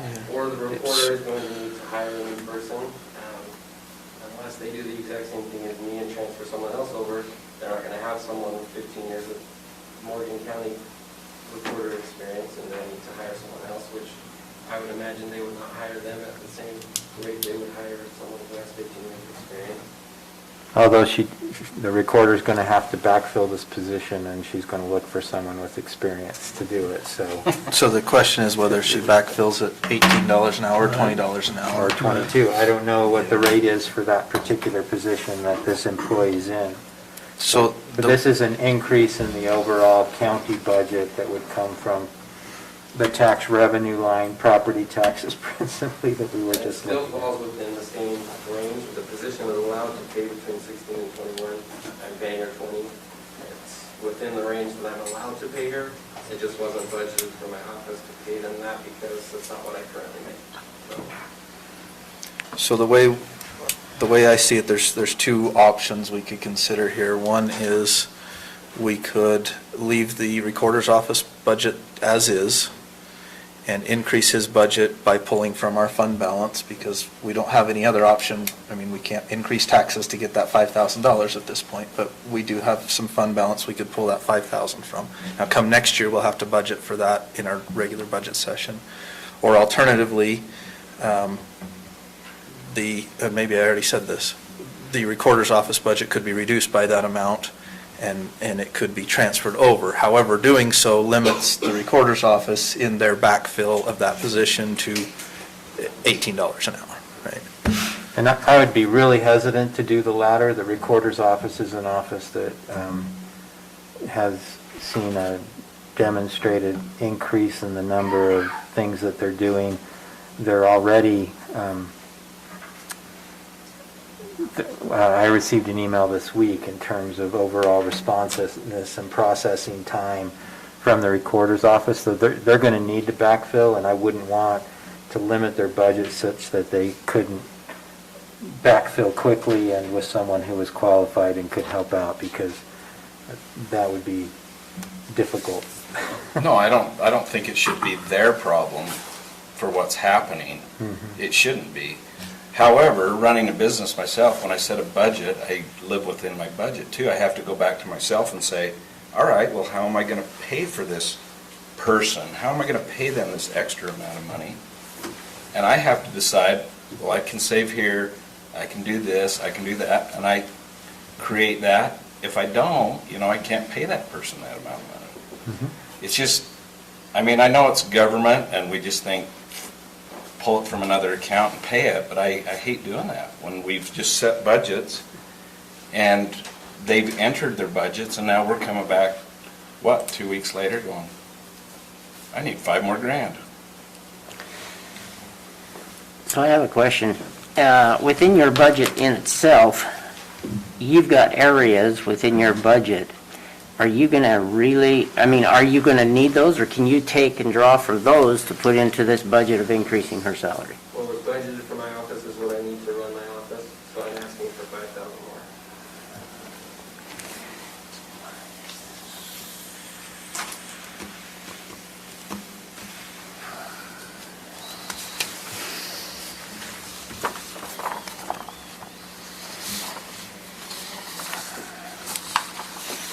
Anybody that has a budget, you can always adjust. If you want something bad enough, you can adjust it. I do it at home all the time. And I do it within my business also. So your budget, if you need that, if you need those things, is there a way that you can go and decrease some of your budget, even though you say you need it? What are those needs? Is there a way that you could possibly do it? Maybe 2,000 of it. I would be willing to work with you guys if we can get this approved, yeah. I can't give you an amount of what I would be able to cut right now because I don't know exactly how much things are going to cost for next year. Okay. But if you're willing to approve me to hire this person, I'll do whatever it takes to make it work. So I've got a quick question. If this is a somewhat of a lateral move, but it almost sounds like, I can't remember which council or commissioner was mentioning if she's currently in the recorder's office and the items she's learned there, and then she's going to be moving over to your office, and she's asking, whatever you want to say, a raise. I guess it would make much more sense to me to say, okay, she's been in the recorder's office for so many years. She's got extra trainings. If we don't pay her an extra $2 an hour, we might lose her. Those kind of discussions, that makes sense, but So she wouldn't be getting a raise, she would just be transferring over her exact same way. it's the same, it'd just be raising your budget. Yeah. So Okay. my budget was only budgeted for the exact amount that I currently make this year. So she makes more than I do by $2 an hour. So me switching over and then me transferring her over, I'm just transferring her over at her exact wage. She's not getting a raise. So- The difference is $2 an hour of my wage versus her wage. Okay, so the alternative is, if we say we don't approve this, then you'll have to put it out and hope that you can find somebody with experience up to $18 an hour. Yep, which would leave my office open for longer than a month. Well, leave my office with one employee for longer than a month. And I have to go to the bank every day, I have to go to the post office every day, and it would make it so I have to close my office to go do those things. And if I was to ever go to the bathroom or whatever, I'd have to close my office. And this is the easiest move for everybody to make, so my office can remain open. The recorder's office has 3 other employees. Their office would not really need to be closed at any point in time. Or if I don't hire within the next week, then I will no longer have an employee with me, and I'll have to start closing my office, which means less time for the public to be held.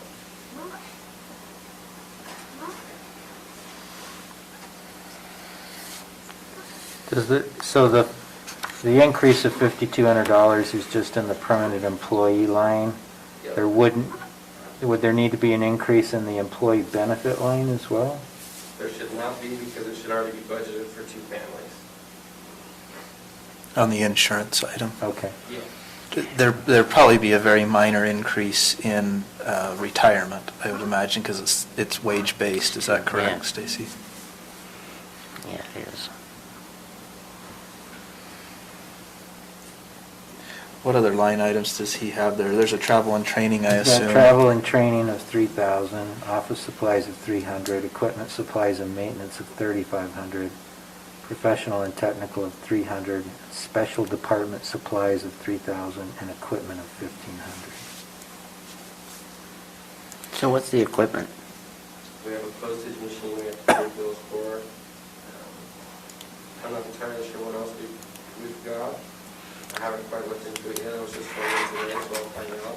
But So your special department supplies, do you know what those are versus the equipment supplies and maintenance or office supplies and equipment or I have to expenses? look. I don't have it off the top of my head. Okay.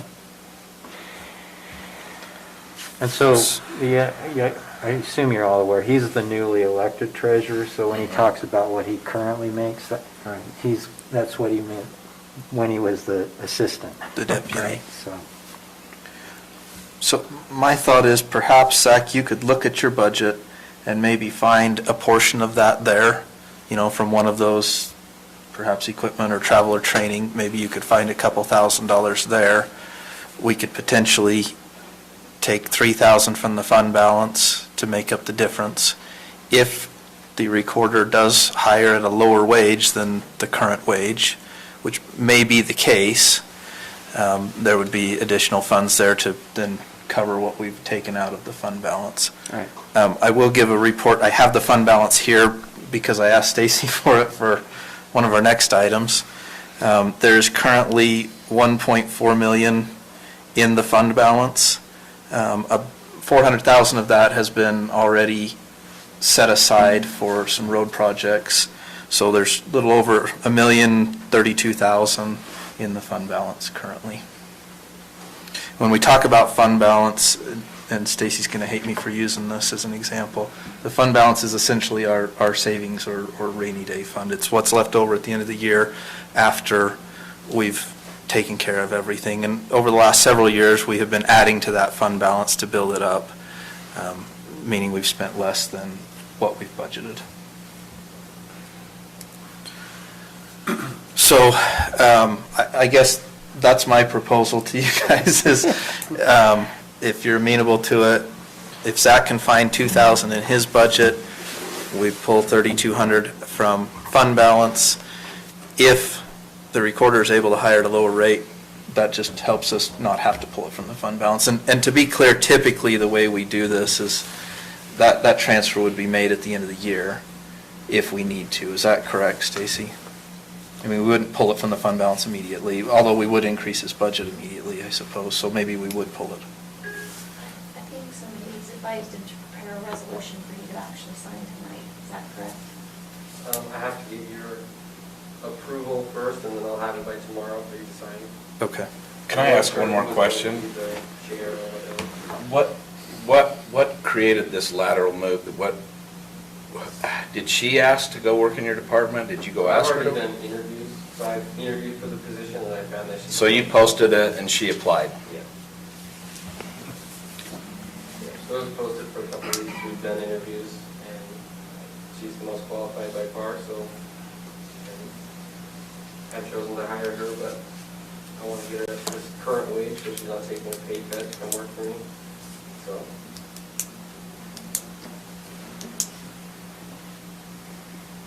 So, okay, so that's can my... you lean forward like you were going to say something? It's probably not my place, but this is one of those positions that's kind of, you don't really want just someone from a job search applying to be the deputy treasurer of a county. I mean, it's a big deal. So today, him being sworn in is pretty awesome, but he needs a deputy that he can rely on when he goes to training or takes time off. And you don't take a chance on an unknown commodity. And the person he's hiring has worked for the county for 15 years, integrity beyond reproach. And so I know very few employees that take a pay cut to switch departments.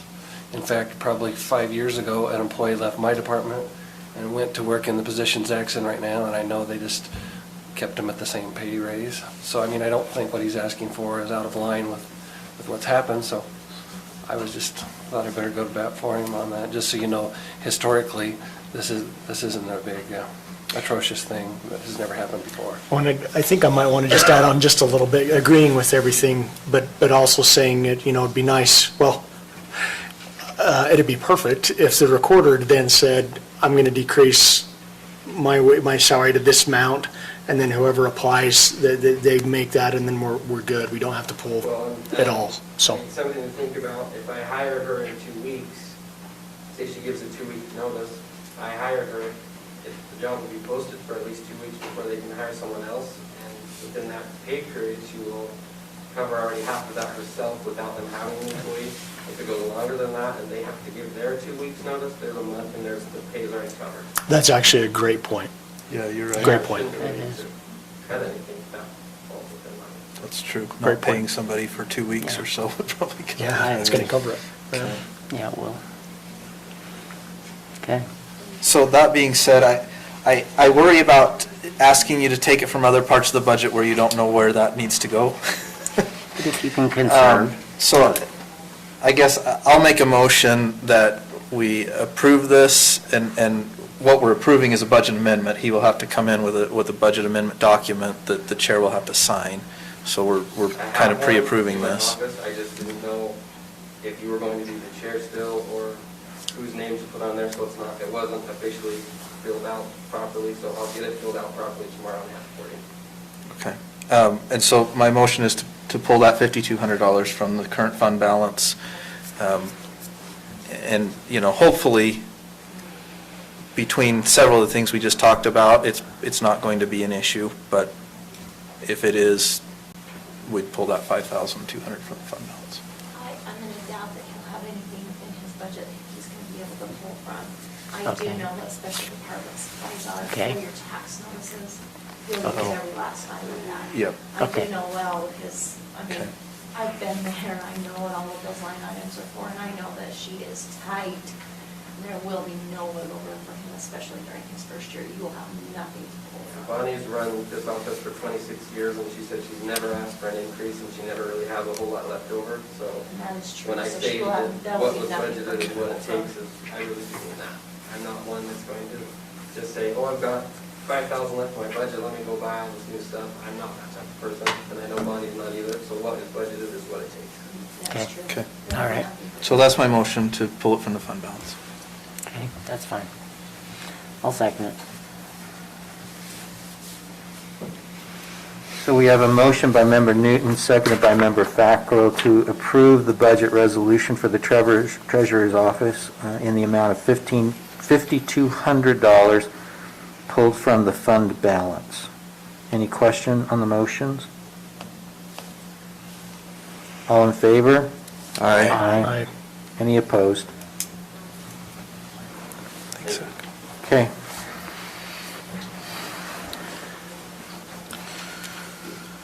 All right, Okay. that brings us to, Member Newton and Brett Heiner, approval of the lease agreement for replacement of a 10-wheeler plow truck. Another. Yes, so you're all aware we had a fire on December 14th in our county road building.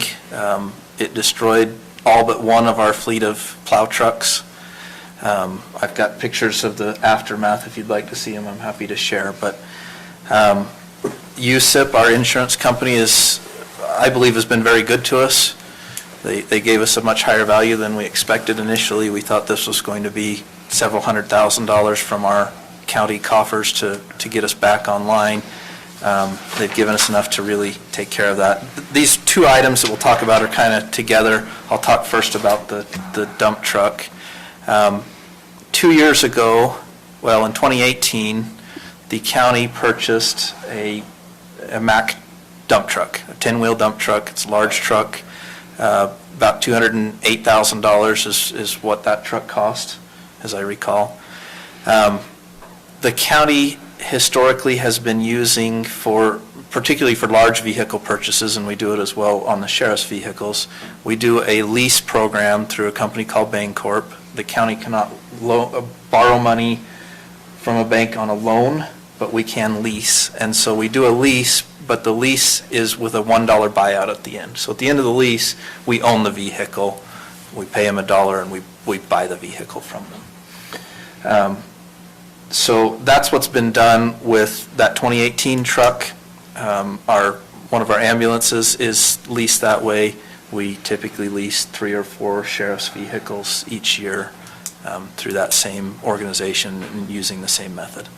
Where's your 2018? I'm not seeing it on here. It's a 2019.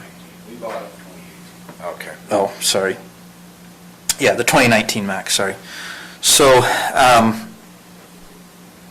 we just entered into a lease at our last meeting in December for a new Mack truck as well, a 2020 or 2021. It's a 2021. Yeah. It was the one to replace the one that actually caused the fire. Yeah, it was supposed to replace one of our 20-year-old dump trucks, the one that caught the fire and burned our building down. That truck is on order. We've approved the lease. There's the funds in our budget to pay that yearly lease. We had the funds in the budget to pay the lease on the 2019 that was destroyed in the fire. Because it was destroyed, we've now paid off that lease. We owed about 116, thank you, it's on here, 116,256 was the payoff on that truck. And so now what we'd like to do is enter into a new lease agreement on a truck to replace that 2018. So just to be clear, that the funds for that lease are already in the budget. We'd already planned to pay that lease payment. It's a twice yearly payment of about $21,000, so it's about $42,000 a year on that particular lease. So we've got an agreement. We were able to find another truck, which was a miracle. Typically, these are ordered months and months in advance, and they're built to order. We found an international truck that is already built. Basically, there's a few things they'll have to do. As soon as it's funded, they'll finish it, which takes about 2 weeks. Correct. So this first item is to enter into a new lease agreement on that truck to replace the 2019 Mack. And that was already in the budget? It is, yep. It's already in the budget because we were already making a payment on the 2019 Mack. We've now paid that off with the insurance proceeds. And so now it's basically starting anew. And it didn't go up at all on that then? No, the payment is virtually the same. It might be a couple dollars more, but it's not, it'll be fine in the budget because we have enough there. Okay. Any questions? Is there a motion? I'll make the motion, I guess. Mr. Chair, I move that we enter into the lease agreement on the new 2021 International plow truck. I'll second it. Okay, we have a motion by Member Newton, seconded by Member Wilson, or Commissioners. Sorry, it'll take a while. Just get your names as well. So, to approve the lease agreement for a replacement of a 10-wheeler plow truck, utilizing funds currently in the budget. Any questions on the motion? All in favor? Aye. Aye. Any opposed? Okay. So Brett has that in a DocuSign he'll send to you to sign. Yeah, it'll be just like the other one. Like the one you did 2 weeks ago. Okay.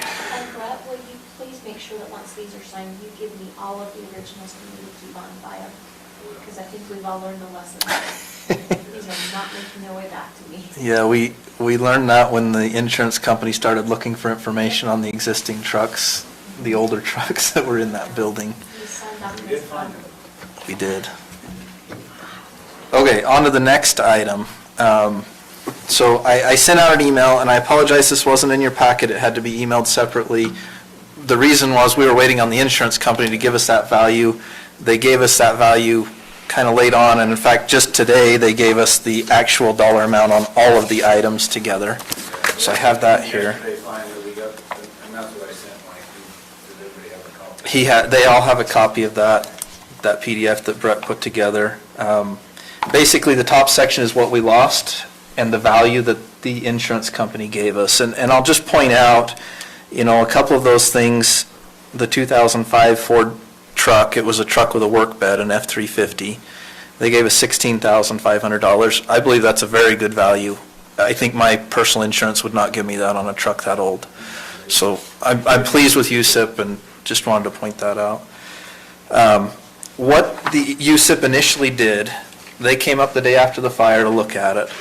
And 1 day later, so 2 days after the fire, they cut us a check for $250,000. We immediately put that in our bank account, and they said, we know it's going to be more than this, but this is some money to keep you going. So they wanted to make sure we had funds available to start doing things. We run into some kind of deal if somebody's going to help us out. We have the funds. We had the funds to do it. So Brett Brett has been able to actually take care of several of those items.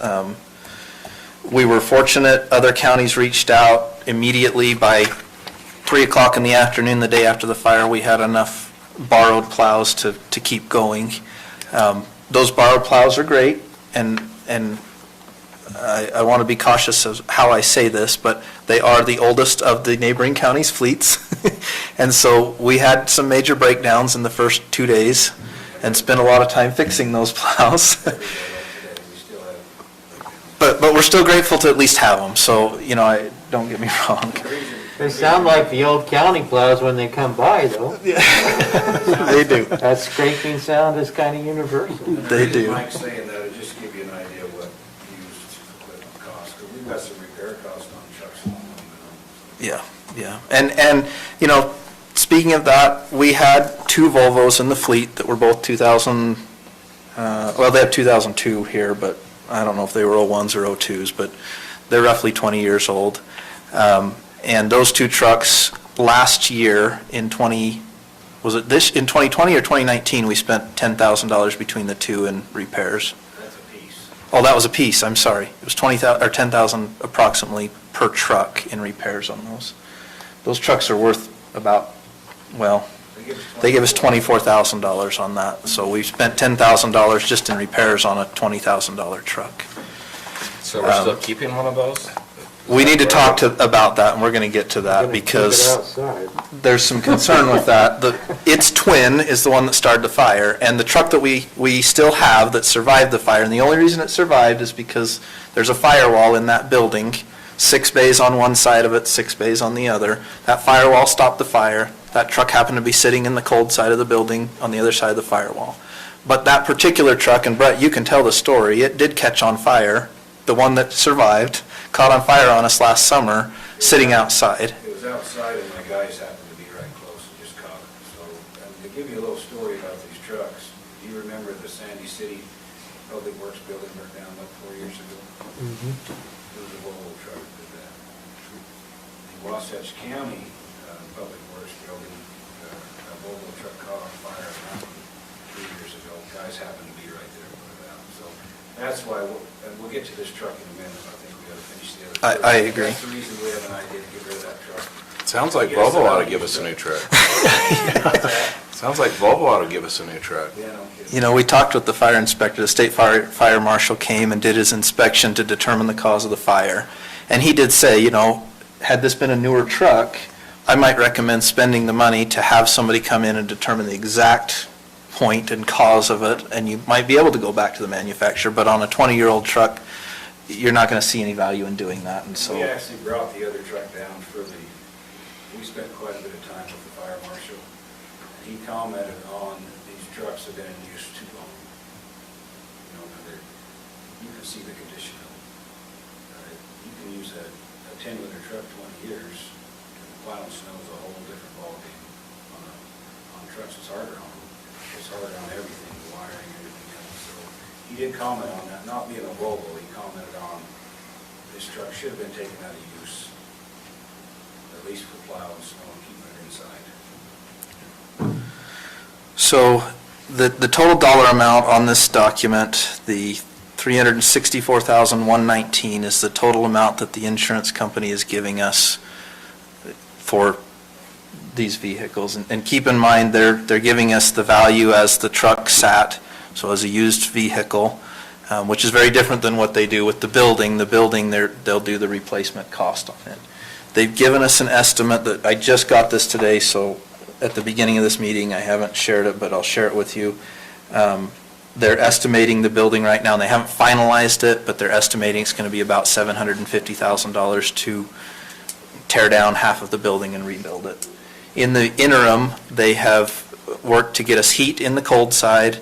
They've leased an office trailer for Brett that's parked out there outside, so he has an office space to use. And that'll keep us up and running and have a facility to use at least. We did use the search and rescue building for a short time, but it came with its own challenges too. So they are also going to give us $350,000 for the tools and equipment that were in the building that were destroyed. Up to 300. Up to. Yeah, Thank so you. We'll take out the contents and they'll add them up. We'll add them up together. I think it'll be less than that. I think it will be as well. They will give us up to that, so if you had 400,000 in there, they won't give you 350. If you've got 300,000 in there, they're gonna give you 300,000. And then do they give you the option to buy any of it back? Well, this is what you can do. They really don't do that. You can actually take the stuff out and decide whether you want it cleaned or not, but you gotta pay to have that done or do it yourself, which is, it's toxic.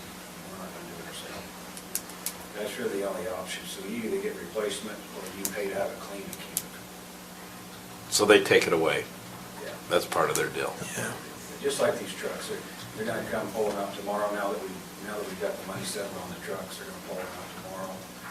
They've got, it's on an online bid right now, just, they want somebody to come in and just get the whole 7 pieces of equipment and take it. And haul them away. Get part of their money back. So it's the same way on the contents. You gotta decide, we have to decide what we're gonna do. And if you look through there, I mean, the only thing you're gonna save is a wrench that didn't melt, so it's not much to say. Yeah, the damage was heat damage. It wasn't the flames. The flames only got 2 trucks. The heat really got the rest. Well, I mean, but the loader, it was so hot, the loader steering wheel melted into a puddle on the floor. The headliners in all the trucks in the building just melted out. The wirings melted, the lights melted out the back. On top of Brett's office, which is 5 bays down from where the fire started, there's a mezzanine level that they used for storage, and there was 5-gallon buckets that just melted into puddles on the floor. Our sprinkler parts were sitting there and they melted. Our nets for the pickleball courts were up there and they're a melted mess on the floor. So anyway, the damage was pretty intense from the heat. But anyway. So that'll just give you an idea of the contents. So what we have here and what we've tried to do is a mixture of purchasing new replacement equipment and used equipment, with the understanding that used equipment is used equipment, and it comes with its own set of challenges. The Salt Lake County is in the process of replacing 26 of their bobtail trucks. That's the shorter plow trucks. We were able to source 2 from them. They're 2013 models. They've given us a price on that, and those are underway. Essentially, we've been able to cover the cost of 1 new pickup truck, which will be our plow and have a dump bed. It's the truck that they'll use to do crack seal and pothole repair through the county. We've been able to replace a loader. It's actually a loader that's coming from, well, it was a trade-in from Weber County.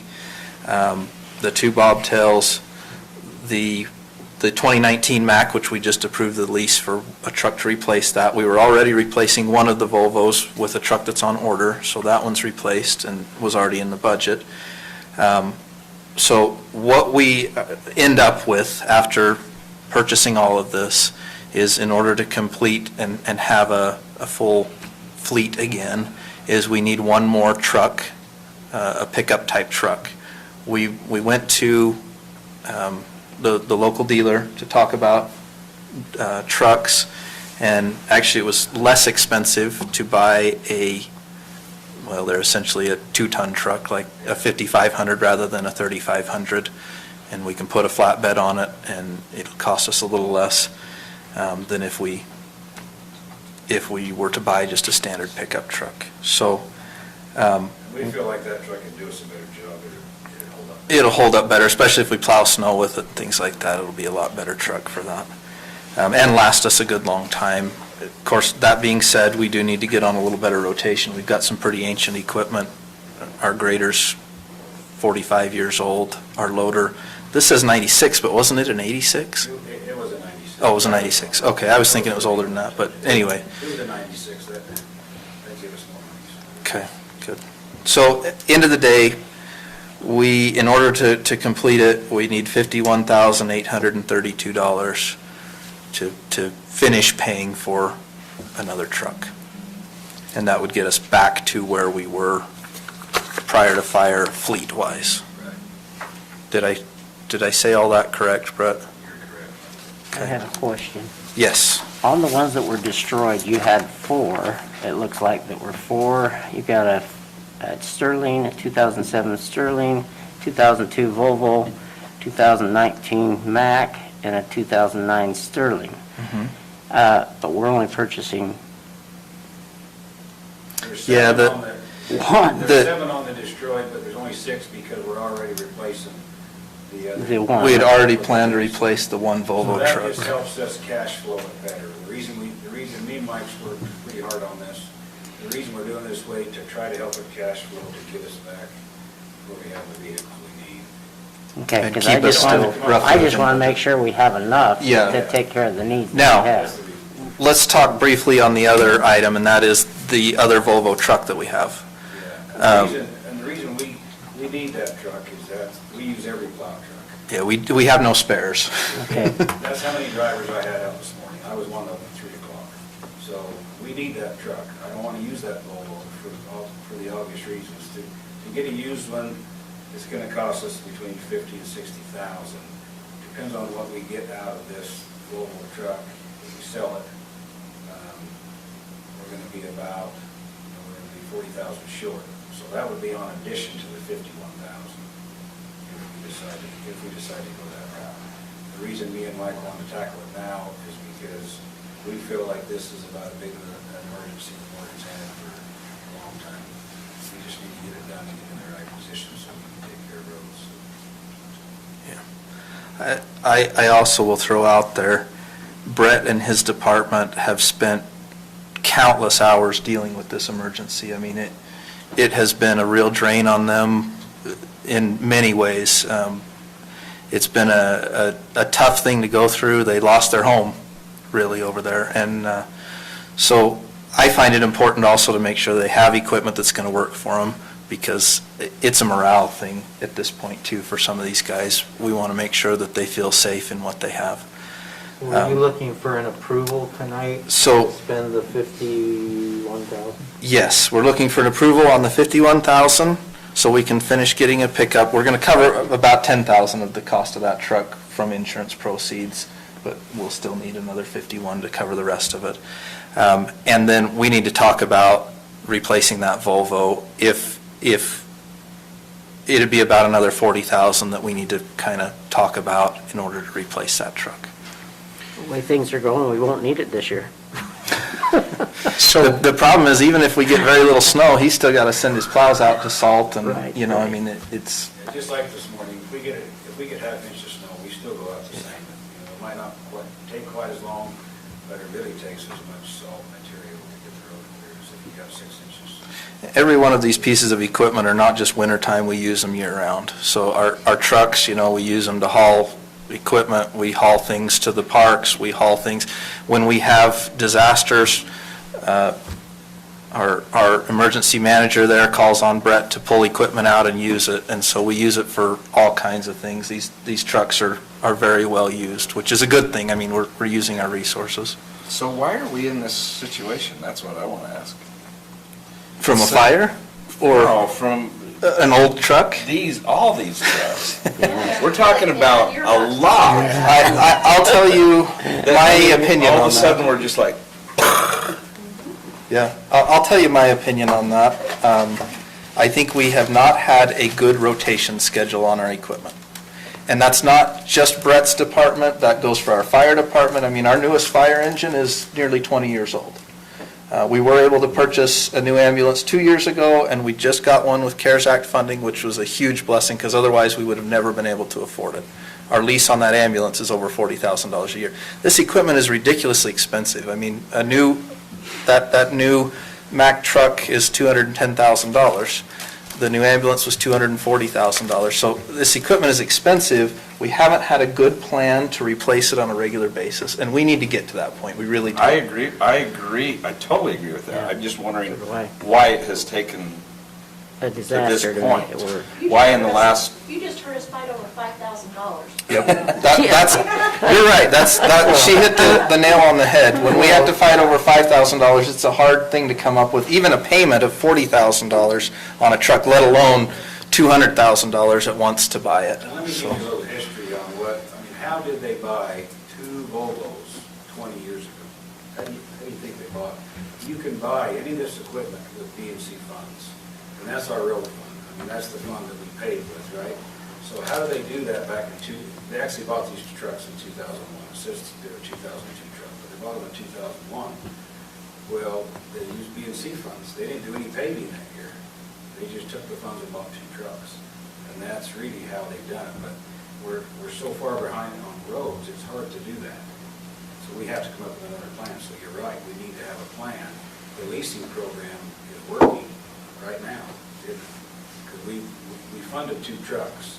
We need to do that like next year in the budget meeting. I need to have a plan to replace one of these used bobtail trucks that are already 7 years old. Not that I'm going to sell that used bobtail truck, I'm going to put it in the back line and it's going to be an extra truck. We're really in trouble because all we're doing is replacing trucks to what I need to go out tomorrow morning if it snows. I don't even have an extra. That was a scary thing for me to take this job 3 years ago. I almost did because of the equipment. But I said, well, I'm going to get a truck right away, and we did. I tried to get one last year, I got shot down. This year, we got it in, didn't we, Mike? But it was a fight. It was a fight to get it. So you're right, Matt, we need to get on that program and get on a rotation. And I came from UDOT. They had this struggle 10, 15 years ago.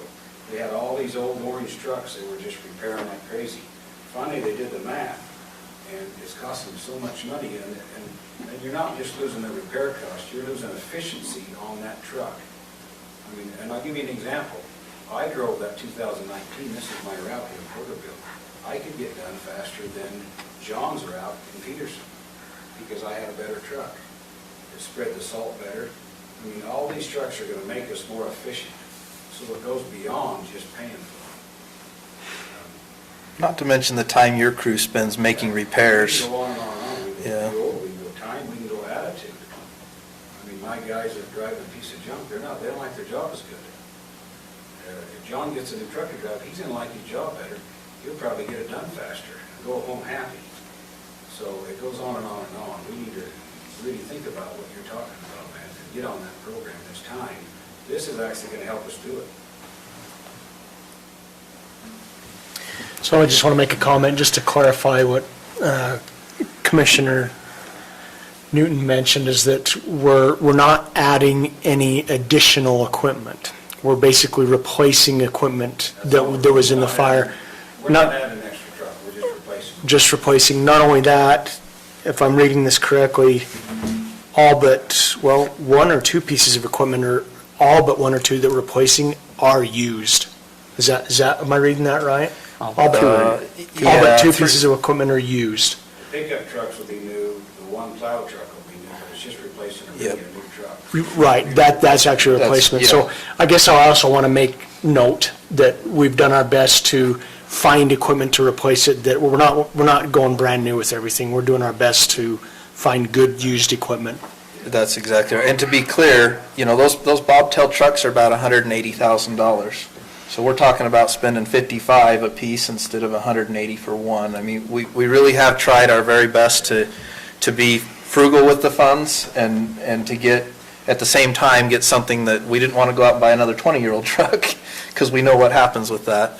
But we know there's going to be some repair costs on these trucks too, just initially. We hope not, I'm sure we will. And so I'll have a plan in the fall to at least replace one of those bobtail trucks, just like they're doing on this new Mack truck, and get into that program because probably one of those used trucks next year would be great to have that for my extra truck, right? So when something does happen, I can throw a guy in it and we can keep funds. So you're not going to keep this Volvo as an extra truck? You're gonna try and get rid of it? Is that what you're saying? I'd like to use one better than that truck, is what my plan is. Right now, we need that truck because we don't have any extras. So yeah, And right now it's broken down, by the way. oh, lovely.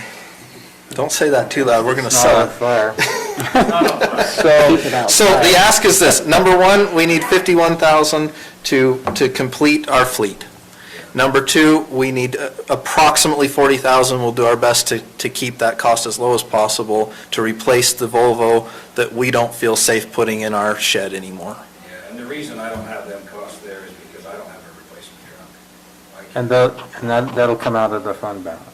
So that's the proposal. We have 2 options here that we can consider. Our fund balance that we talked about, there's, again, $1,032,000. We just allocated $5,000 though, so it's a little less than that now.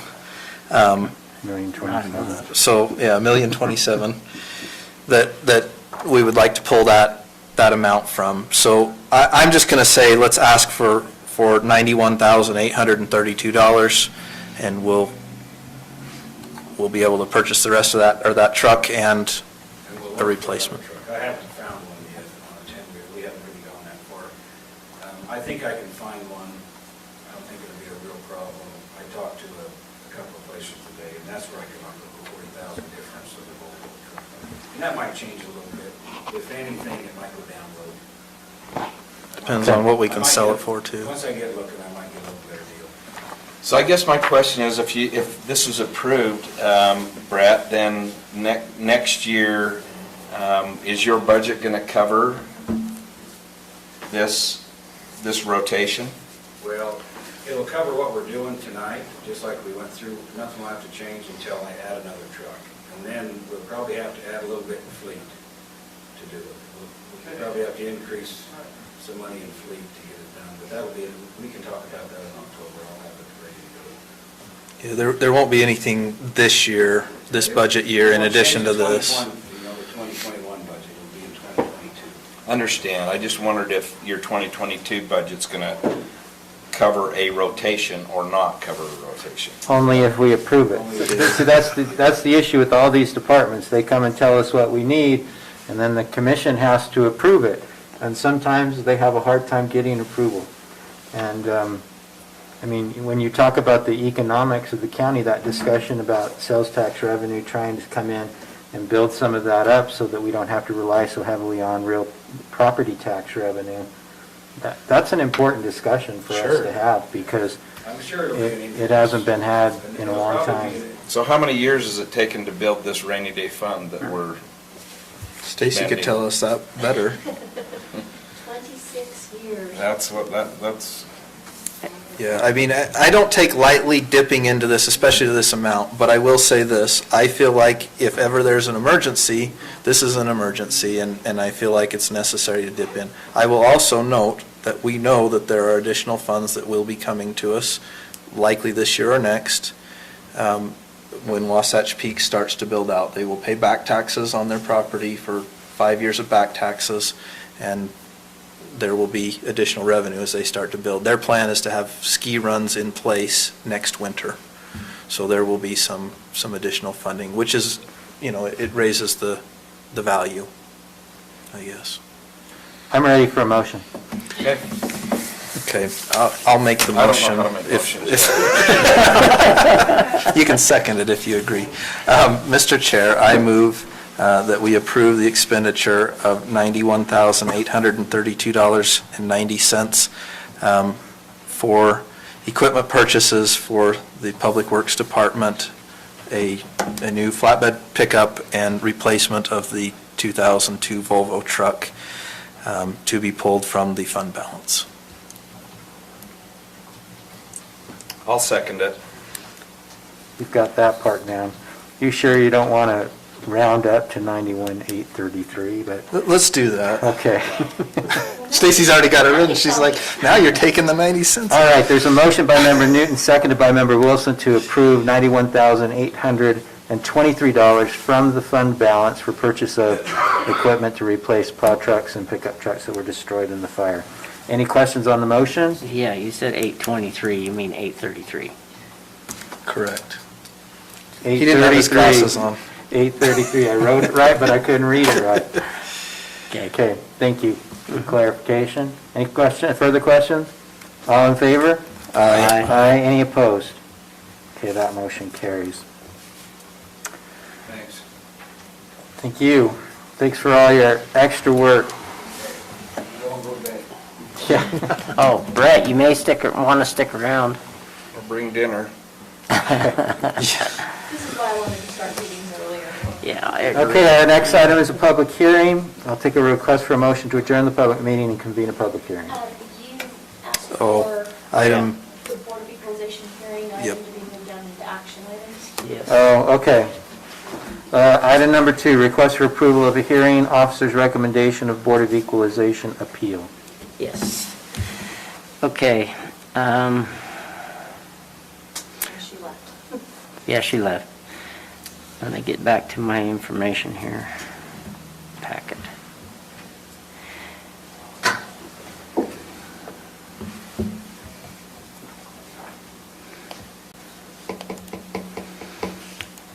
Okay, on this item here, I was going through that, and I've also talked to Gwen and Stacy and a few, just trying to determine why this Board of Equalization decided to take a home that was valued at $2,700,000 in 2020 down to $2,050,000.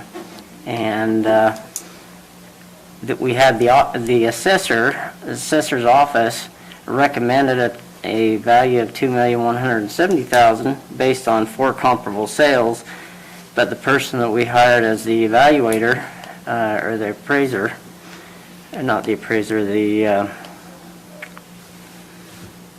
judge, the judge basically, yeah, the appeal authority, said that he would recommend $2,050,000. So after talking to Gwen, I am still in a dilemma over this. Here we're talking about more money, spending it, all these kind of different things, and yet we're taking a home that is valued. It has a total square footage of 16,463 feet, and within that home and property, the comps, I don't know if you guys looked at that or not, but I was feeling like, okay, we're trying to do fairness in taxation throughout the whole county. If we decrease this one, in reality, we're hurting all the rest of us in our taxes.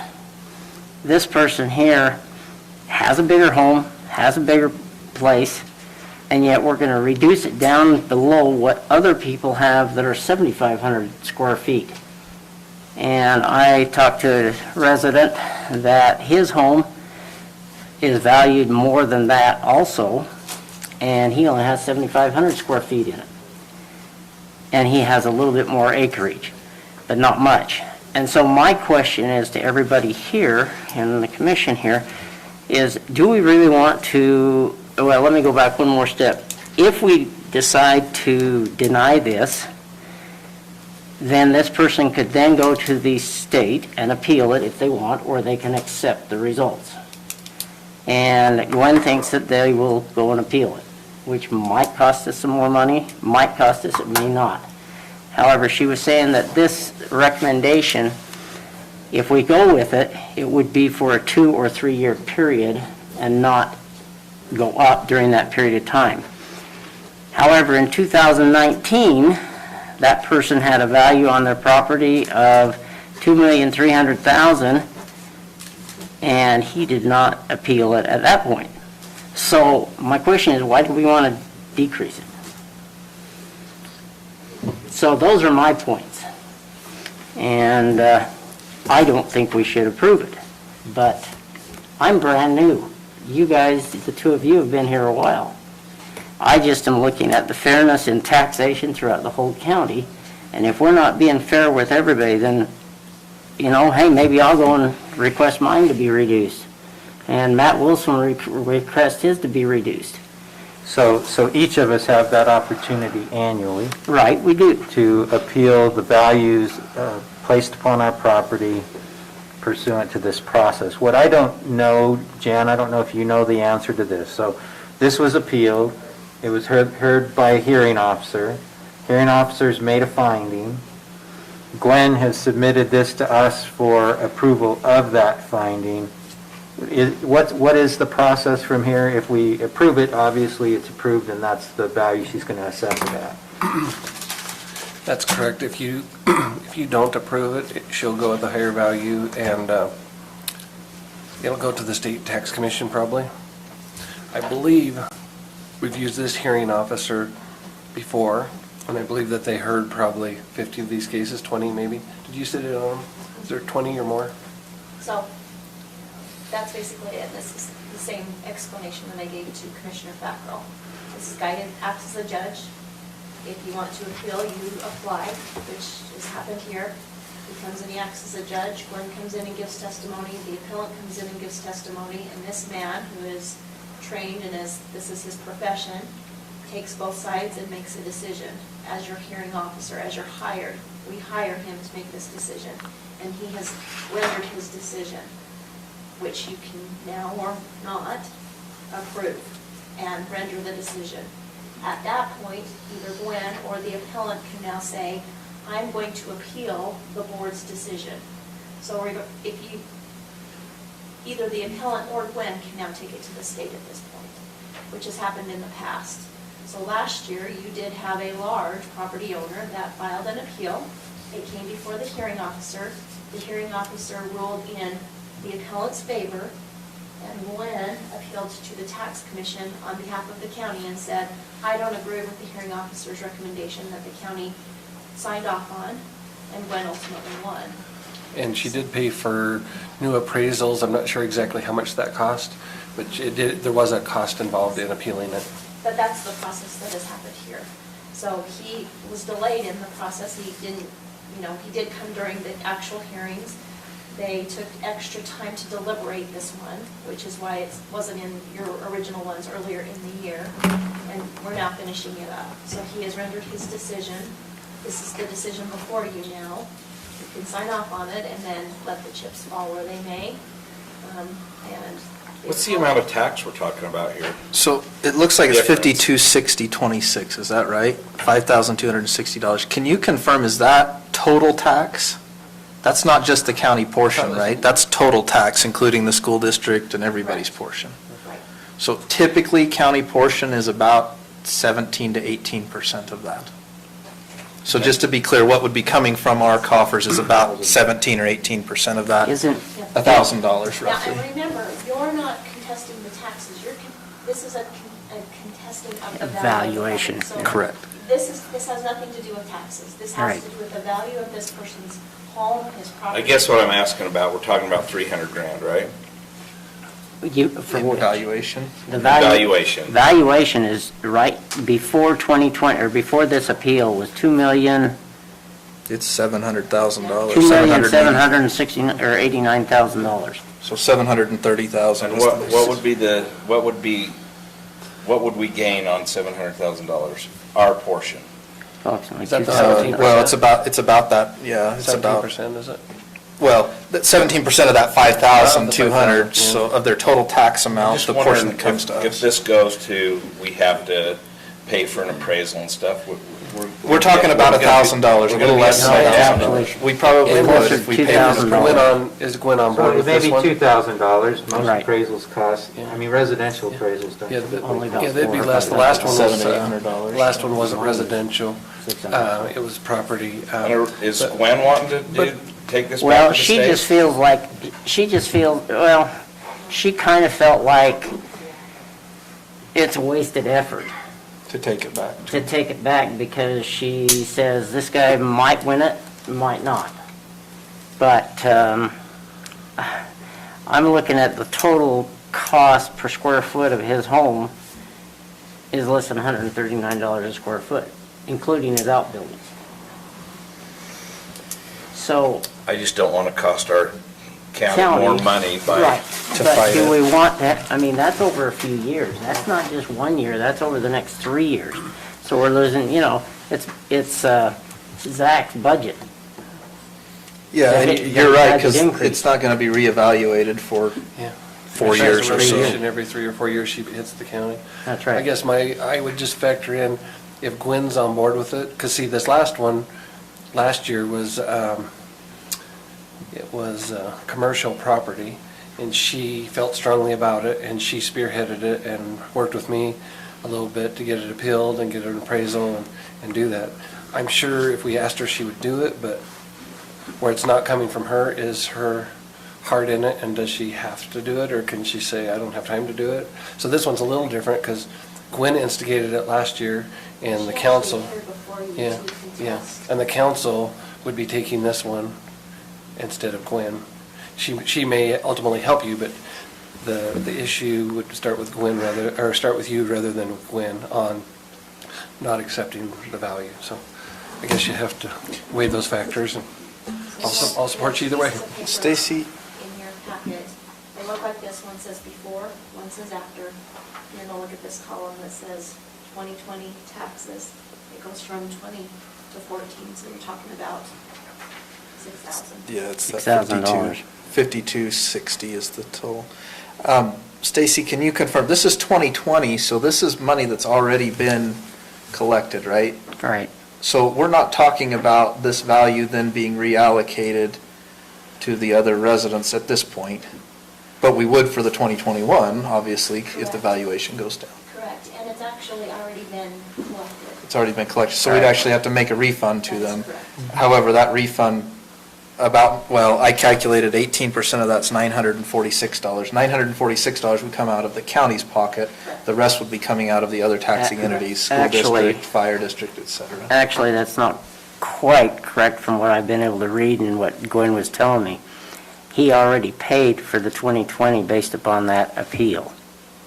So he's already paid it for the $2,050,000.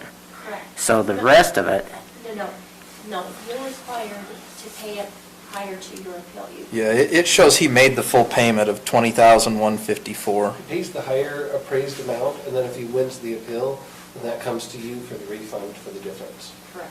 That's why that amount due, it says payments 2154, and then it has amount due in parentheses, it's a negative 5260.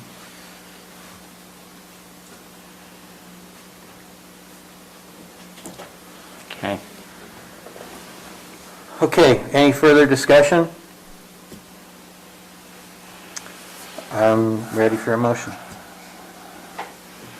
I move that we deny it. Go for it, Blaine, try it out. If I know how to say it. I move that we deny the request for approval of the hearing officer's recommendation of Board of Equalization appeal for property number 00-0083-4593. Is there a second?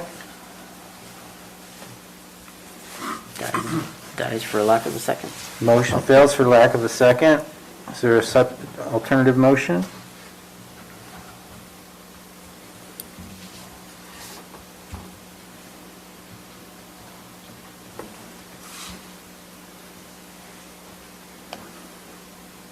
We got to do one or the other. Yeah, we gotta do one or the other. I guess, Is there, say the second one again?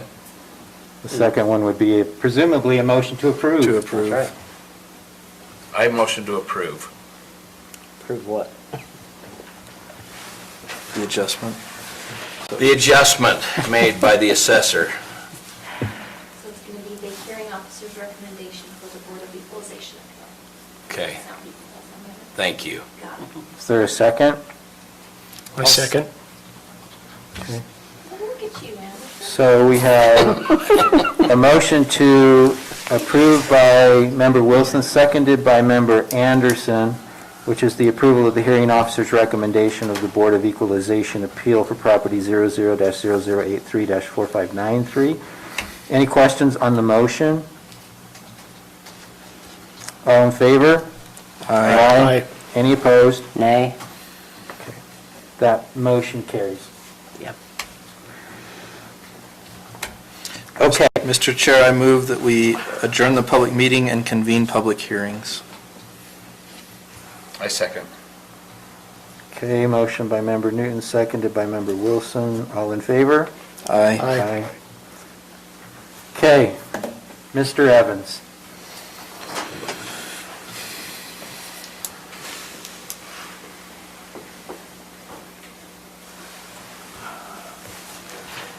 Good evening. This is a continuation of the December 15th meeting where the county council at the time reviewed an amendment to the Northside Creek Development Agreement.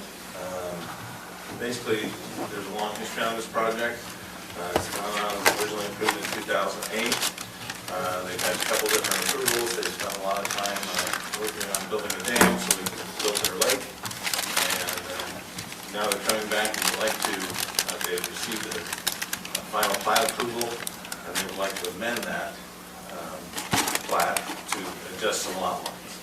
But as staff got into it and we were looking at everything, we realized that the development agreement was not signed and recorded. It was approved at a county council meeting in 2008, but it never got, or I think it's 2008, but it never got fully executed. And staff was concerned about what exactly should have been approved. There were multiple copies of the document. We wanted to make sure it was correct. Enough time had passed that we recommended that the applicant amend this development agreement so we could get an official draft. And that's what the request is tonight. At the December 15th meeting, the county council had several concerns, specifically related to the Cottonwood Canyon Road and the improvements that would be required. What was the applicant going to propose to put in there? There is a restrictions and easement agreement with Browning for improvements along that road and maintenance. And so there was concern about what exactly is the road design going to be at Browning, the walking path location that's part of the Browning agreement, and the surface were in particular concerns. And there was a public concern brought up regarding the Cottonwood Creek Bridge, which is actually at the northeast end of the property. It's off of a private access road that accesses the properties, a lot of properties further to the north. And there was some concern about that. And then there was also brought up the issue of the overlap. The Northside Creek plat actually platted part of the property that is in the Cottonwoods development unit, PRUD. This is an area that was shown on the concept plan as a location, part of the location for an equestrian center. So council postponed it to this meeting, and we've done some work. And the applicant has done a lot of work and worked with Browning. They have submitted the revised document. It's in the staff report.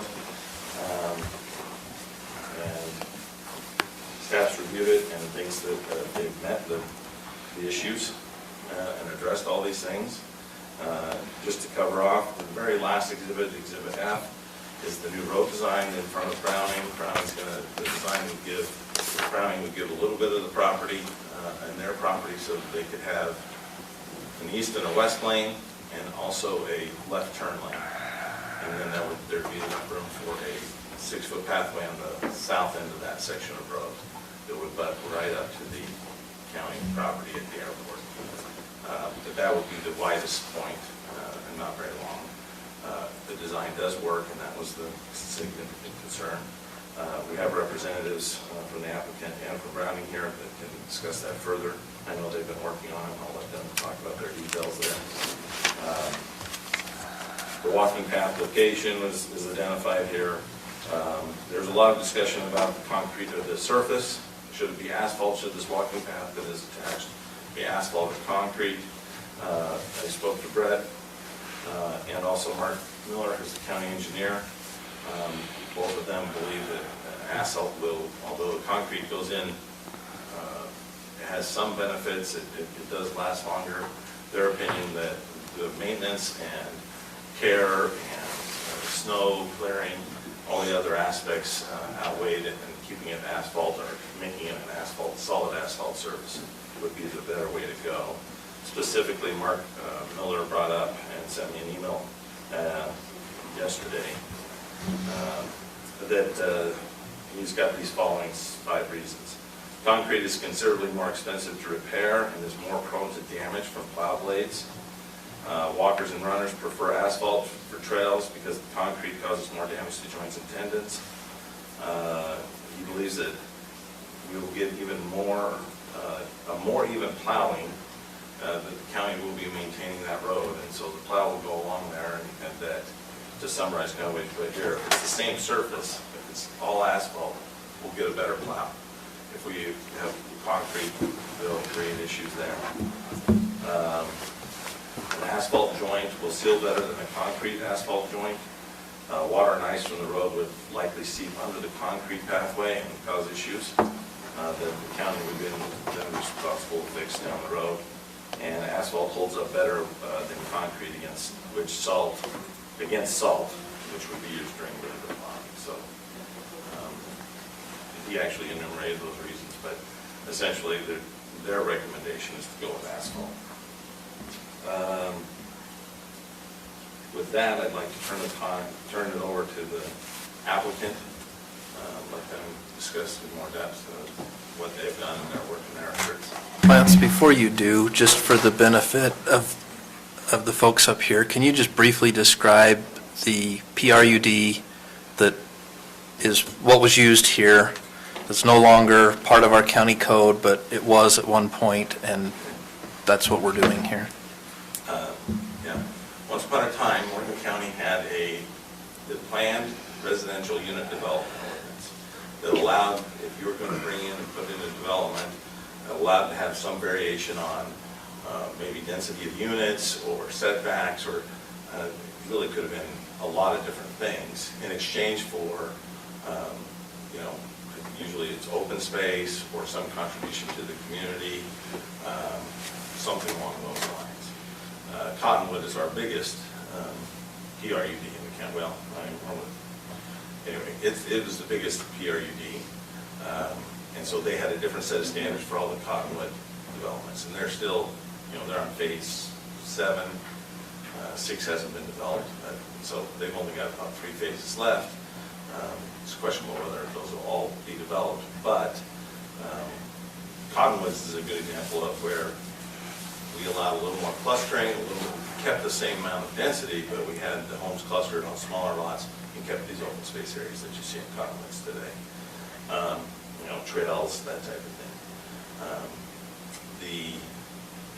And I don't know how it happened, but when the Northside Creek development agreement and then subsequent plat happened, somehow that property was overlaid and it actually crosses the boundary of the Cottonwoods PRUD. Which is what one of those adjustments is about, right? One of the yellow highlighted sections is about that very thing. Yes.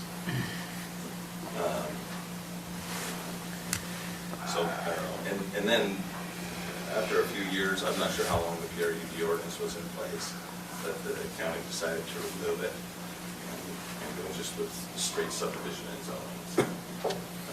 A lot less flexible, but a lot more consistent. Thanks. Sorry.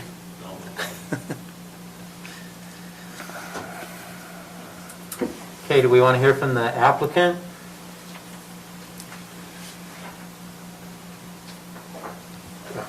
I didn't even see you over there. I wasn't sure if that was a question to me or not. Thank you for the opportunity. My name is Skylar Gardner. I'm the project manager for Gardner Development, who is the owner of the Northside Creek project. Just briefly to reiterate Lance's overview. We received an original approval in December of '07. We submitted a plat, CCNRs, and a development agreement to be recorded. Of the 3 items, only the CCNRs and the plat itself was recorded. So those are on record, but the development agreement, we have not been able to find an executed nor a recorded copy. That was in 2007. 2009 is when it recorded. 2011-ish, I think, is when the PRUD ordinance went away. In 2015, we actually came back and amended this subdivision to accommodate a new lake design, make it a recreational lake. At the time of that plat amendment, the concern of the development agreement not being recorded wasn't raised. Everybody just, for better or for worse, moved forward as though it was, and it was an approved document but not recorded. So we received an amended approval in December of 2015. We immediately commenced construction and have been under construction since that point, removing materials from the site to excavate the lakes, as well as to construct the subdivision. As we near completion of the subdivision, we realized that the views for our lots would be increased if we actually rotated the lot line. So actually kept the front corners and rotated the lot lines 45 degrees. I submitted that plat to Lance, And that is when we unraveled the fact that there isn't a development agreement, is when he started to investigate that plat amendment that I submitted last spring, I think, quite a while ago. Okay, don't make me more impressed. You guys are sick of seeing me. 2019, when Lance went to do his due diligence to prepare a staff report, he found that the development agreement wasn't recorded.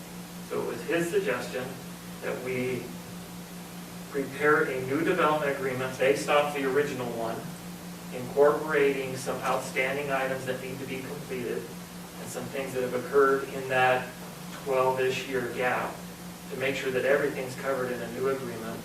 After this agreement is approved, I will actually be coming back with a plat amendment to rotate my lot line 45 degrees. So that's the history and the backup, and there's whole lots of submittals and documentation in between. And we felt the best way to move forward was just to start with a new, clean version of the development agreement that could be voted on by the commission. There we go. Really quickly, just in the past 24, 48 hours, we've actually had some minor modifications to this agreement that I submitted. During the original approvals, we had actually formed and entered into an agreement with Browning Arms Company to install some fencing and a trail and a left-hand turn lane into their property. That was included, or note of it was in the original agreement. We made note to put it in section 5.2 at the recommendation at the last meeting. But we've actually met with the Browning Arms Company, and we are negotiating an amendment to that agreement. And Ryan Gibson? Yeah, it's Ryan Gibson. Ryan Gibson is here from Browning and can answer any of your questions. But the two things that we have agreed to do with them is they no longer want the left-hand turn lane installed, which actually was not a part of the development agreement or any commitment that was made to the county. That was actually a separate agreement that was made with Browning. But we were going to do it concurrent with the construction of the trail. So the left-hand turn lane will not be installed. And then that 6-foot trail would be immediately adjacent to, so basically the road would be widened by 6 feet.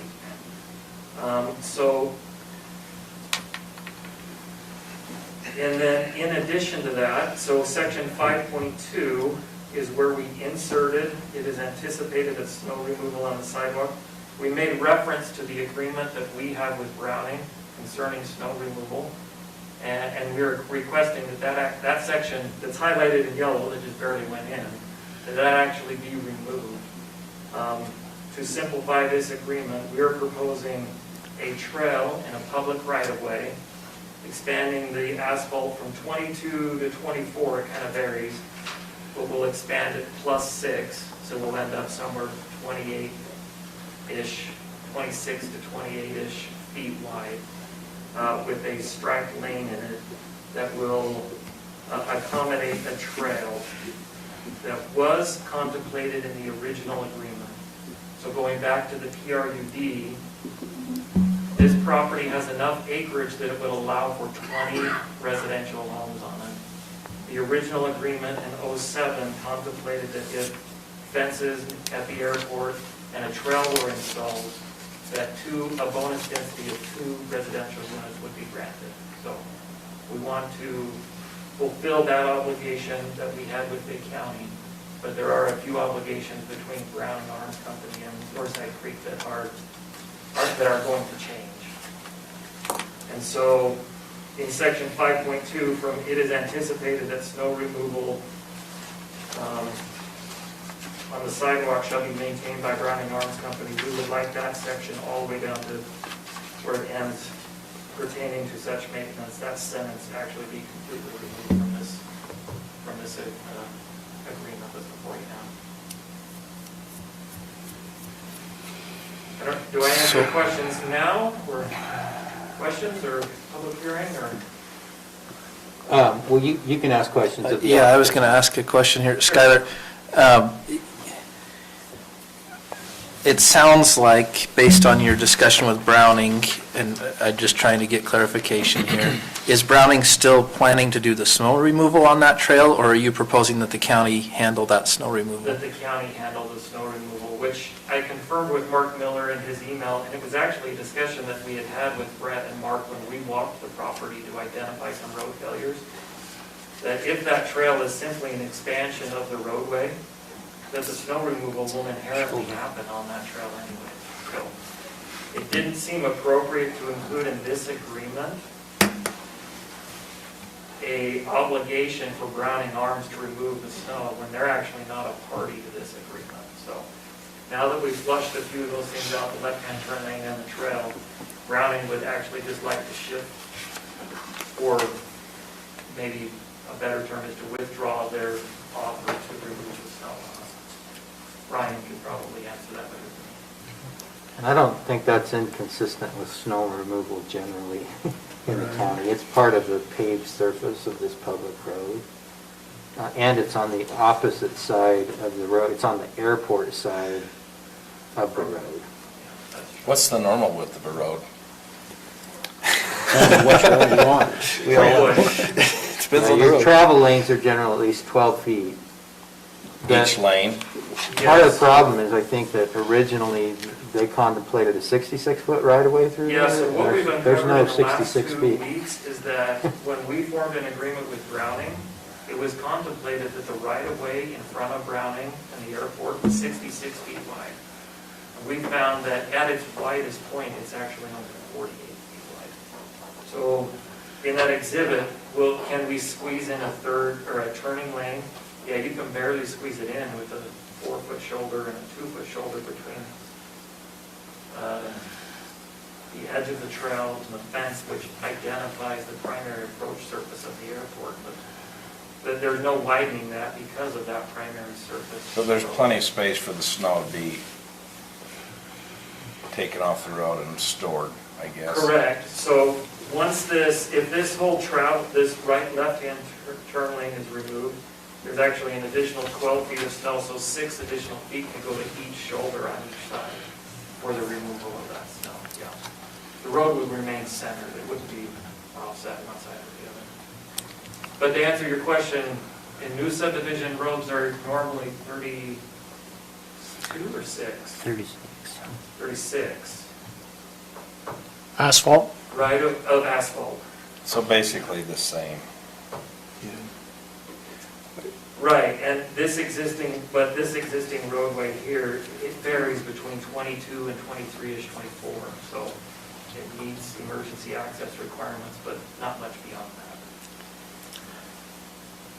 So my question for you Sure. is, which side is the sidewalk supposed to be on?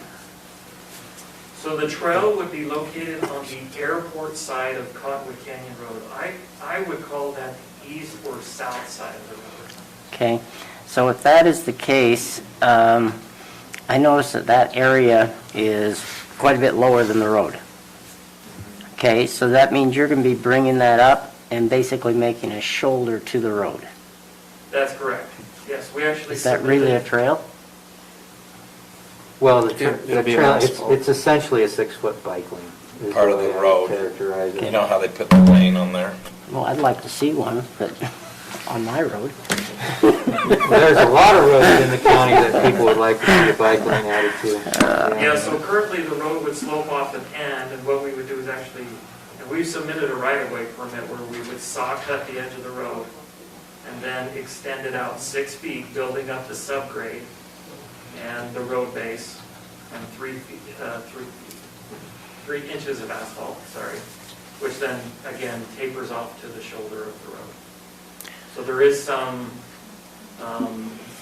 trail/road expansion preparation that does have to occur on that shoulder, yes. And when you paint the line? And then after, the 6 feet of asphalt is added, and then on that new seam, because it is approximately 6 feet, there will be a identified walking/biking lane identified on the asphalt. Do you plan to do that painting and marking are you covering the cost of that? Yes. Okay. Yes, we will. Because the expansion will actually occur from Cottonwood Canyon Road, intersection with Willow Creek, up to the boundary of Northside Creek. So these are outside of the project area. That is where the 6-foot road expansion will occur. Once you move into the Northside Creek subdivision, the asphalt is actually already wide enough to accommodate that 6-foot wide trail. So the painting will actually continue all the way through Northside Creek, and this trail will connect to the Cottonwoods Trail system at the boundary between the Cottonwoods and Northside Creek. I've got a couple comments, questions. So if in the original development agreement, there was, I guess it's my understanding, there wasn't a reference to a Browning agreement with the developer, but there was a reference to the path. So it sounds like we're complying with the reference to the path and that it's to be constructed. Is there a reason to have in the approval of the development agreement any reference to Browning Arms? And it's not to exclude Browning at all. It's just to say that we're amending this original development agreement that never had reference to Browning. So, but now it seems like we're saying, we're going to start referencing what Browning may or may not work with the developer on. Is there a reason, or is there a way we can actually now include that? Or is the developer just saying, yeah, whatever we end up agreeing with Browning, let's include in this new agreement? We're comfortable with making reference to it. The original one in 07 actually did make reference to it. To a Browning agreement? Restrictive arms, Okay. restrictive agreement. Okay. So the part that we haven't been quite, we have been able to unravel is that the county granted density bonus of 2 for the installation of a trail. Yeah. But then we, on an aside, agreed with Browning to install a trail. So, and then the two of them kind of got referenced to each other within the development agreement when really they should have been kept independent. So if we want to make reference to it in this new agreement, that's okay. But whereas Browning will no longer be maintaining, or yes, removing the snow as a form of maintenance on the trail. And actually the left-hand turn lane wasn't included in the original one anyways, so I don't know if it's necessary. I think to your point, I would rather not have reference to it because it puts the county in a position of trying to potentially enforce a private agreement between two entities that we're not a party to. So to me, I think we shouldn't have it, but I don't know what the attorney says I here. agree with both of those, that Browning didn't have a signature block on the original contract, and so if they're going to be mentioned in it, you probably have to tweak that. I'm not, it sounds like Browning's representative's here and is fine with what the discussion is, so I agree that we could probably take them right out of it. Is it okay if he makes a comment? Sure. Yeah, absolutely. Yeah, and I, again, it's Ryan Gibson, General Counsel of Browning, and I haven't intended to speak much because Skylar pretty much summed it up. I mean, you've heard the history of this with respect to the development agreement over here, the restrictions and easements agreement with Browning and the developer on this site.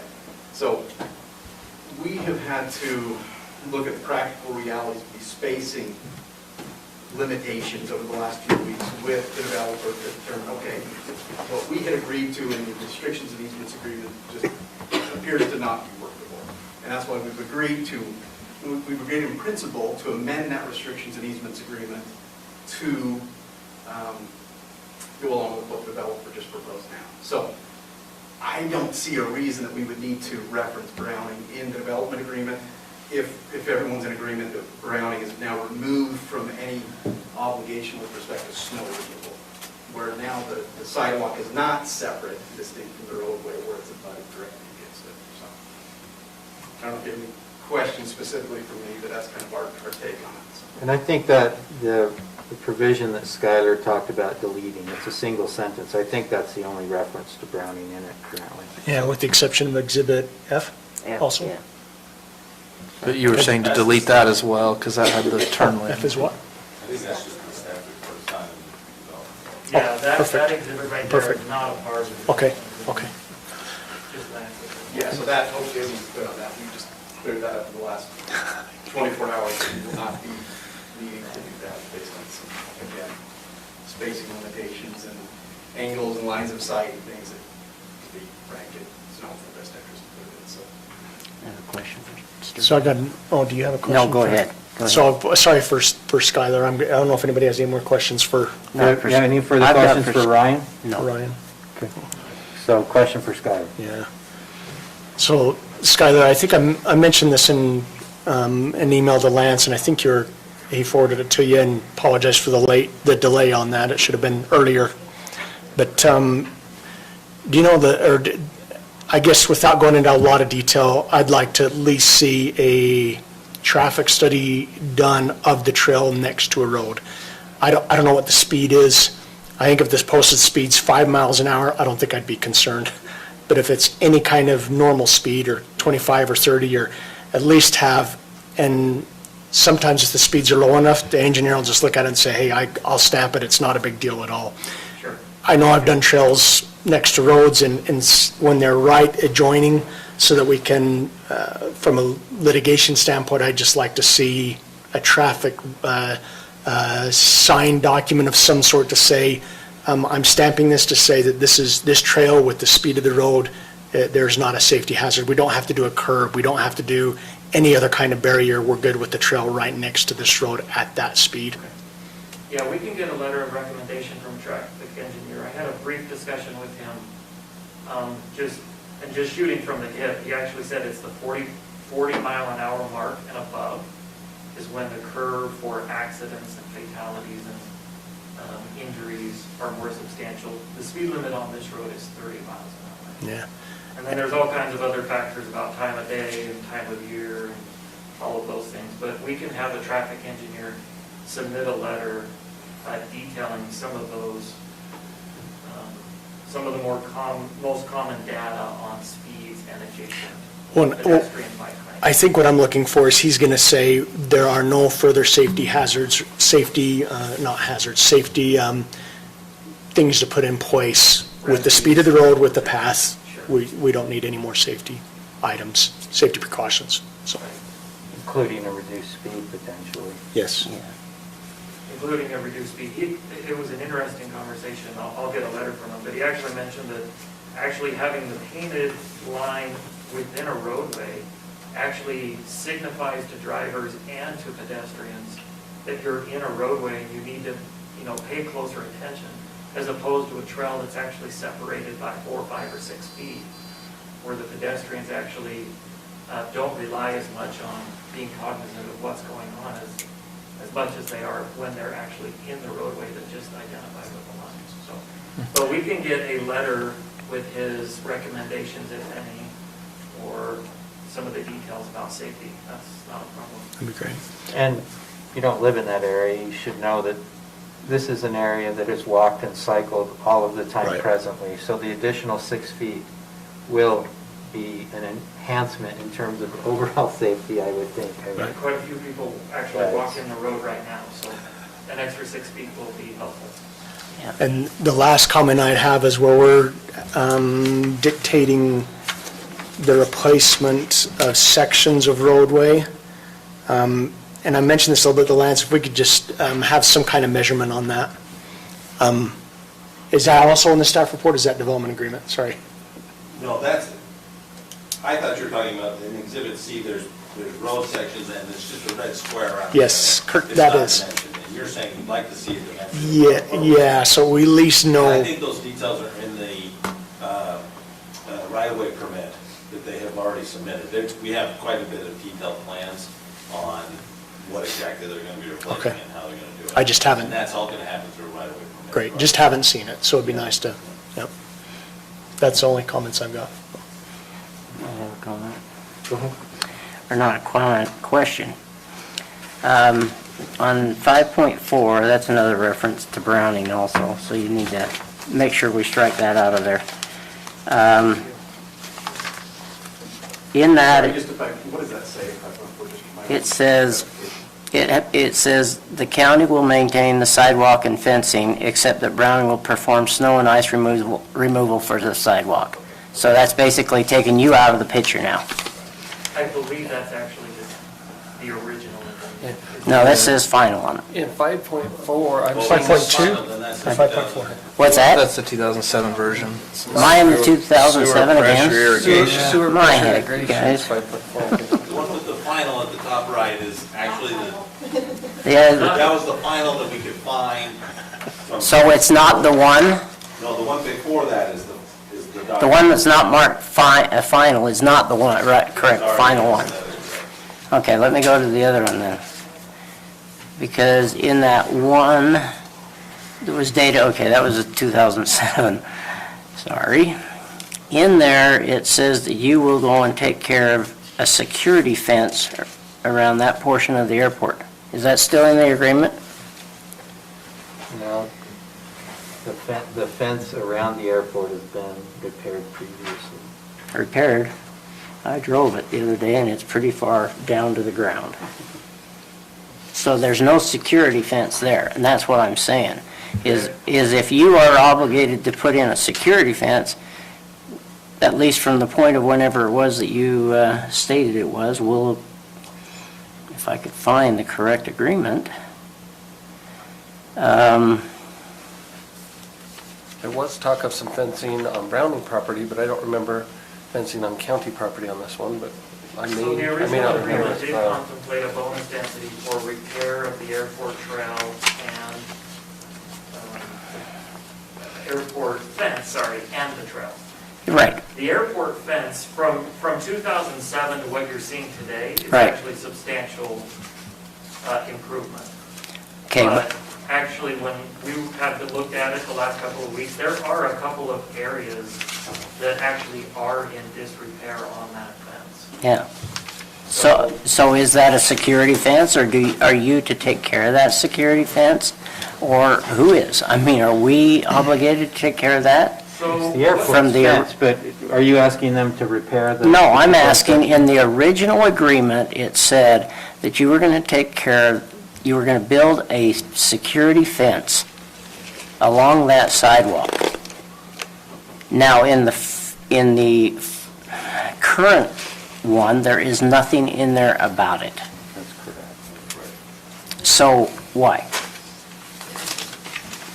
I think they thought the fence was completed, but if we need to fix it, then we gotta fix it. And it's only a 4-foot fence, if Yeah, that. so I don't know whether or not you consider it a security fence, to tell you the truth, but there was a fence that was installed there. Some small sections of it have fallen into disrepair and probably do need to be repaired. But in this new agreement, we had actually proposed not including the fence detail around the airport, but actually replacing that with the repair and replacement of the roundabout, which was removed by Morgan County. So instead of the fence, this new proposal was actually to repair the roundabout. Well, to repair the road, you're not putting the roundabout back. Excuse me, yeah, the roundabout with the concrete apron and island in the middle of planting was removed by Morgan County. Our proposal in this agreement is to actually basically repair all of that and asphalt it. And it would no longer be a roundabout, it would just be a through street there. Okay, so you're going to have to go through and just change 5.2. Because it talks about the reconstruction of a roundabout and improvements to Cottonwood Canyon Road. Yes, that's what we are proposing to do, is to repair that roundabout. But if we're not having a roundabout, Okay. am I not hearing that correctly? I just want to know. The roundabout was put in by the developer as agreed, and there's some ranchers, the Bynum family specifically, they couldn't take their left-hand turn to get up to their property Okay. and their access. Okay. So they complained to the county, and the county worked with the developer, and the county used their crews to just pop the roundabout out. Okay. And so this agreement says that the developer will now come in and pave that over. Because we popped the roundabout out and probably put a thin layer on, but we didn't put it to road specs. Okay. So if you drove that, you probably saw, there's like kind of a circle that's. I drove it, yeah. It's rough, yeah. So the developer's now gonna fix that, is what he's saying. So the Okay. roundabout won't go back in, but they'll repair the road. And your concern is that the title says you're fixing the roundabout. Well, the 5.2 says that, but my concern is still the fence. Is the fence ours? That's why they're not fixing this, because that's ours. I don't know, I just remember the first agreement, the main I mean, agreement I would assume said. it's our fence because it's on our property, I right? think this is a great example of why I want to say It's the reset. airport. I don't know what was done in 07, 08. We own the airport. Right, but I'm just saying, that was the original agreement. Sidewalk design plan that they referenced in the original agreement, I don't know what it's. Well, if, I think what they're saying is they'll come in and incur because the fence was redone by the county, not by the developer. right, And I don't even know that I'd say it was by the county. If I'm remembering right. probably it the was airport A board. volunteer day at the airport where they came in and wired that fence. And they're saying, we'll come in and fix the repairs that were necessitated by the county's actions in repairing the roundabout. We'll come in, we'll take that out, we'll put in the road base, we'll build it all up. We're not going to replace the roundabout feature, but the width is in there already. It's curb and gutter around there. They'll pave over that, do these other repairs. I suspect if you ask them to repair the existing fence in the locations that are in need of repair, they would do that as well. No, I just Yeah, there's said, not much saying what kind of fence it would be, or. right, it just says it's It says a security fence. 6-foot security fence Yeah, that would be maintained by the county after the fact. Correct. But that's also where it says the sidewalk would be installed too. right. So, all, that was my concerns, is all. Is that, you know, if it, I mean, we're putting in a fence, because you guys approved it half a month ago. You approved a fence. I mean, you approved to pay $200,000 to put in a fence. We put it on, we put it on the list of potential capital facilities. Right, No fence has been approved because we have no funding to approve that fence. okay. But you're right, we did put it on the facilities for COG to consider, and we'd like to ultimately do that. Okay. I think we would be comfortable adding a detail about that repairs would be made to the existing fence there. Well, first find out what their plans are. I mean, if the county's already gonna pay for it, how? Well, I wouldn't count on that happening In the next 10 years? anytime soon. I'm gonna be dead. But we could certainly ask them to complete the repairs to the existing fence along Cottonwood Canyon Road. I can't think of what it is. Is it a chain link fence? No. No, it's just barbed wire. T-post, isn't it? Yeah. Barbed wire, that's not very much of Well, a it won't security. keep deer out, it would No. barely keep cattle out probably. It's It won't T-post keep in this- cattle out, in this trust area. me. So is your concern that if there's children walking on there, they That's could wander right. out onto the airport? That's right. Yes, that's But what- there's quite a bit of that fence that runs down county property that's not part of their development. Yeah. And so if we're trying to hold them to a higher standard than we've held ourselves, it doesn't make much sense if the fence is in disarray clear around where the county owns it. And then when the development starts, they put up a nice fence, and things are just going to trickle around the fence. And so it is the Right. county's fence and the county's responsibility ultimately, but you are negotiating a development agreement, so yes, you're welcome to negotiate. Yeah, that's my concern. And then I had one other thing, and I've talked to Lance about it. And I know that the people that are going to be buying those homes and those lots and homes, that somehow or another, I would love to see this, and I don't know if it's feasible or not, that, I mean, the homeowners association that is going to take over, there's an airport there. There's going to be annoyances, because in this agreement, we only have it with you. But the people that move there are going to complain about the noise, they're going to complain about everything that goes on in there. Is there any way to put that into the homeowners association that says, if they buy in there, they can't complain?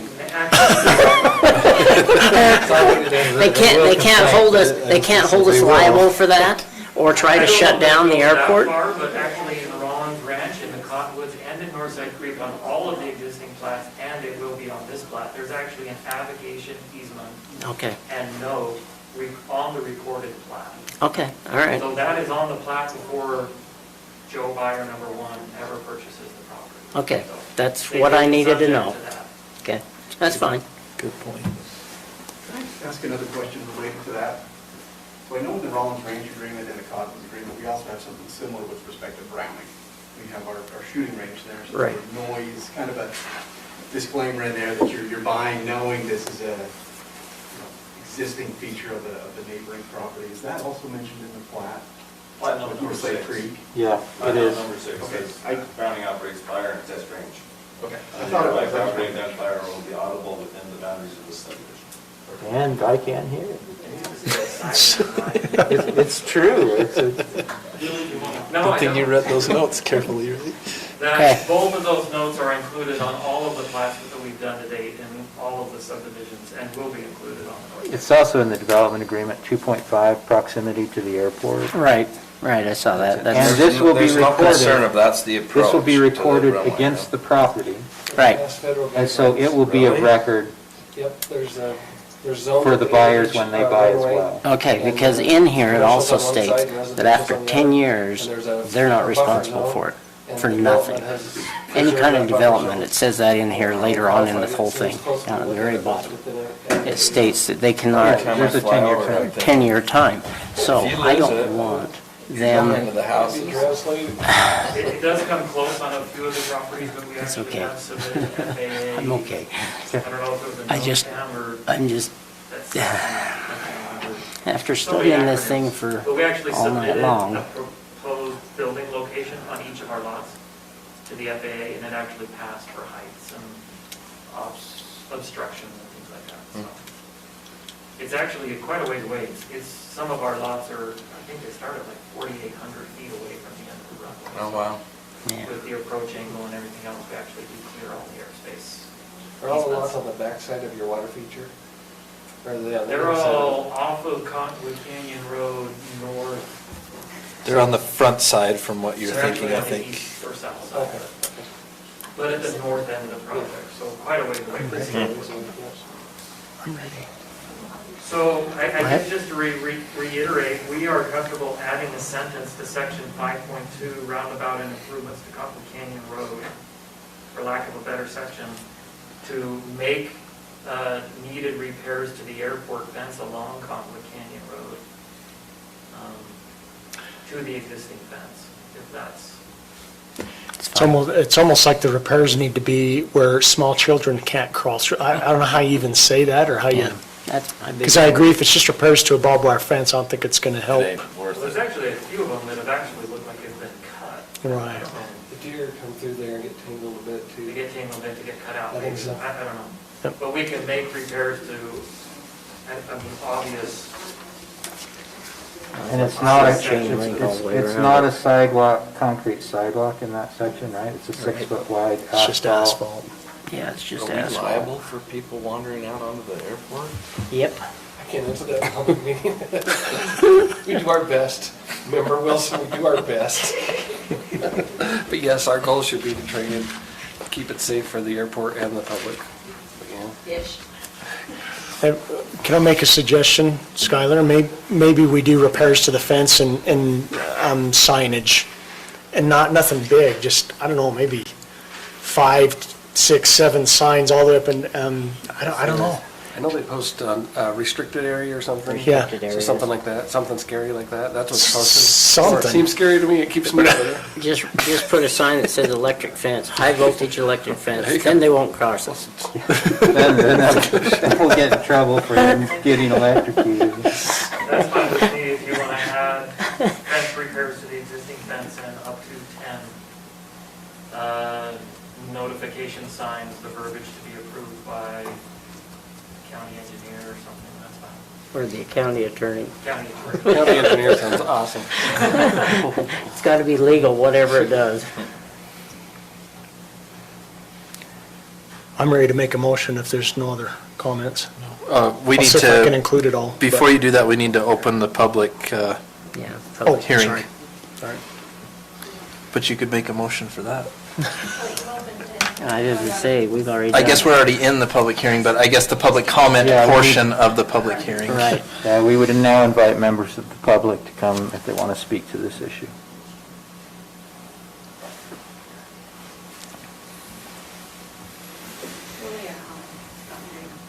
I want to speak to the change to asphalt versus cement. In the last meeting, that was heavily spoke about. As a resident there at the Cottonwoods, the roads are terrible when they are asphalt. The trail system is terrible. You should walk the trails. The roots have gone under and there are places that are this high. The roads are comparable to a dirt road. However, they did come in and patch a little bit this last year, but they were like dirt roads. Ask the residents in the Horseshoe, they'll tell you, it was terrible. So asphalt is a terrible idea. Those repairs were needed for quite some time. They did not hold up for very long. So.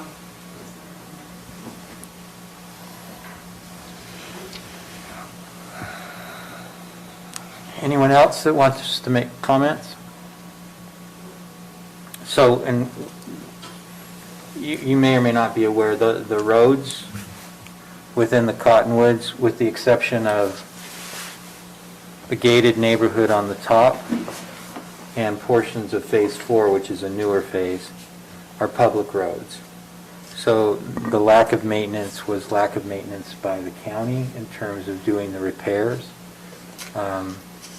We did get in this last year and do Silverleaf Road, and I think Brett's trying to catch up on a number of roads, and there's roads elsewhere in the county, in Peterson and some in the Highlands, although we got some of the Highlands taken care of this year as well that require maintenance. It kind of goes to that overall issue of capital facilities and repairing and maintaining those. The asphalt trail through the Cottonwoods, under that development agreement, is also a maintenance responsibility of the county, and no maintenance has gone into it since it was installed. And failure to come in and chip seal, do seal coats, and maintain results in the deteriorating condition that she's describing. And so it is something that we need to consider. This situation where you're talking about something that's immediately adjacent to the roadway surface, given the restraints, I think that's what the county engineer was saying. While asphalt may be the more longer lasting surface, potentially where it's immediately adjacent without a curb and gutter and that sort of thing, I think that's You where meant they were. cement is the longer lasting, right? What did I say? You said asphalt. No, it's concrete. Concrete, Longer yeah. lasting, yeah. So that was the approval. Concrete is longer lasting, is that what you're saying? Yeah, Yeah, I do. concrete is longer lasting. I do. Yeah. But the issue is being immediately adjacent, you end up with a seam there that fills with water and Yeah. freezes, and then you break concrete and Yeah, lifts asphalt. up. Although, the other experience in the county was Rollins Ranch, which as you came down to Old Highway had kind of an entry feature that was made, was that concrete or pavers? It was concrete, stamped concrete. It was stamped concrete, and the county caused them to remove it and take it out because of the maintenance issues associated with it. So it's, look, we live in the mountains, it's all difficult that way. So we But need, she raises a point, if you guys So, want what, to consider. were they done to a certain standard, the roads were done to? Yeah, they were done, they were inspected. In some cases, the inspection taking them out of warranty was years later, and then there was a warranty period thereafter and a release from warranty. And how did we end up with trails? I guess it's not an HOA, or how did we end up Well, with trails? there are certain trails in the Cottonwoods that are maintained by the HOA, but the asphalt trail, the main one that comes down from Silver Lake along Silverleaf Drive, is the the ground is owned by the HOA, but the maintenance under that development agreement is supposed to be performed by the county, and it was part of the trade-off for public access to those trails. Did you want to say something No, you further got about it. it? It was the exchange for public access, making them open to members of the public outside of the commons. So, and then there's a number of trails that are not asphalt trails, they're mountain biking trails, and they are used by the public. It's, people, the mountain bike team uses them, people come and park at the end of my street, and ride from there. So just a couple comments to add to that. Seeing this in Weber County for 8 years, I guess the one comment I'd make is if the section of trail could be the same thickness that you have in the roadway of asphalt. So if we're just going to extend the road, if that same cross-section can carry through into the path, do you know if that's going to be the case? I actually don't know the thickness of Cottonwood Canyon Road, but we are proposing the county standard of a 3-inch asphalt over an 8-inch road base. Okay. So I guess what I'm used to seeing in typical paths, I mean, we can go walk on the Mickelson Mile if you want. When it runs along trees and root systems, we don't have, I don't think a 6 inches of asphalt would hold up to roots. They're gonna push it up, they're gonna bust through it, and it's a maintenance is what you got. You got to maintain it to keep it up. But if you want a path near trees and you want the shade and the beauty of that comes with it, and so that's part of it. I don't know if this trail, asphalt trail, is going to see a lot of roots next to an airport. I don't know if there's many trees out there, but the concern I would have with concrete is that they settle differently. So concrete's going to settle differently than asphalt, and then you are going to have that differentiation in a lip. You're going to have seepage. The plows will start hitting into either the, whatever's going to settle, and so you're going to have issues if it's not the same material. I've seen it many, many times. I'm not disagreeing with what Lilia has said. We have the fortunate, we have a assistant Layton City engineer that lives in Morgan County, and I get to go on a tour with him Friday afternoon with some of his concerns. So I think in the long term, there's going to be definitely things we can do what we can to help improve what the commissioners have talked about, get maybe better inspections, better construction management in place, but I would recommend the same thickness that we would have in Cottonwood. If that road's holding up well, I don't think a path adjacent to the road is going to hold up much differently. If it was concrete, I'd probably actually say concrete trail, because I'd want to have the same material so the settling's the same with the plow truck. So those are my comments to that. So. And just to add a comment, there are actually several trees that will probably be removed with the installation of this trail, just because of its limited space there. But that might be a recommendation for the airport board, is maybe another tree cleanup day along that area. There's not supposed to be any vegetation of any type in the primary approach surface, but there's actually quite a bit there. One other thing that I may have for you, Lance, this is for you also, is if you're putting in a trail that's 6 foot wide and you go with that 3 foot base, or you basically, it's a shoulder, okay? And in that shoulder, you're going to have vehicles that cross it. So is that going to wear that out really quick unless you use it like a road? Unless you make it like a road, which is 12 inches, 8 inches, and 3 inches? That's what it was according to the cross-section here. Yeah, I can't speak to that for sure. I mean, Well, somebody has to go and approve it. The amount of times that the cars would cross into it. Yeah, but that just pushes it off, because I've seen it happen. It just pushes the things off into the gutter, except there's no gutter. It's a burrow. And so the shoulder, I mean, it happens on Highway 66. You've got a foot is all you've got. And, I mean, the cars come along and they hit it, and then it just keeps sloughing off. And guess what happens? I'm taking care of it on my own place, and the thing is, it's not my property. It's the counties. So that's what I'm saying, is on this, let's If make you're talking sure. about the shoulder breaking, having this extra 6 feet that's asphalt and it's the trail, that'll help. Right, but what I'm, They're not- That shoulder's not gonna get the wear and tear, and the cars aren't gonna hit it, so. all I'm saying is let's make it to where if we have cars going on it, let's make it kind of more the road instead of just a bicycle lane Yeah. or a The walking path. right-of-way permit that we submitted wasn't 3/6. I believe I said 3/8. Well, that's what it says in here We too. submitted a 3/6, 3-inch asphalt over 6-inch road base. The underlying subgrade there is actually a very rocky, porous material, which actually is a perfect subgrade. For this trail in this area. The other point is actually nobody will be making a right-hand turn across this trail. All right. I take that back. There is one entrance to the airport hangars that would cross it. But outside of that one right-hand turn, it's actually all fence along the airport, so nobody should be turning across it. What we'll do is we'll make sure that that's addressed in the plans of the right-of-way permit. Okay, I'd appreciate it. Yeah. And at the crossing, because it'll just break down. At the crossing, You it probably have to probably put that up. might should be a little bit thicker in that area. That is true. I don't even know why there's that entrance there, to tell you the truth. It's an odd entrance, but. For those hangars, I actually don't know Well, myself. it was the only one, I think, for a long time. Yeah. That was the main entrance in.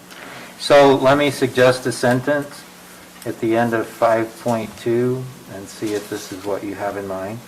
Finally, developers shall repair those portions of the existing airport fencing running alongside the airport and adjacent to Cottonwood Canyon Road and install up to 10 signs on such fence along Cottonwood Canyon Road. What do you want to say? Warning? Yeah, Advisory signs. advisory signs to be approved by whatever the county wants. High voltage fence. Specific sign language to be approved by, are we saying the county attorney, is that what somebody said? I'm happy to help you on that. Okay. What FAQ signs?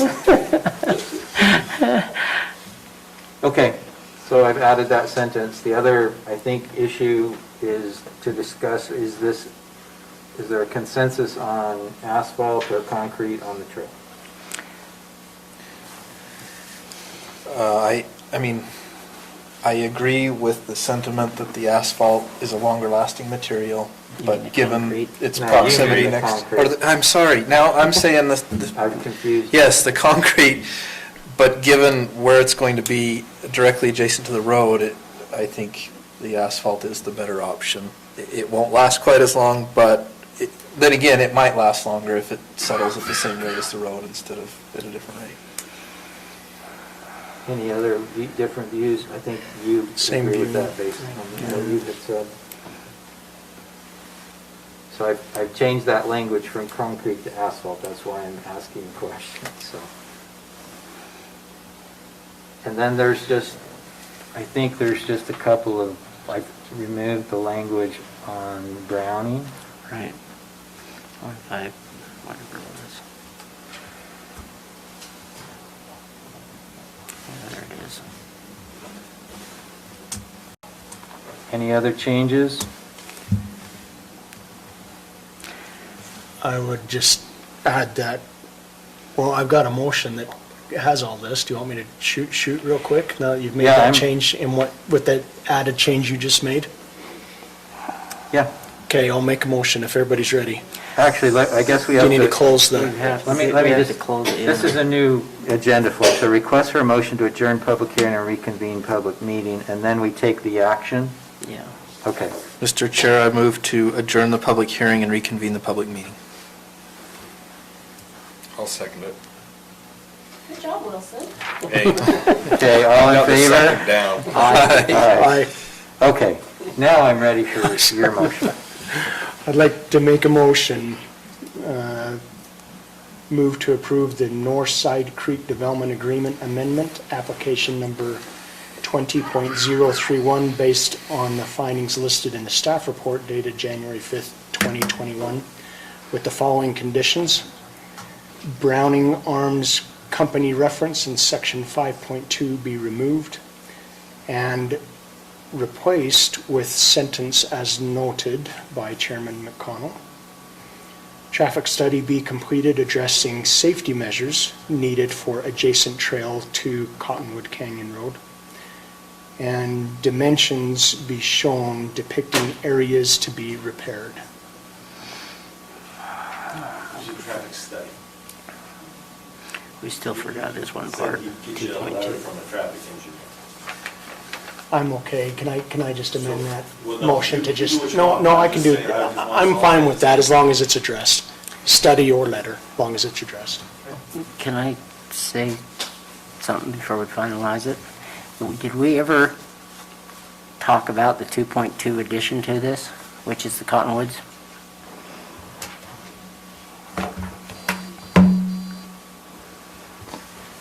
The part you Oh. got in it, Yeah. because we This- did not. This is a result of our last meeting.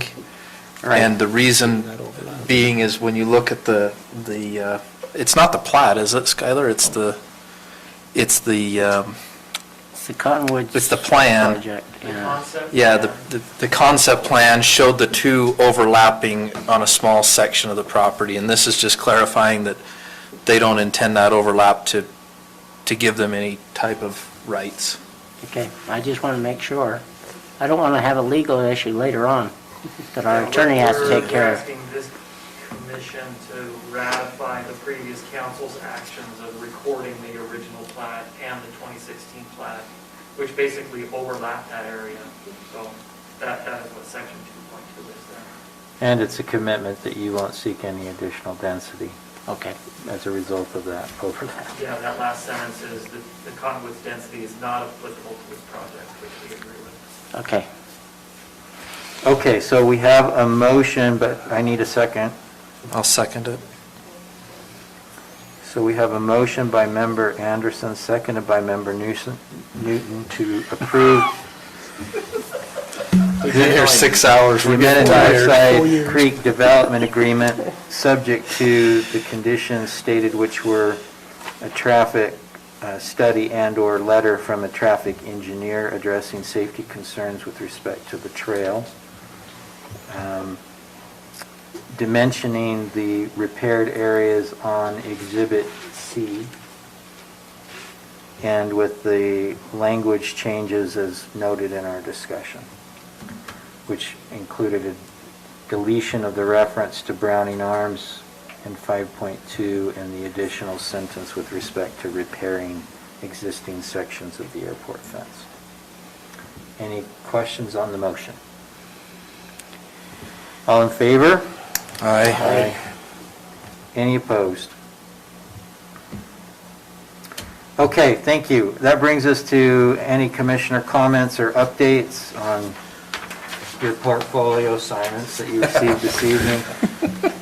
If none, we can... I just had something that I'd like to just very quickly discuss. First, just looking forward to working with you all. It's been kind of a fun night, even though it's been long. At least it hasn't been boring. I think we have kind of a unique opportunity, given that we have a new form of government, to start with a clean slate, so to speak, with a lot of things. But I think we need to have some administrative or work sessions to kind of discuss where we're at now and where we see ourselves going. I think it's important that we have some goals and objectives, be it for our portfolios or for the county in general.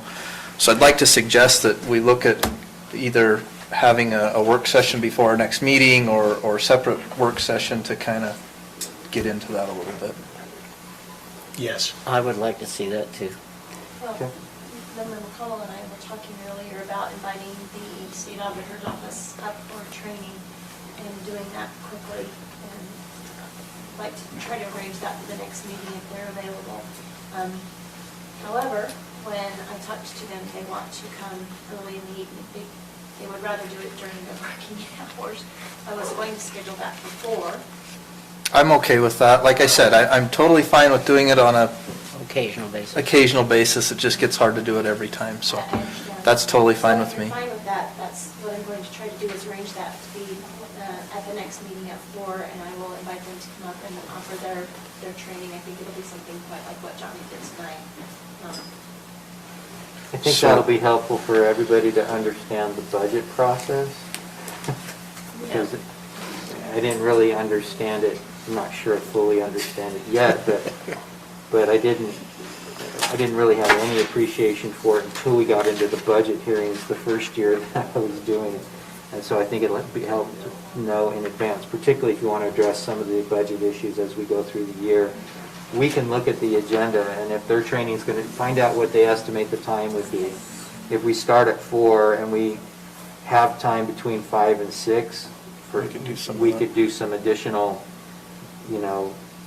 work meeting type of discussion to talk about priorities, objectives, and so forth, so. And honestly, I'd be okay if we start at 4 for the next several meetings and did that for a little while, just to, we need some time to sit down and talk. I mean, questions that came up today, well, why are we in this boat with this? Well, because there hasn't been as good of long-term planning as I would like, and so I think we need to talk about those things and get some plans in place. Okay. And I are exchanging mean looks today.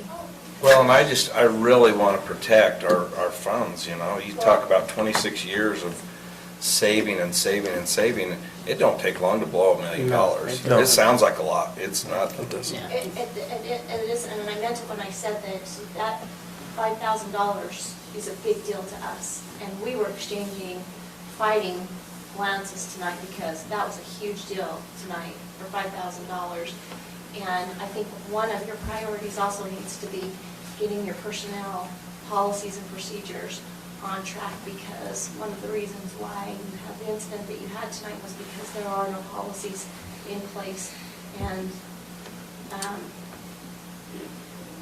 that shouldn't happen tonight. No, I agree wholly. There's a lot of things that we need to look at, from personnel to equipment to just the way we're doing things and getting it straight. I mean, I remember a budget session where we sat here till almost midnight arguing over $300.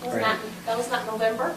Was that this year? That was last year, Oh. but I mean, when it's that big of a deal, we need to have some really solid plans in place so we don't blow through, funds.